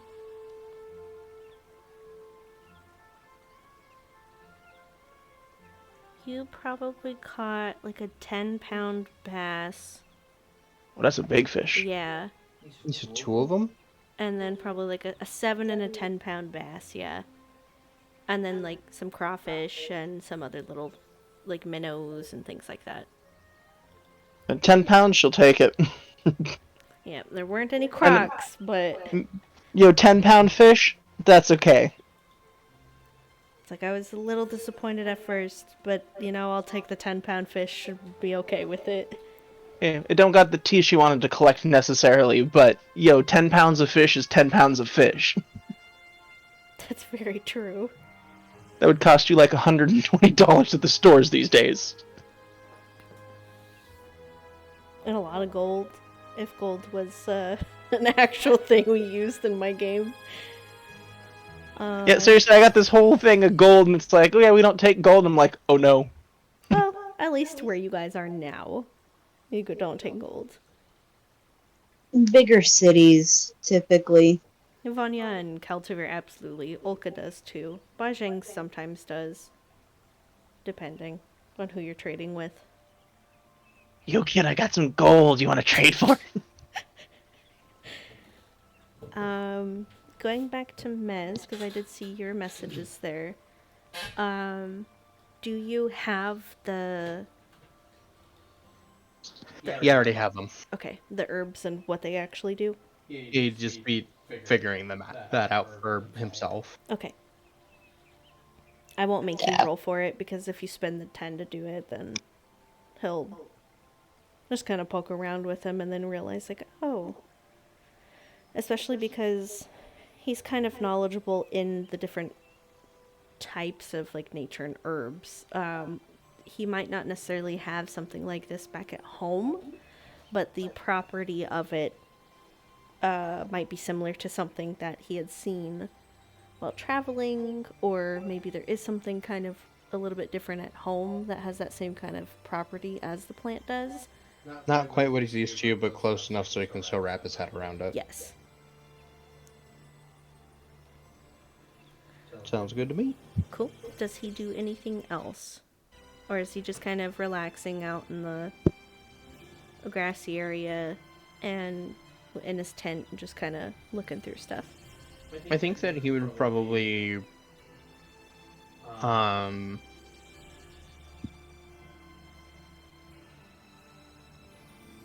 he would start getting like a small camp around, so as soon as he sent his tent up and kind of get everything, he'd probably go get a little firewood, excuse me. Whoa. Oh, well. Why is it Ezra? Why am I Hello? Ezra?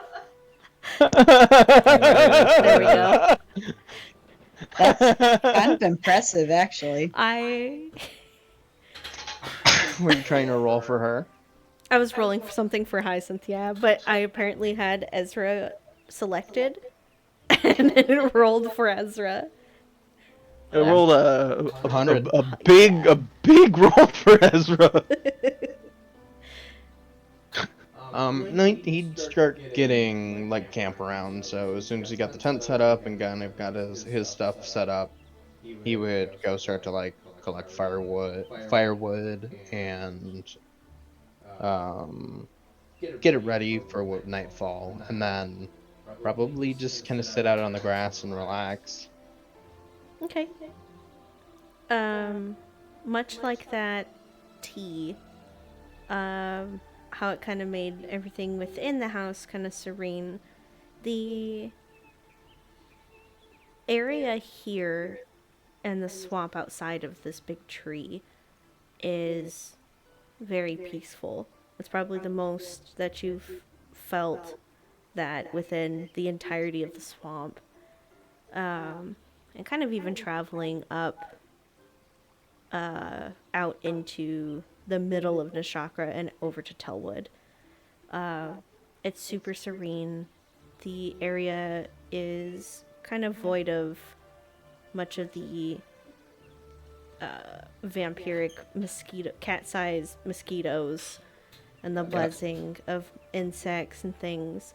Mez probably would pick this up a little bit easier, but there's like that kind of citronella a little bit about the area, and especially with the different kinds of plants that might ward bugs off a little bit more, especially with the giant garden in the back. She doesn't want things to come eat them. Yeah. The plants here seem happy. Kind of just a general thing, that natural sense to Mez kind of picking up on that.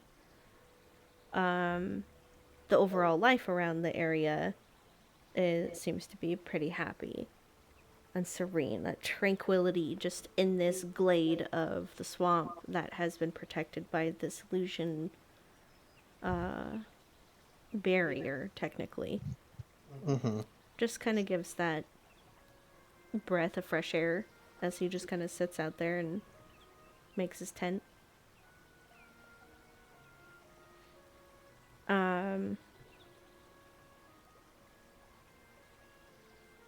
At the end of the 4 hours, just before Hyacinth tells Mary to go out, whenever she wants to, of course, to go pick flowers, she calls Mary over for just a moment and asks for a hand, if she will, and kind of scoots over and brings out a small teapot that looks to be a little bit bigger than probably like a cup or so of tea. It would provide about that much. And she asks if Mary can hold the teapot steady for her so that she can basically oh my gosh, what is the word that I want to say? Use it to hold teapot steady so she can pour it. Yeah, not drain. Drain? No. Mm. What is the word when you put the tea in? Steep? Yeah, I guess Infused? essentially steep the tea. Or infuse? It's like putting a liquid from one vessel to another. The action, I believe, is like to decant. Yeah, essentially I think that's what I'm searching for here. Mary would absolutely help her with that. Okay, cool.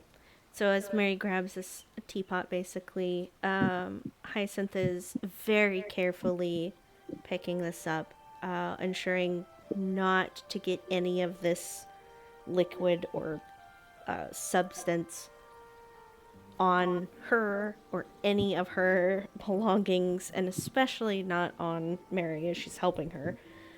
And as she pours the little bit in that top cauldron into this teapot, Mary can see this strange steam kind of come out of the teapot in the shape of like a ghost, twisting into the kind of a wisp and a soft, almost like scream, like a very whispered scream, usher from this thing. And then as soon as that kind of like soul leaving body-esque visual comes from this teapot, she immediately caps it. Puts a little lid on it, very gingerly takes it from Mary and smiles. And then sets the teapot off to the side for just a moment. And then looks back to Mary and asks, I did not prepare for this, but do any of you have a way of bringing these infusions, these brewed concoctions back with you all? Lucan probably has like potion vials and stuff that they've cleaned out and keep with them just in case. Okay. And if not, I know that Lucan can make like canteens and water bottle kind of things too. Yeah. Yeah. So does Lucan kind of pipe up with that as she's stating this? Or Yeah. Okay. I technically have a spare water skin as well. Just know if that don't would work, drink though. from the wrong one. Well, the spare one's kept in the bag of holding, and the other one's on her. Gotcha. So, like, there's no mixing them up, but, like, yeah, she has a whole empty freaking water skin. Lucan also carries around water skins for sale, though, since those are for sale. Wouldn't want to mix them up either. Yeah. Accidentally mixes them up, gives water skin to some random adventurer. Adventurer just sets on fire as they spontaneously combust. Oops. Nice. Random citizen drinks ascension juice for worth 4 or 5 people, ascends to godhood. Oh dear. Yeah, Lucan. I am Lucan Jim, probably, god of the corn. if they don't have enough like potion bottles and stuff, they can probably make a special canteen for it or something. And they'll pipe up with that. Cool.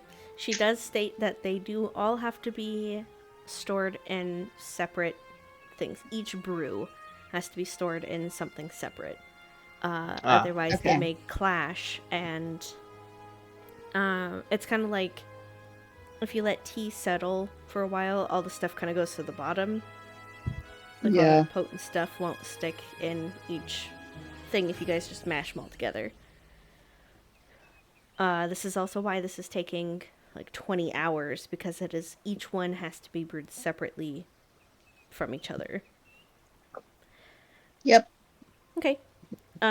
She gestures for Mary to go grab some of the potion bottles to be able to fill it up. That way she can kind of tenderly pour it in while Mary can hold the bottle for her. Yeah. She can do that. Okay. What? As she comes back with the potion bottle, probably like uncorks it and gets everything ready to be kind of like held in spot. Hyacinth is very careful to pour it, and as she does, the gold and the black have somehow brewed this strange, like very light pink of a um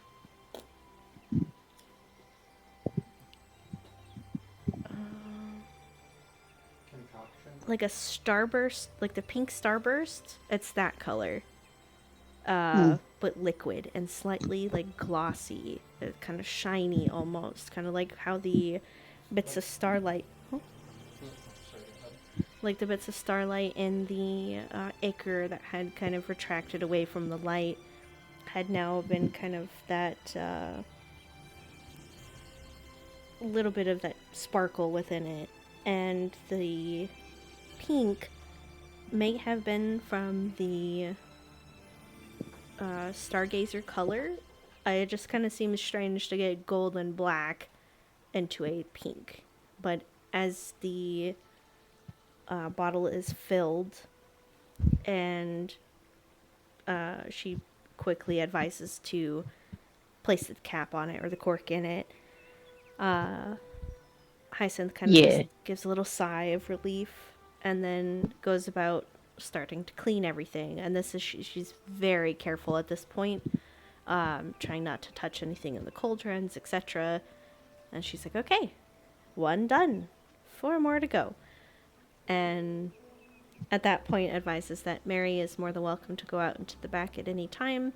However, it is now approaching the evening, it's probably about 8 at night, so it might be a little bit more difficult to kind of go about finding pretty flowers. That's fair. Egypt, it is getting dark at this point, so I don't know if this is where she might have headed back. Yeah. Okay, cool. 2 big fish, no signs of crocs, lots of small fish and some crawfish. Be like, yeah, okay. Fish is still meat, acceptable. Not exactly what I wanted, but, it's still good. No teeth to collect, but oh well. Not this time. As Ijets returns, she is probably there for the last couple of minutes of everything being brewed and put into the potion as she brings in her fish and her catch. If she does come in, I don't know if she's going to stay outside or not. No, she'll bring the fish inside. Okay. Hyacinth actually offers, after she's done with all of this kind of meticulous movement and everything, does offer a space on the table to where there's like a cutting board and like a butcher's knife and things like that. If she did want to attempt to descale him, the fish and etc., and cut the meat, she's more than welcome to if she wants to try.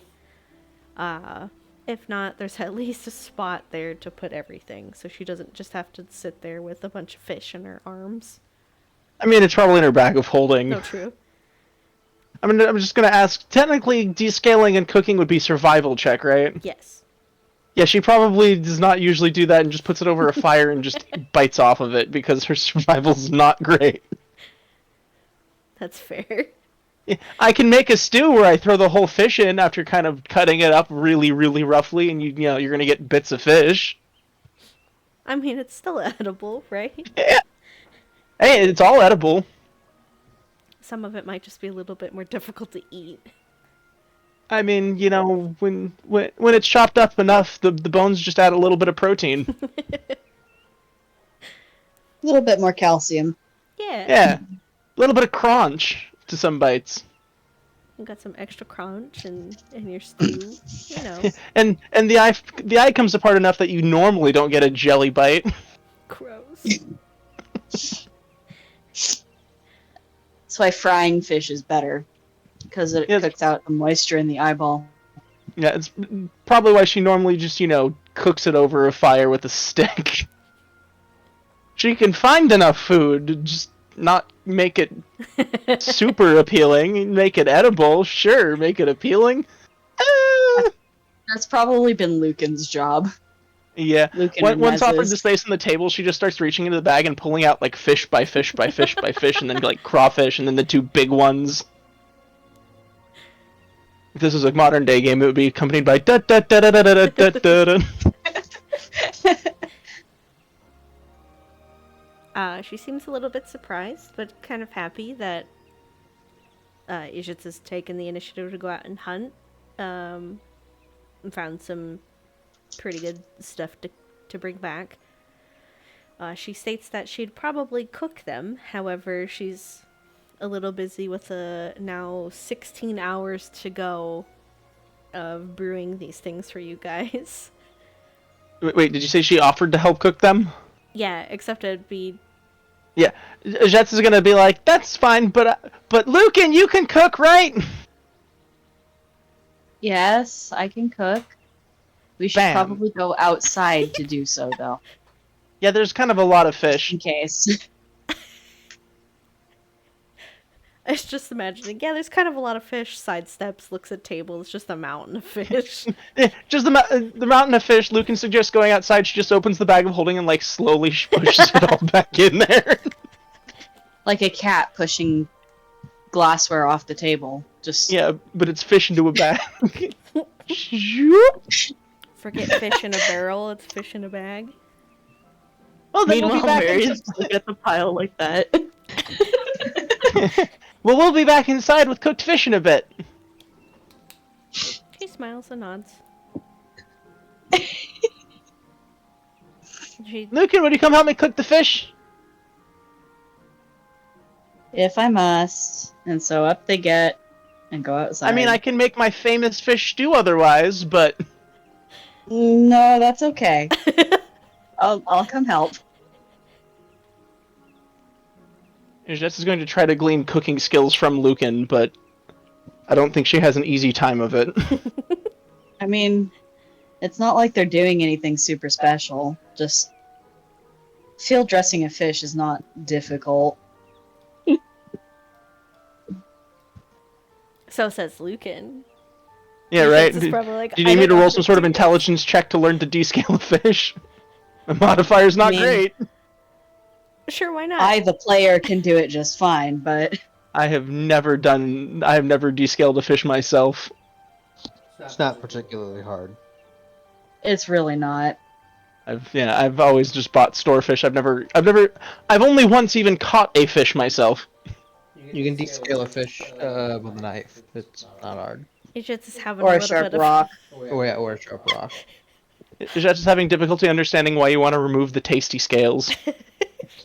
In all fairness, there are some fish that if you do cook with their scales on, they puff up and they're very nice and crispy. Mm-hmm.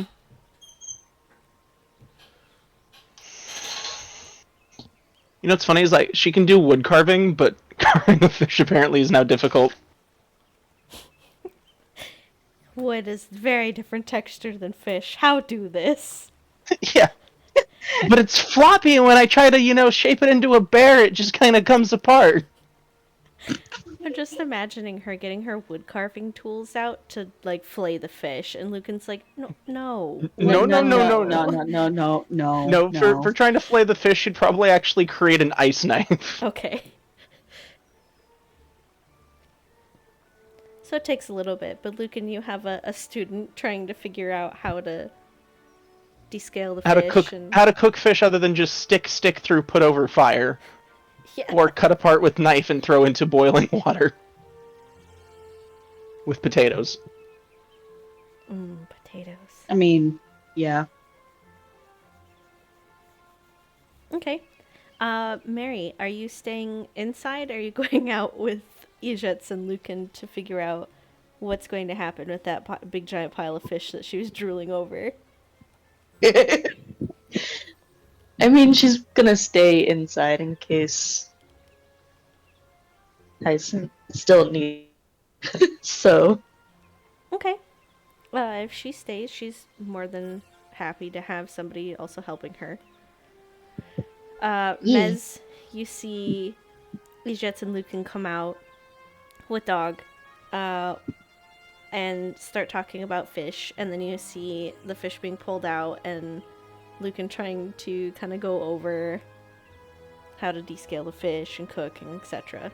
Do you guys literally park a spot right in front of the door right there, or do you guys go out to a No. bigger area? No, No.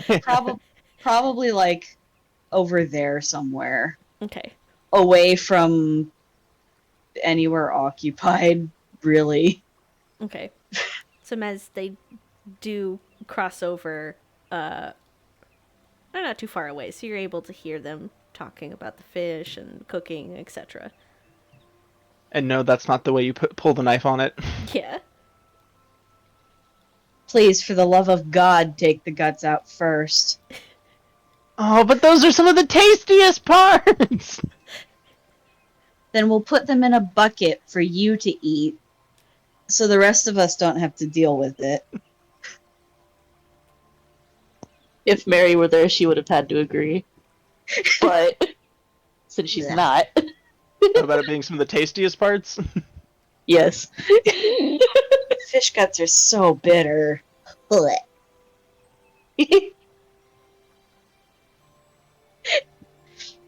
Yo, I need to find a whole salmon one day so I can freeze it and give it to my husky and see what he does with it. Apparently, I they're supposed to mean- love frozen. They're supposed to apparently love like frozen salmon and stuff. I Well, mean, you'll have to film it. Yeah. Yeah, the trick is finding a whole or mostly whole salmon. yeah. I am gonna boogie back on over to Rick. Ezra. Ezra has heard, while he's kind of working, everything kind of going on, the slight little scream coming from the teapot, everything kind of being quickly capped and whatever. Egypt's coming in with a giant-ass pile of fish, which then she just shovels back into the bag and has Lucan come out with her to help descale and cook, etc., and teach. And then that leaves you with just Hyacinth and Mary, who are basically getting ready for another round of brewing. Has he been working on the hospital this whole time? Yeah. Okay, how far do you think he's into it? Because it's been about 4 hours. I would say he's probably done with it. I can't imagine that it's taken too long. Hostels are very simple to make, and it's probably something he has an idea of. And just kind of fairly quickly, like, has some scraps that he makes. Okay. Does he do anything with it, or is he just kind of like, I did something, and then kind of like sit there and look around? Like, what else does he do in that time?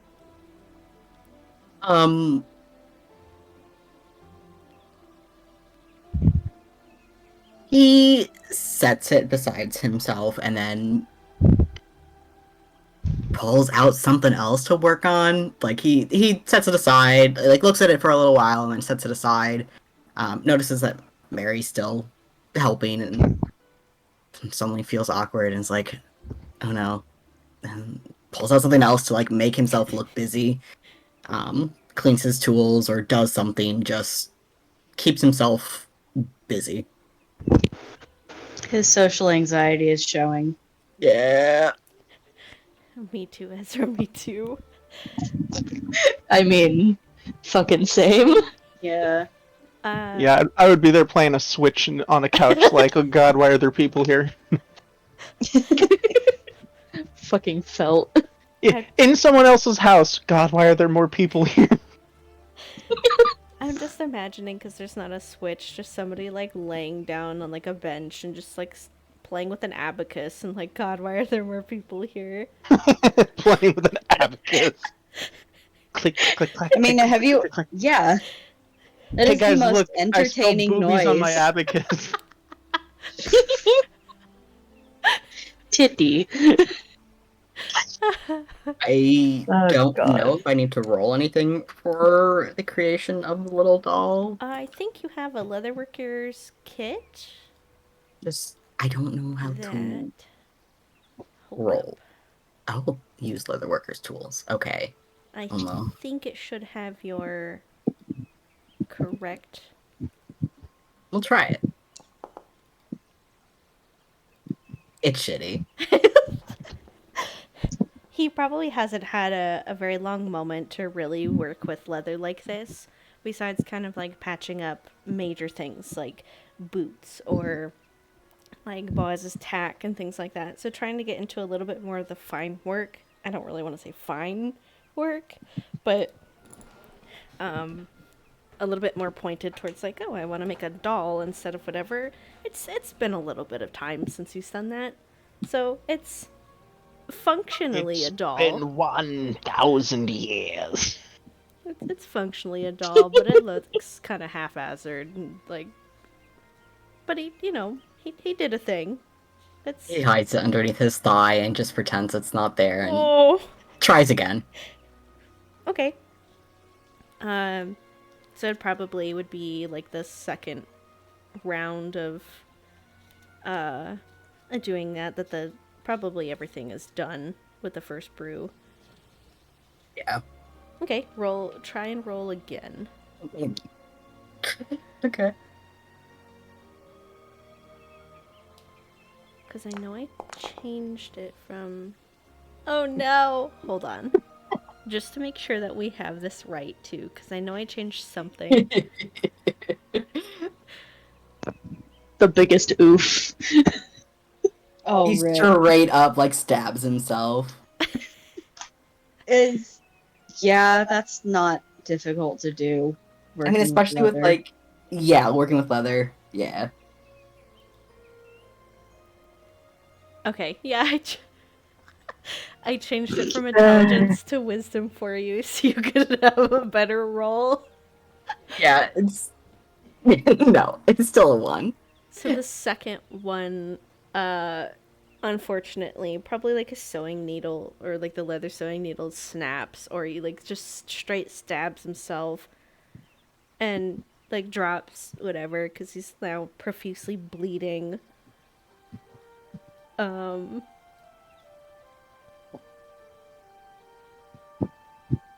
He just sighs, like, very disappointed in himself and like come on, like I've done this before. I can do this. And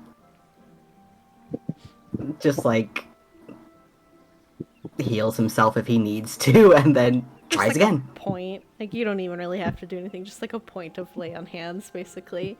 Yeah. I think Hyacinth at this point would be like, I believe in you. She not looking at him, doesn't know what he's really doing, but just like a soft like, you can do it. As she's doing whatever. Go ahead and roll with advantage. Oh no.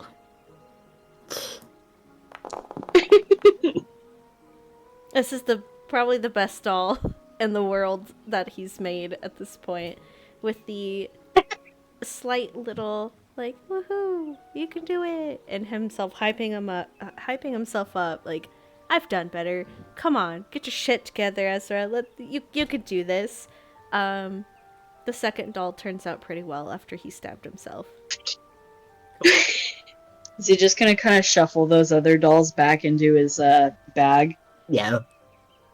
Out of Like- sight, out of mind. Yeah. he'll tear him apart later. I was gonna say he probably, so like the first one, he probably was like, I don't like this, and tears it apart to be able to make the second one, which then he stabs himself in the middle of working on, and then gets the like, come on, you could do this, and then makes it actually pretty nice. So yeah, It's just Ezra, like you have a nice little doll. Yeah. It's a leather little. That's actually kind of cute. That is really cute. As he eventually finishes a decent one, he would get really embarrassed, but decide fuck it, and approaches Hyacinth and goes, while she's hopefully not busy, and maybe if like Mary is like turned away, and goes, I don't like the thought of you doing this for nothing. maybe this could keep you and your bear company. And then sets it on a little area and darts back to his little cushion and fidgets with something, just like pulls out more shit, more leatherworking shit, and like pretends to do shit. He's not doing anything, but just like, He's like, quick, pretend to be busy so she doesn't, like, call me back yeah, over there. yeah. Oh my god, Ezra.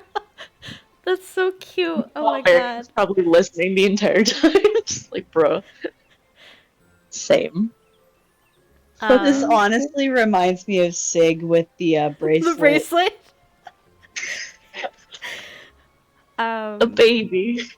She's as she's kind child. of like dusting things off and getting ready for that second brew to start, is most likely when he comes over to state that. And as he leaves it and like wherever, kind of in an open spot, probably like up on top of the hearth, kind of out of the way of everything, she looks at it and kind of like looks at where it's placed. It looks kind of like it's just overlooking the rest of the home. And she smiles and kind of like turns back to watch him dart off. Glances to Mary, glances back to the little doll, and then goes back to her brewing stuff. What a nerd. It's just like that's actually very endearing and very cute. It kind of like she probably even whispers that to Mary. And Mary just like looks at it and nods. Just like, yeah. That is really cute. That's where it's like fully flushed and just like Aw. looking away. Just like trying to play it cool. He's trying so hard. He's like, yeah, I did that. Why am I so red? Fuck. I did that, but don't look at me. So proud, but don't fucking look at me. Oh, Ezra, you adorable man. Yee. Yeah. Yeah, basically. That's all I see.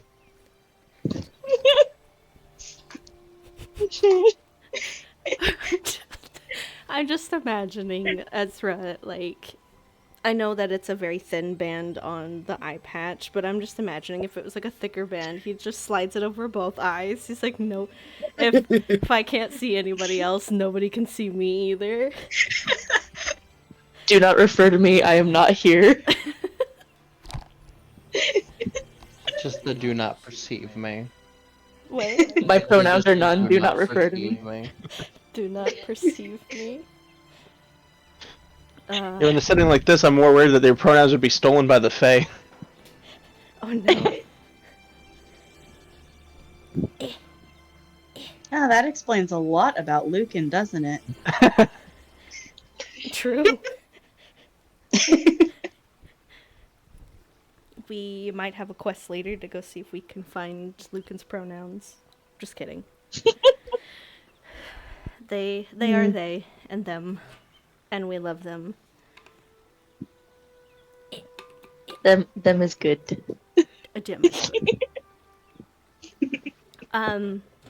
As Hyacinth starts that second batch, she has a little bit more like pep in her step. As there's a gift sitting, she was gifted something essentially, and she's a little bit more happy in making it. She does tell Mary, however, that because this is going to take another 4 hours, if Mary does wish to go and rest at any time, to just let her know. She can basically take over the entire process herself, and she will continue to stay up the full 20 hours of all of these things being made. I mean, Mary will stay for as long as she can, and then she would excuse herself to go sleep. Okay.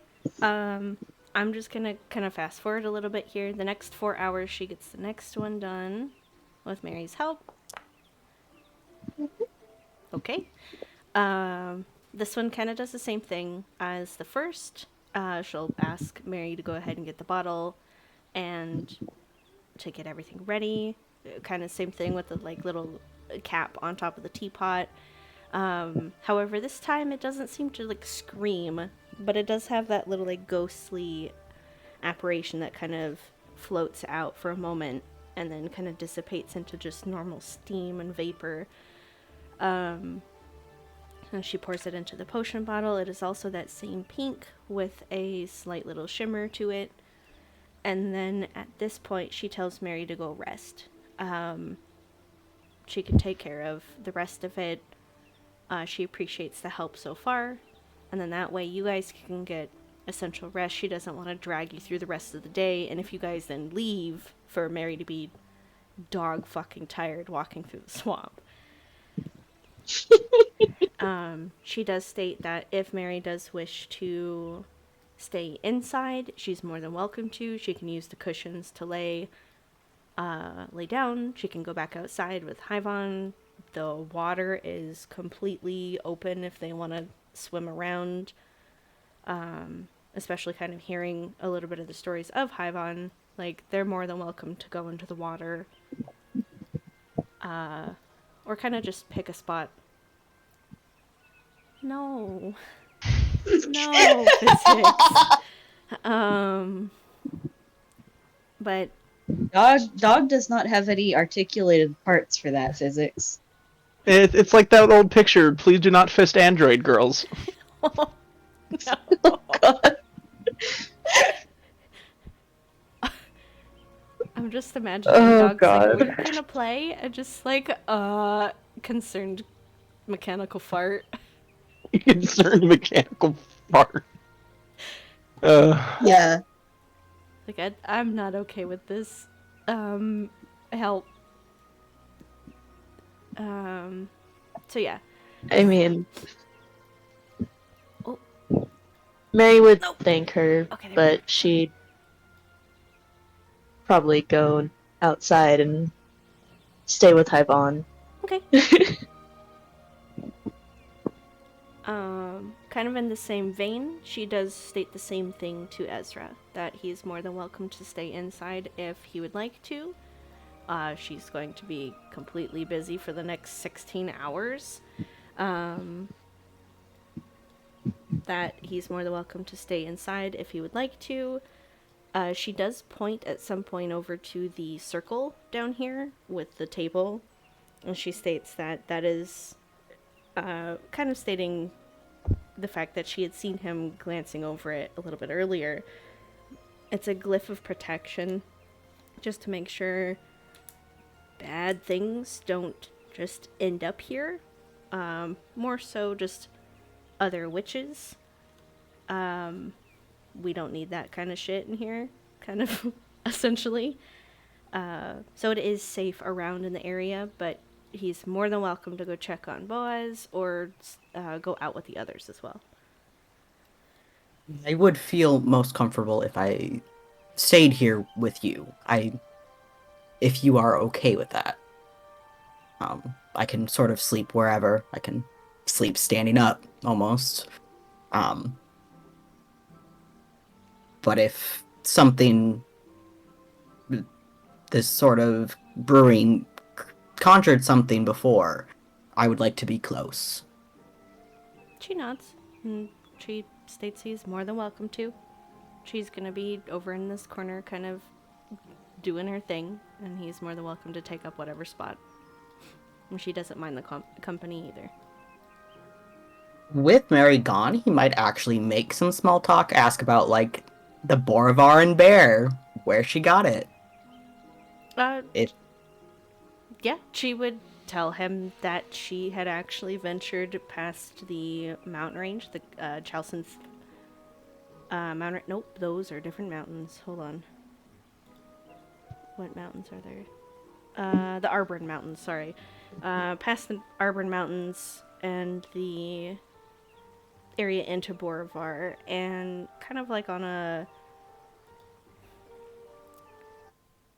search for some sort of strange component for a spell, and ended up kind of fighting this bear, and she basically skinned it as a prize to take it back home. He is very impressed. Just nods and asks her some questions about her trip to Borivar, and he doesn't hide that he's from Borivar. He will willingly offer up the fact that he knows like the area and like maybe has some tales of his own. If he's ever run into a Borivar bear himself, Yeah, talks most about likely. that. Just like it's definitely awkward at first, but as they talk, he probably gets smoother and becomes more comfortable. And he Okay. probably talks for the next 4 hours and then says that he should sleep and At least get sleeps some well rest. sitting up. Okay. Cool. Yeah, she is more than happy to talk. She'll tell about the different tales, and kind of asking him a little bit more about Borivar, kind of telling him about the places that she's been, etc. Just kind of trading the different things back and forth. Happy to at least have something that she can share, much like she did with Mez. Just like, oh, there's company that I can actually talk to. I'm not just here talking to myself. Yeah. And she enjoys the entire company, making that brew, and then I will roll for that in a moment. Azure goes ahead and falls asleep. Mary and Hyvon are outside, just kind of chilling in a nice little spot. Mary is actually in a really good place for all the flowers too, so whenever she does kind of wake up, she will be greeted to very pretty, bright, like pinks and purples and reds and flowers all around her. Ooh, Um, pretty. let's go visit Ejit's Luke, and a dog and see how they're doing, and then we'll kind of go through the rest of the night real fast. Oh, and Mez. So Ejit's Lucan and dog. How are you guys doing on fish? Yeah, how long does it take to like cook the fish and stuff? So we got it back before she was done with the second potion, right? Just a little bit, yeah. Or no, you guys got it before, just as she was finishing the first one. Yeah. So how long does the fish take to cook then? Depending on how much you guys... Are you cooking all of it?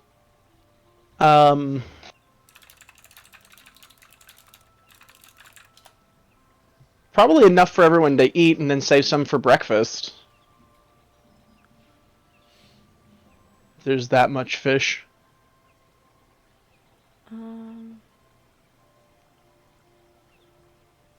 It's 17 plus pounds and then some crawfish, so like there's definitely enough for, I think, the morning.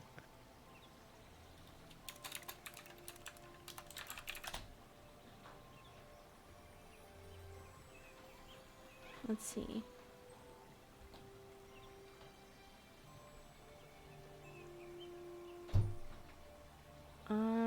It says about 10 minutes per pound for the fish. So overall, I would probably say 100. Let's see. Excuse me. Oh my god. A little under, probably about 2.5 to 2 3/4 hours to get everything descaled and ready to be able to cook, and then get the fire started, and then actually cook them. To cook everything that you guys want to cook. Okay, so about a little over halfway through the second potion. Yep.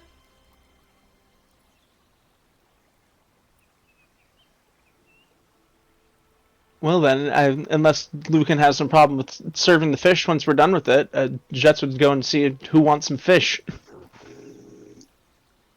Okay, so before the second... Logan's fine with that. Oh. Yeah. Before the second potion had been finished then, so everybody still would have been awake. Ijets is asking basically to go see who wants any of the fish. Yeah, go and see like, hey, fish is ready, who wants some? Okay. Ezra will take some. Ezra Sorry, will I'm take like some. far away from my mic. You're good. Ezra will take some. What about Mez? No, he's alright. No? He's not gonna eat anything? Nope. Okay, Mez passes. Ezra will take fish. What about Mary? Before she heads off to Hyvon, would she have partaken in the fish? Yeah. Okay, perfect. I know Hyvon probably would have eaten fish too, and Boaz probably would have as well. Yeah. Jet saved the good bits to offer some to Hybon and Mary as well. The guts. Yeah, The good. good stuff. The good shit. The good parts.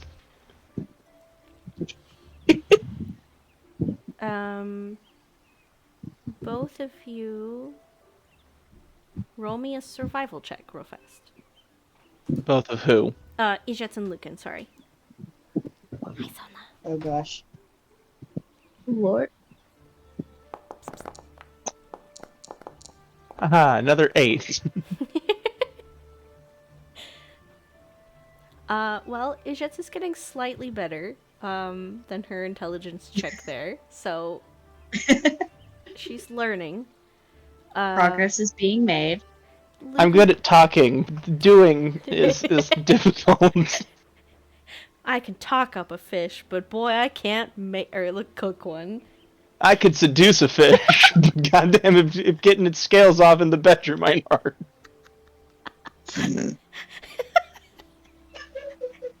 Oh my gosh. But with Lucan generally kind of taking over and I want to say mostly doing everything, but at least pointing things out. Like, this is how you do this.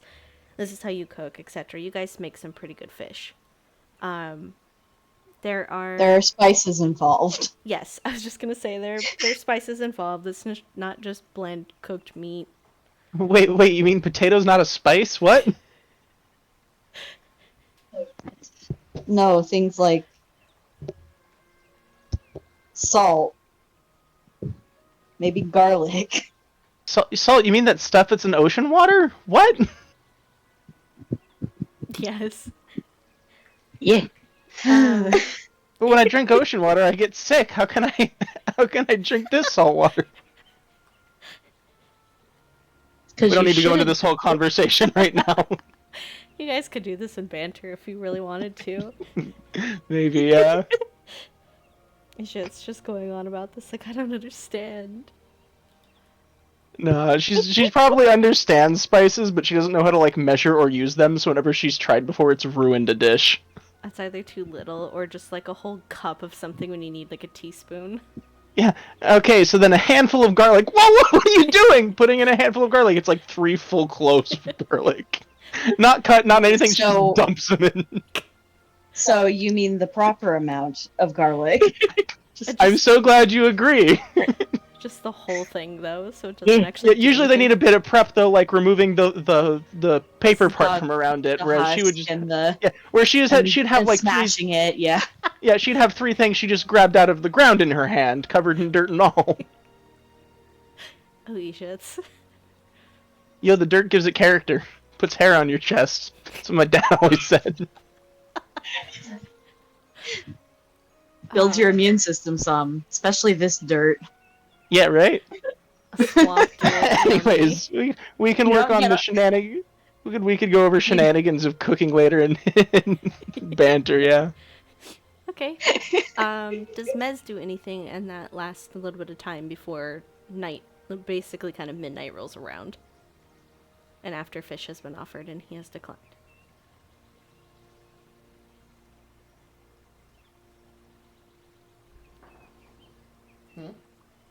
Hello? Sorry, what was the question? You're right behind me, Alex. I was spacing out, excuse me. I said in that last kind of 4 hours of basically 8 approaching into midnight, what is Mez doing besides declining fish? Probably doing general upkeep on his stuff. Okay. Just kind of checking and- everything over and repairing stuff if need be. Yep, and then would probably be um, doing the meditation that he missed the morning before. Okay. Now that they have a moment.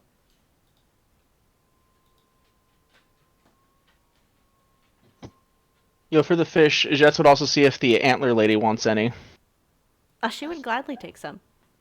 She Cool. most likely can't eat any because her fish that she'd cooked is still there, but she would still take some.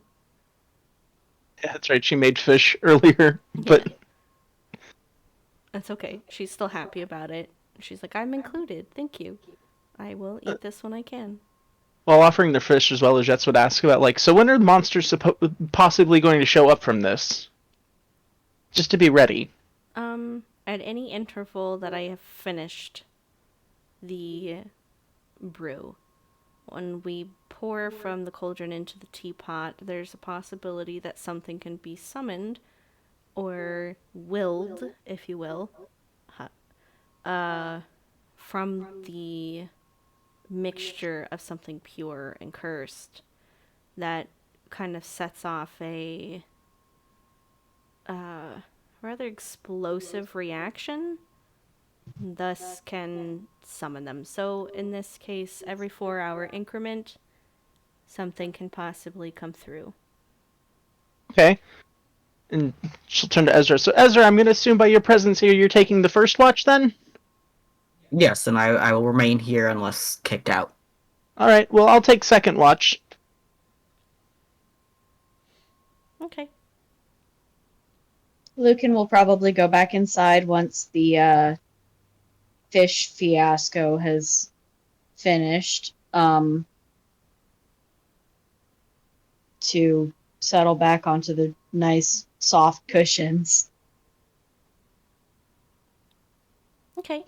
Yeah, these cushions are like Egyptian silk and like really nice cushioning.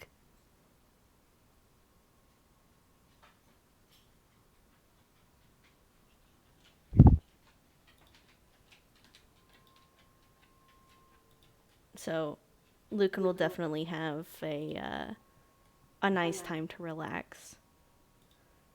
Oh god, I'm just gonna throw something in real fast because it got really quiet.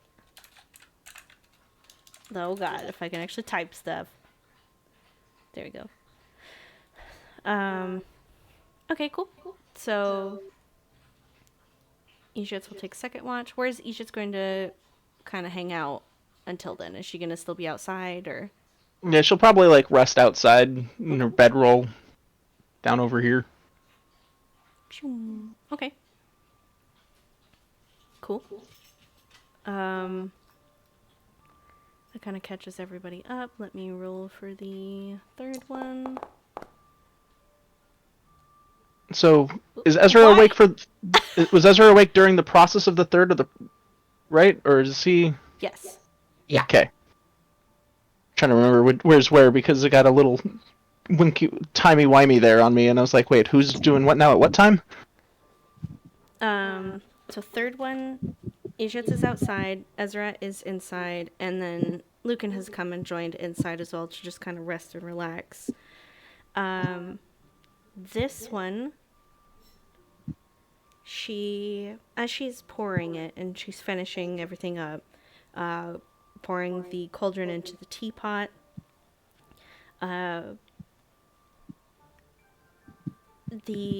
something sputters out of the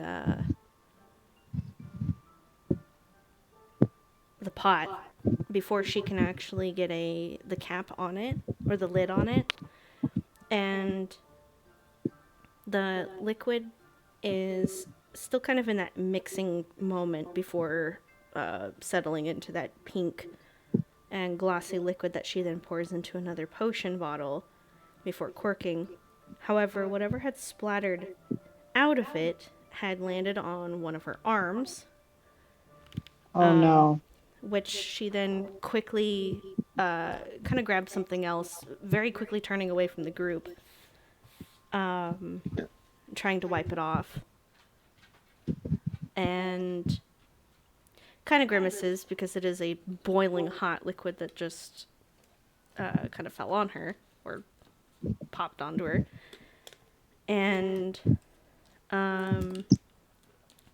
she kind of wraps a couple of like leaves that have a sticky salve on them over that kind of feathered part of her arm. And then she goes back to doing what she was doing before. She doesn't say anything to Lucan will anybody. offer healing if they see this. She politely declines, stating that if need be, she can also heal. It's more so not necessarily the pain, but what that concoction might do to her instead. So she has like basically like these almost like palm fronds that have been wrapped around with a salve that are just kind of sitting on her as like a bandage in essence to For hopefully purification. yeah. Okay, Lucan will probably ask about the salve then. See if they can get a recipe down for it for later or what have you. Okay. As she's basically Applications and all that. ooh, that's true. As she's getting everything ready, cleaning everything out for that the fourth one to be started, she'll go over all the information, and I'll give that to you in a little bit too. I've got some of the swamp plants and stuff that can actually do crazy cool stuff, and they actually give you the different like descriptions of what they do and what kind of saves and stuff that you need to make, etc. Cool. We'll work on something too. But she advises kind of going into that fourth one of what it is and how it can How be to use made. it. Yeah.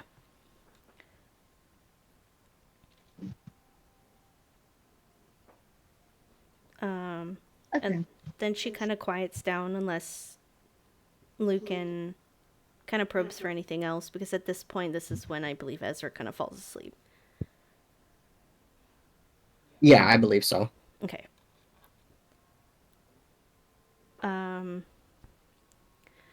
Ejets, because Ezra does fall asleep, there is no one to come grab you at this point.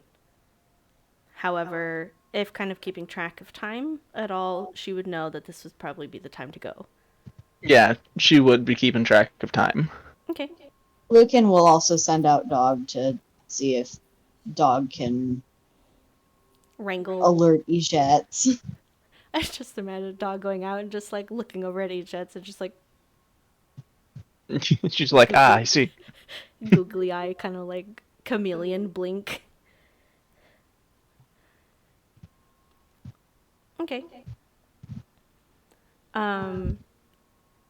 She gets everything ready and gestures for Ejets to take a seat if she'd like to, or if she wished to help, she's more than welcome to. I can lend a hand if needed. Lucan, if you want a trance, I'll let you guys know if anything happens.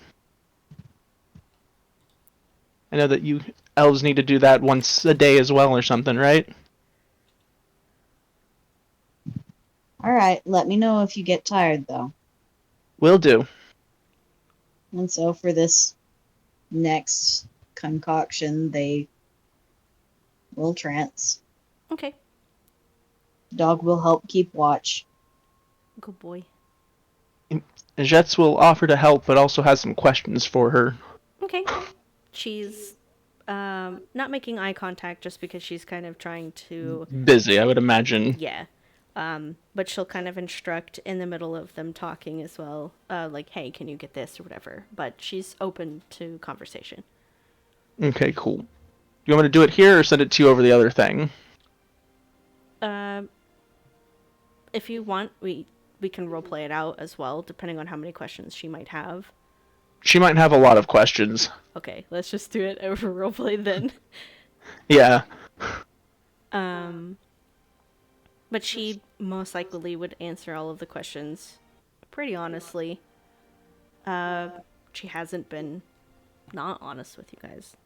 So, um, how long would Ijit stay for the full 4 hours and then go back out to sleep?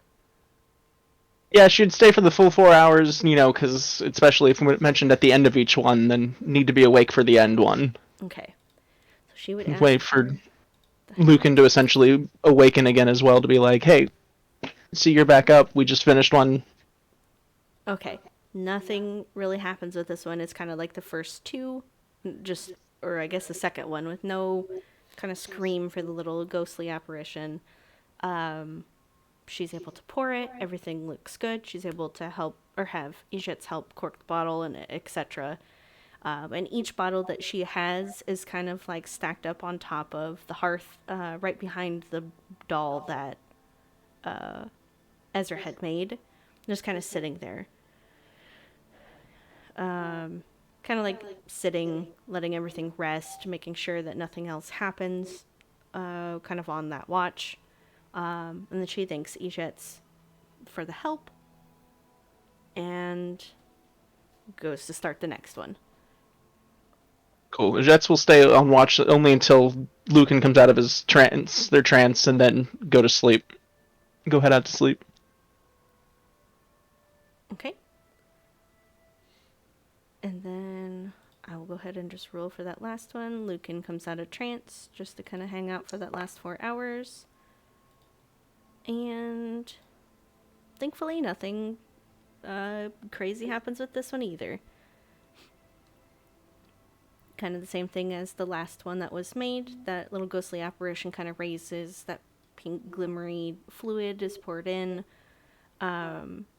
She most likely would ask for Lucan's help to be able to pour and to cap it, but otherwise would just kind of leave them to their own devices to sit and just enjoy the nice softness of cushion and not having to move. Yep. Lucan probably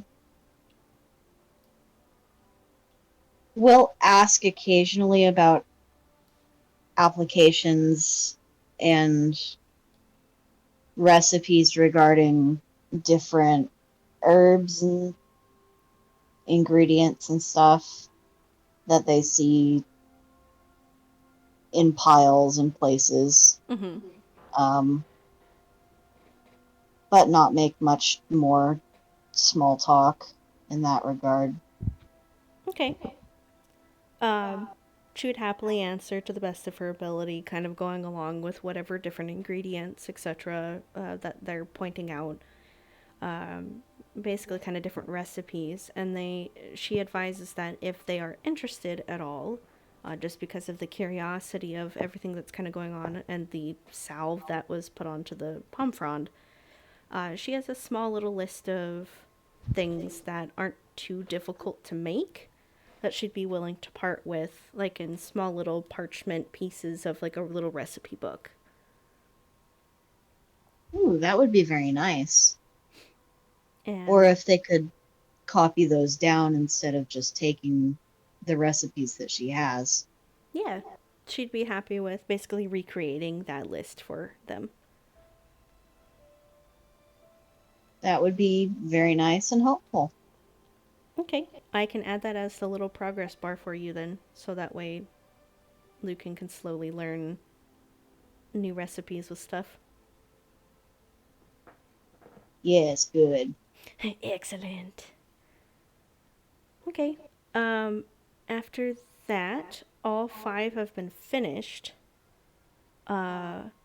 She sets the last one down up next to the rest of them, finally eats her food. She probably warms it back up a little bit before just full diving into cold fish. And then, not too long after finishing eating, she makes another. She makes another pot of tea for everybody, not in that strange little teapot that she had brewed everything in before, but the one that she had poured the hibiscus tea in.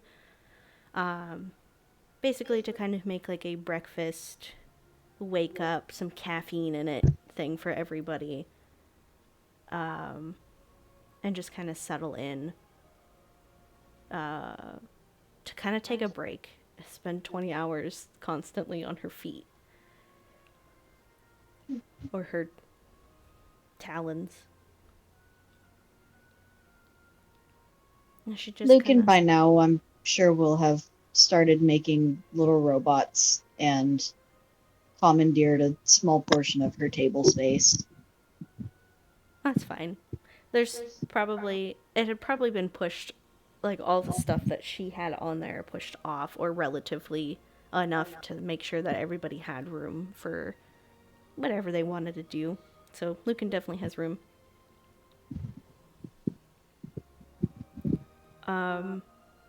At some point, kind of like drinking her tea, her eyes kind of close as she just holds the tea cup in her hands as it kind of steams.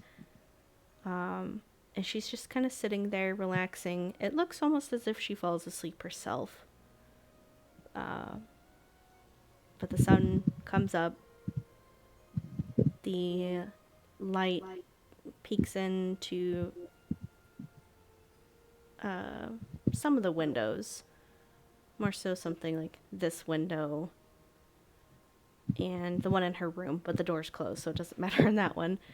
To kind of alert that the sun has come up, it's a new day. And those outside are able to kind of feel the rays of the sunshine kind of come down as well. It is nice and, I wouldn't say toasty. It's not incredibly warm, but it's not cold either. It's just kind of right in the middle of waking up with the nice sun rays kind of cast down.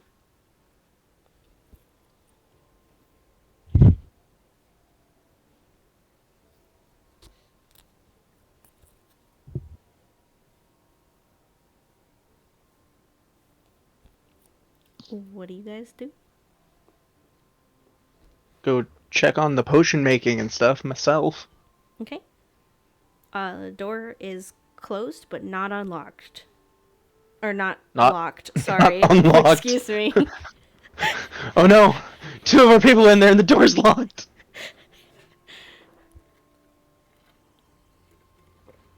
It is not locked, excuse me. It is unlocked for Ejit and anybody else to go back in.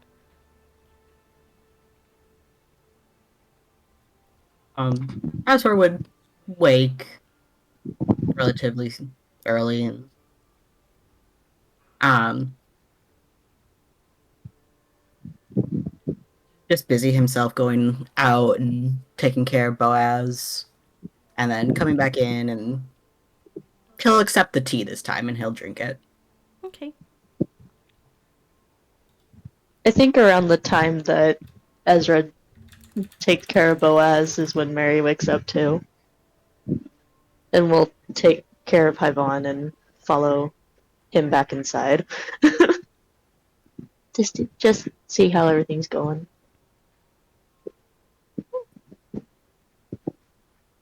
Cool. Lucan will probably shuffle the potions into their bag of holding just in case the morning light ends up damaging it or whatever. Okay. She does not give a single ill move or word or anything towards Lucan getting up to collect the potions. She just kind of sits. She's actually probably sitting, oh, just like right here on her bare rug, just legs kind of tucked under her, tea in hand, eyes closed, just resting.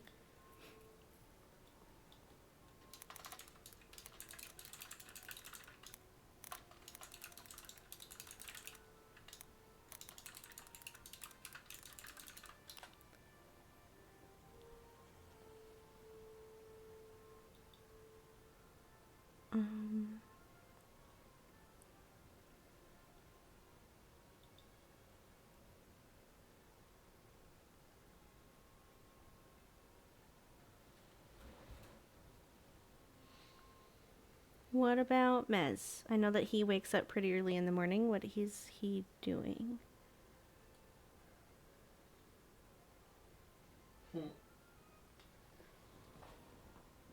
What? I swear for God, I'm gonna beat you up. Sorry.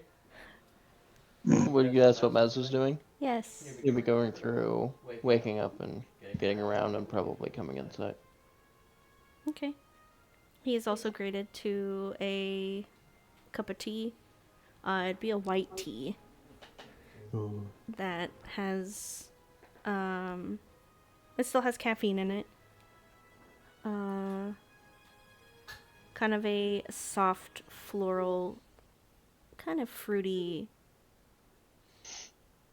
kind of note to it. Mm-hmm. He'd take it and have a sip. Okay. It's the same thing as before. If anybody does finish their cup of tea, it is refilled once they put it down and pick it back up.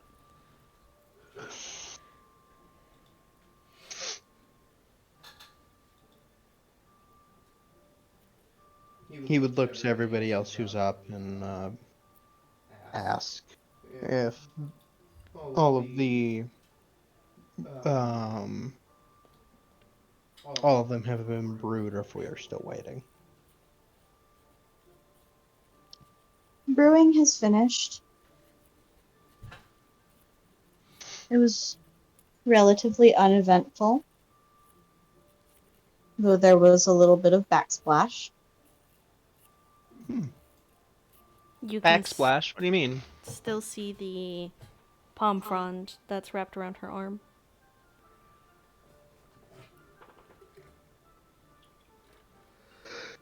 Is she gonna be okay?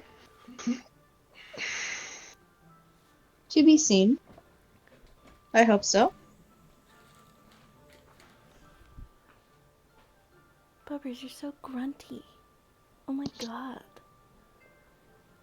She slowly kind of peeks an eye open and states, I should be.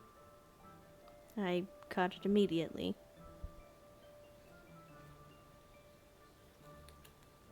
Well, that's good then.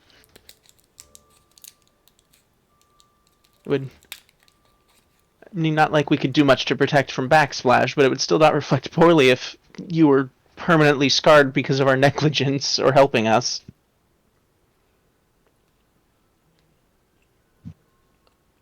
I'm not too worried about it. I appreciate those of you who have kept me company here. Mez would ask to see her arm.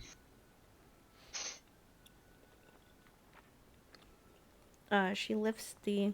Or she puts her teacup down and lifts the frond up. And there's a black, probably like $50 sized spot that looks as though it's been charred into her feathers. Does it look like it's gotten any? Mez would ask her if it looks like it's gotten any bigger. Does not look as though it has gotten any bigger, but it has not gotten any smaller either.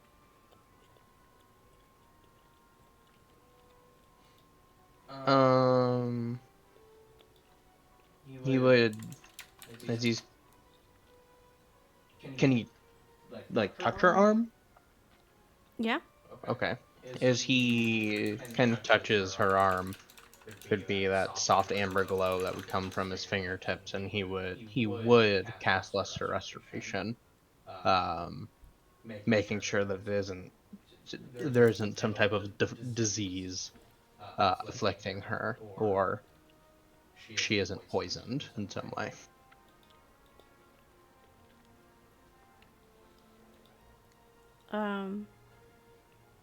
Kind of seeing what he's doing, she lightly holds up a hand and shakes her head and advises him not to waste any of his magic, as there's most likely going to be a long day ahead of them, and who knows if he might need it. She knows that lesser restoration is not going to do anything. Okay. Yeah, if that's the case, he would retract his hand. She smiles and thanks him, though.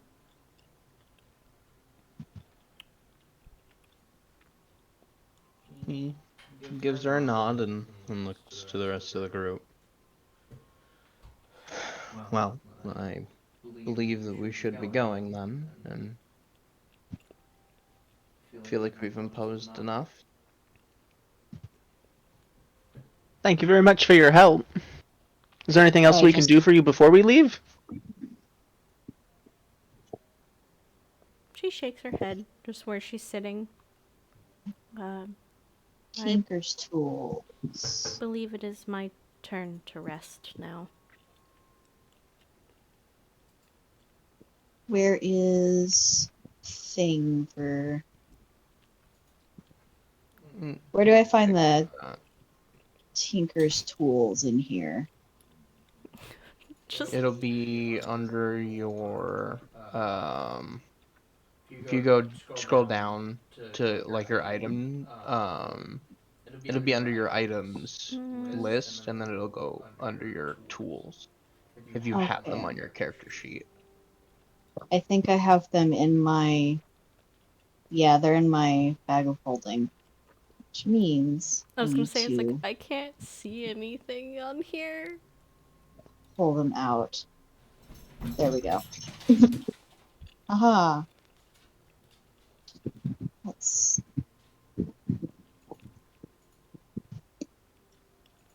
Can I? Oh, that's what that is. Normal. Rip. Aww. They would have probably spent a couple of hours on trying to do what they're doing, but I would say roll one more time, because you were getting help from Dog and assisting you with kind of the harder bits of trying to do stuff.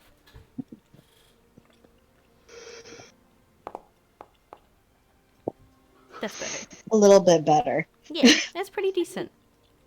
It There's- functions. Yeah, there are probably some parts that don't look as good as Lucan had wanted it to, but it's relatively pretty. Okay. They will leave it over here on the table then. Okay. Question for you, does it do anything? Like, does it activate in a certain way and do anything? If you poke its forehead, it will get up and like flutter around, and it's a mini dog kind of with a different form. Okay. That's actually really cute. They make all of their little clockwork creations like that. They're just all different kinds of forms of dog. Yeah, but not. Yeah.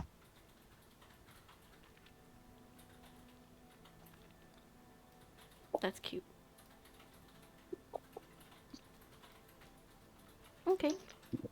She happily accepts it as they put it down on the table. She'll open her eyes back up and kind of look at it and smile and thank Lucan for the gift.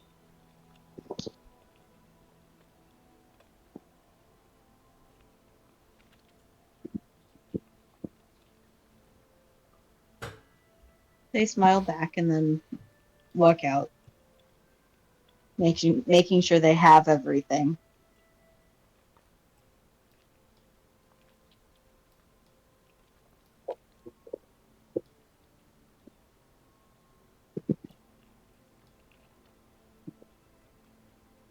If everyone's just gonna say their goodbyes and leave, Mary will probably stay behind. Just for a moment. Okay. Well, Jess will just say, perhaps we'll meet again, and thank you again for your help, and then leave. Hyacinth and smiles and nods and wishes Ishit's safe travel, as well as Lucan as they exit. Some of the attitude there might change depending on what some of the answers to the questions that haven't been asked yet are, but Yeah. that's the gist of it no matter what. It's just how it's, the underlying tone. Gotcha.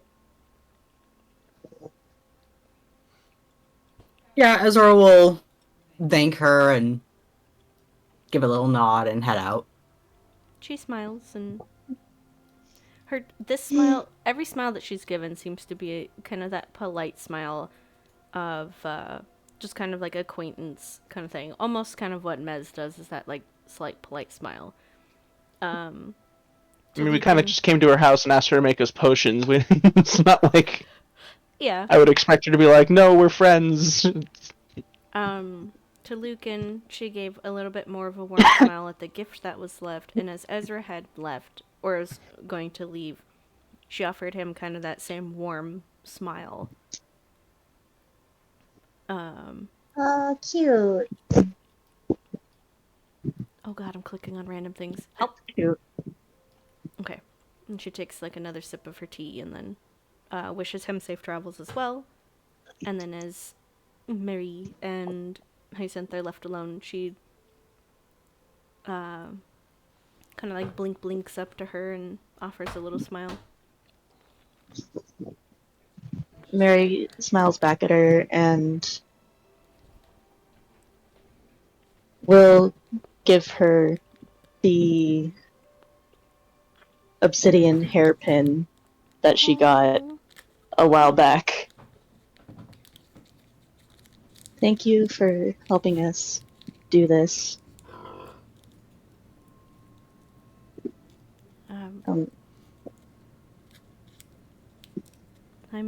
And thank you for letting me take some of the flowers. Absolutely. Those aren't really used in much of anything for brews or recipes, minus some healing properties. But they are slightly rare, and I figured somebody might appreciate kind of recollection upon looking back at them. So I'm glad that you took part in it.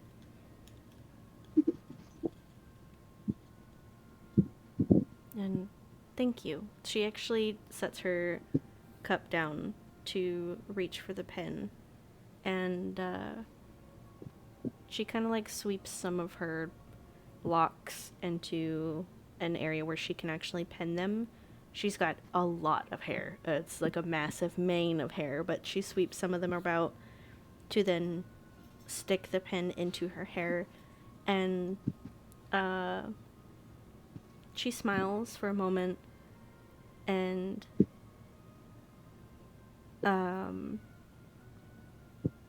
gets up for just a brief moment, setting her cup up on the table instead, and goes off to her room for just a brief moment to assumedly kind of look into a mirror. As she comes out, there's a soft little blush on her cheeks. Very faint, and it's kind of more darkened skin tone of that kind of more of like a gray that's tinting at her cheeks, but she smiles and lightly pats at Mary's shoulder and expresses another round of thanks, basically.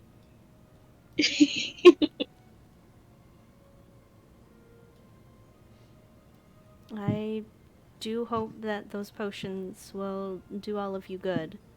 I'm not sure exactly what you are all going to use them for. I would just caution you all again to be careful, as nothing good comes out of something with the blood of something cursed.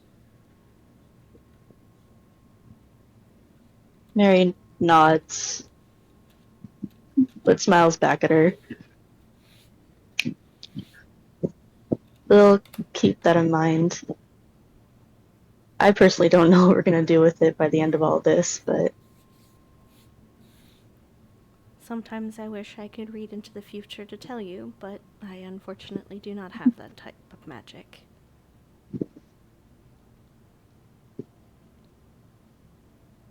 And Mary just pats the hand that's on her shoulder and just, that's okay. She I smiles. usually just go with the flow anyway. That probably gets a little giggle out of her. Sometimes that's all you can do. And sometimes that's what you might need to remind your party members of. Yeah.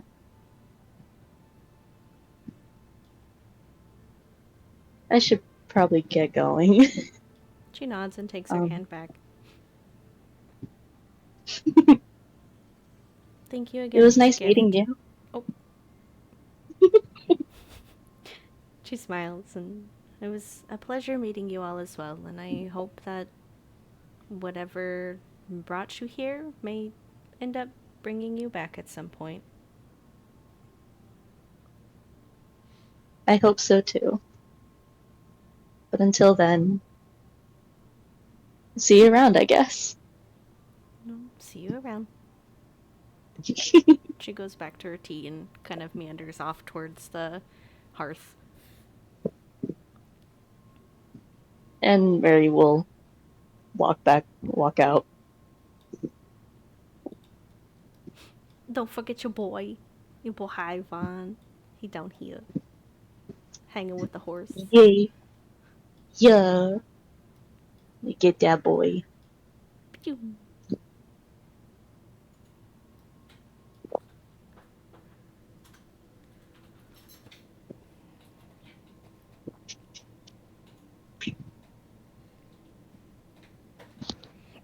So shall we? Indeed.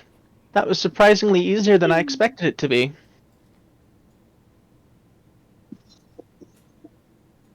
I agree. Well, we still have quite a bit of a travel down south. Better get on another quick wave. So far south it'll become cold again.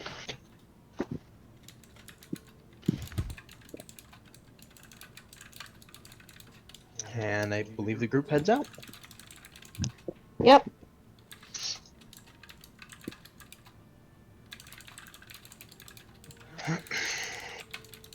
Is Mez gonna let go of that poor snake?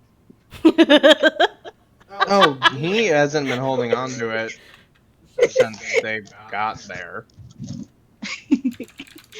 It's up to the snake if the snake left during the time that he was hanging out or if it stuck around.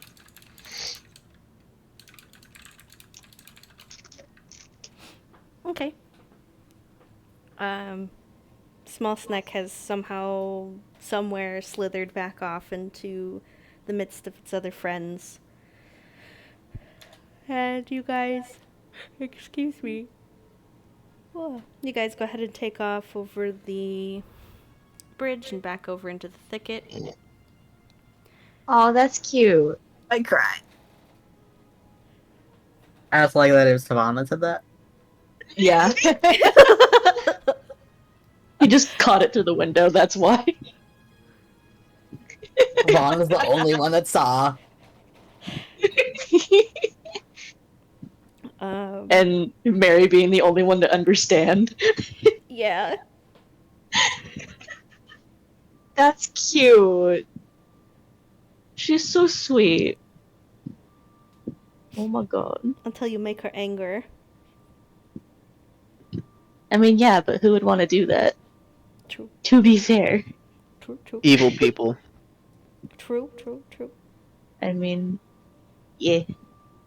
People who don't like Faye. There you go. But you guys continue down out of the little glade that she's in, out of the thicket, kind of down the trail of snakes. And after a little bit, it becomes kind of sparse of the amount that had kind of littered it, and kind of back down to the sudden ambience of how the swamp was before. It's kind of like a big switch. You guys were kind of in this serene area where it was just kind of the quiet sound of the water lapping up onto the quote-unquote shore, and just kind of quiet sounds. And now it's mosquitoes and other things that inhabit the swamp, and it's again kind of mushy and muck and back into the uncomfortableness that is the swamp. Oh boy, I sure didn't miss this. As you guys travel with help of Lucan's map and Mez's navigation skills and tools, do you guys head back down to Yvonne, or do you go through the swamp and down towards the south? I'm actually going to get us to the world map. Hold on. Yeah, that may help. We should get like a party token for the map so we can know where the party is. That's a good... Let's see if I can...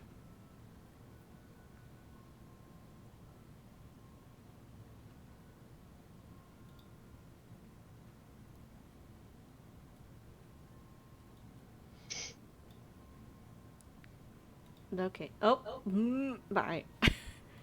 Hold on 1 second.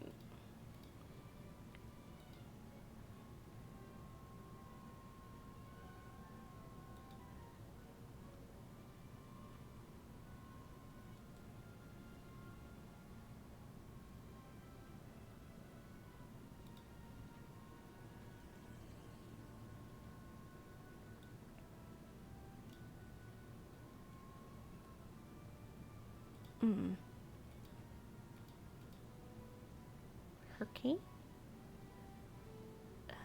We will...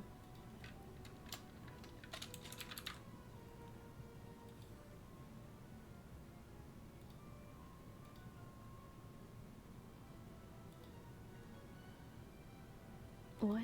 It didn't even... Okay, what in the world is going on?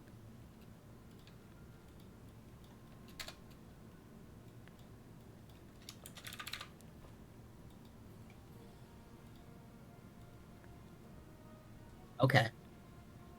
I lack permissions to update. Ah! You guys are about right here. Okay. You guys apparently only have 7 health, but that's okay. The health should totally be the number of party members, and so if anyone dies, it just loses health. Oh, that's... I mean, then that would be accurate. It's the 5 PCs plus the 2 mounts. Or, Well, I there's guess dog. one more. Yeah, because of dog. We'll do 8. There you go. Bam. There's 8 of y'all. Nice. So that's where you guys are headed. So, like, you guys can... Or that's where you are. I'm sorry. You are that far west. Looks like it'd be pretty easy to take a detour to the town on our way out. That way, if you guys need to... Are there any bridges across this rather large-looking river, or do we have to, like, hook all the way out to... No, you guys know that there is one right about... Mez would know. You said Mez would know I think one it's right right about where. Yeah, ish. Yeah. So it'd be super easy to just hook through the town then. I'm gonna actually draw... So looking at about 18 days in total. Yeah, it depends on us if we want to head to the smaller coast or this larger ice coast as well. That is bridge. So if we come down to this one and have to loop back, it's not the end of the world, but it'll more than that's not double, but it adds 10 days, 11 days. Oof.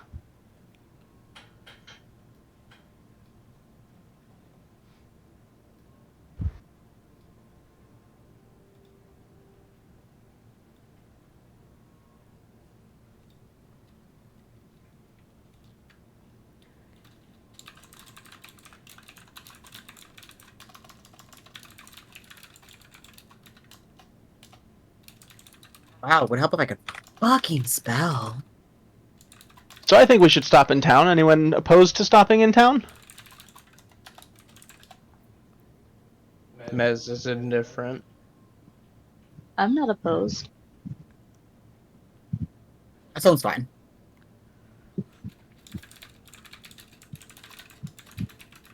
Sounds like that's where we're going. Stopping at the town.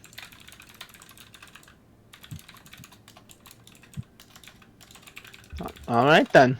Cool. So you guys head back down towards the town. It does take about 3 days or so from your location just to get down there.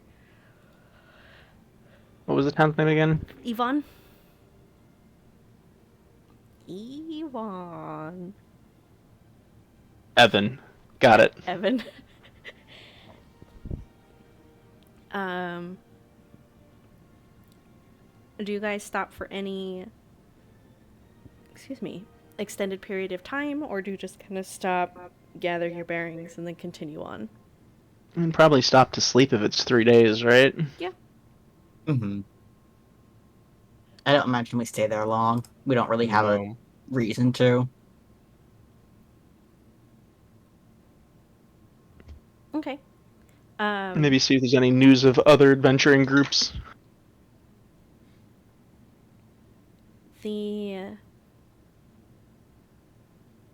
As you guys do enter into Yvonne, most likely from the northeastern entrance to get into and around, actually, you don't have a cart, so you guys can just literally trudge right through into the northern part of the area. The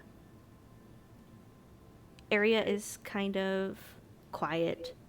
The campsites that had been set up for all the adventurers to kind of stay under and within have been taken down.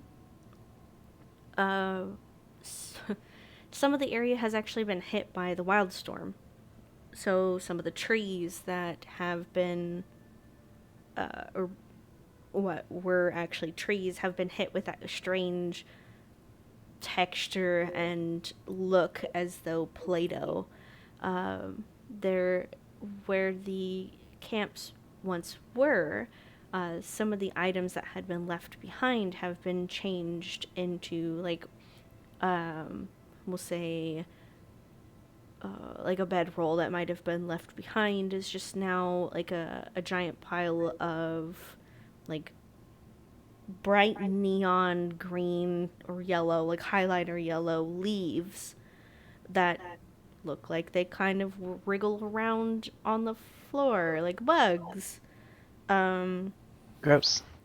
There's just kind of some strange things that have changed, but the integrity of the buildings have for the most part, stayed intact.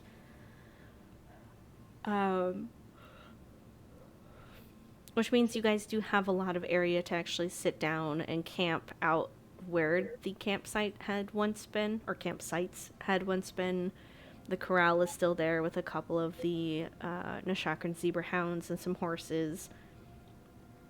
Food is still out. There's still villagers here that are kind of going back and forth and kind of doing their things out in the field. Some people would be interested in your guys' progress. There would be one other adventuring group here that is in the southern camp. They look a little down. But everything else is kind of quiet as you guys enter.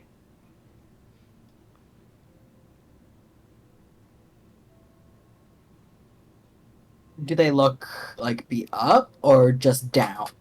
Kind of a little bit of both. It's safe to assume, kind of looking over this group, that there once were 5 people, and now there's only 3. It's safe to assume that something happened along the way that they lost 2 members.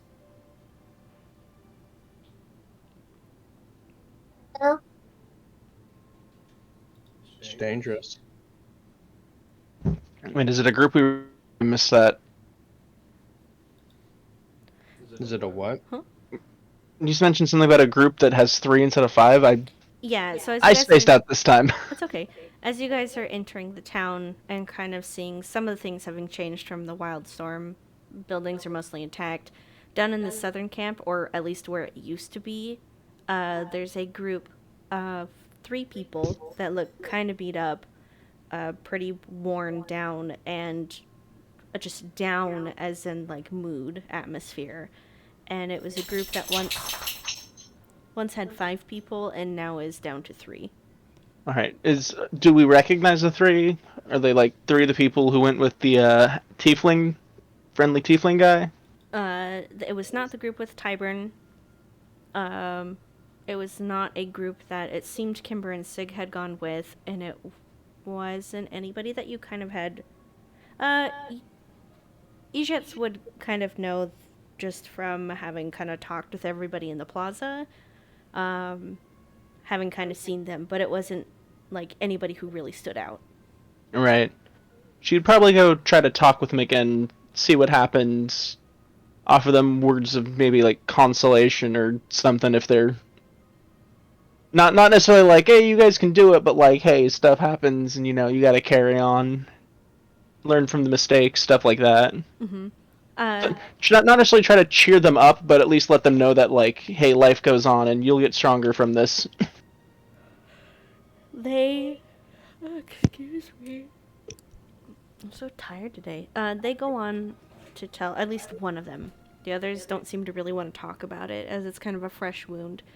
One of them does open up, though, that the other 2 that were with them were trying to kind of get a better hold on looking for the cursed blood. They had also gotten the lilies just from a different place. They had actually kind of gone up towards the forest area and had found them out in a strange kind of field area. This probably procs the memory of the nature spirits, the flower spirits. But on their way back, they were attacked by something, and 2 of their friends were so shredded apart by whatever they had been attacked by. It was kind of an ambush at that point. They weren't able to really do much and decided to flee. They weren't even able to get anything of their party members to kind of remember them by or bury them, etc.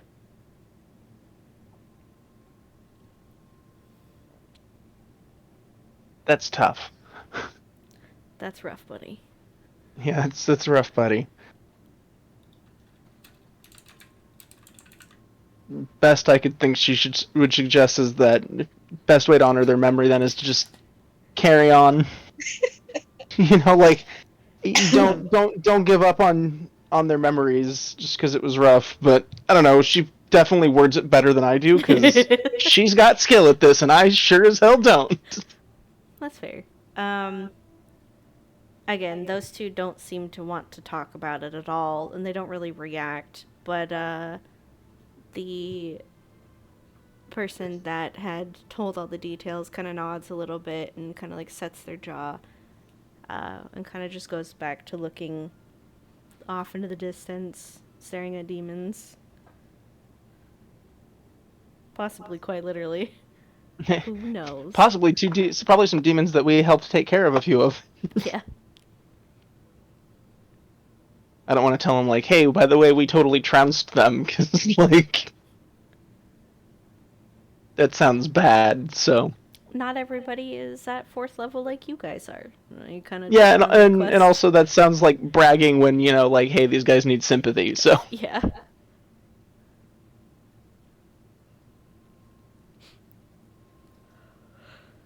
Alright. I say we end up taking the day and then continue on.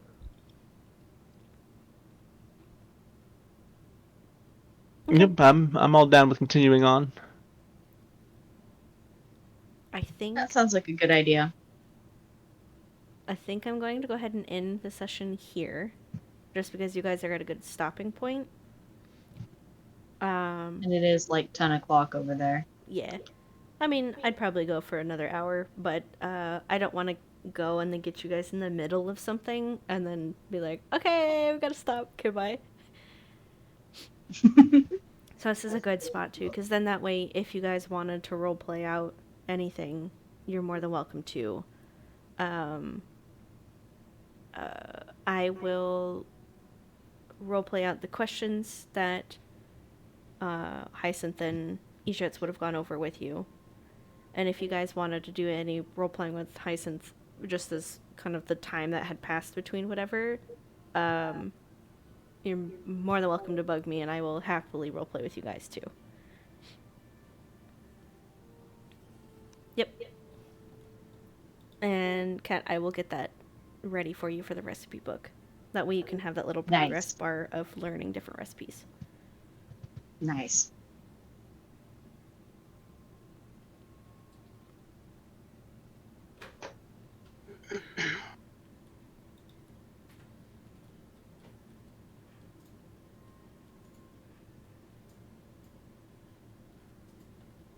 Okay, bye. Bye. But Alright, well, Okay. I guess with that, I'm gonna pop off too. Oh, they back. Welcome back. Okay, bye. I kicked rhythm. That was just rhythm. Oh, okay. I was. I also keep thinking that I'm on my computer when my computer is hit or miss with Discord, and I've been on my phone the entire time, so I keep clicking the voice chat on the computer, which kicks me off the actual voice Oh, chat. yeah. So. That's fair. I've done that a It couple of be like times. that. It be like that though. It do be like that. To Bryce, I want to set aside a time sometime during the week so that way we can actually talk about Mary. I'd been Yeah. meaning to this week, but I've been super brain scattered and stupid. I mean, And working, and then same. a couple other things have popped up. So I do want to actually set aside time where we can voice chat that out. Yeah. And I'll reach out to you about it too. I just don't know when your schedule is free, so I'll just bug you whenever. And in all honesty, like, all of my time is free right now, so. Okay, then I'll just bug you whenever I'm done working and can have a moment to talk. Yeah. Cool beans. With that, I think I'm gonna go ahead and log off for the night, or at least get off a Discord voice chat. But I'll still be open for you guys if you want to roleplay or talk or have any questions. Okay. Yeah. All right. I love you all. I hope you guys have fun, and I'll see, quote unquote, see you guys next week. Yeah, Yep. hopefully. Here. I'm Okay. also hopping off because I'm a hungry. Me too.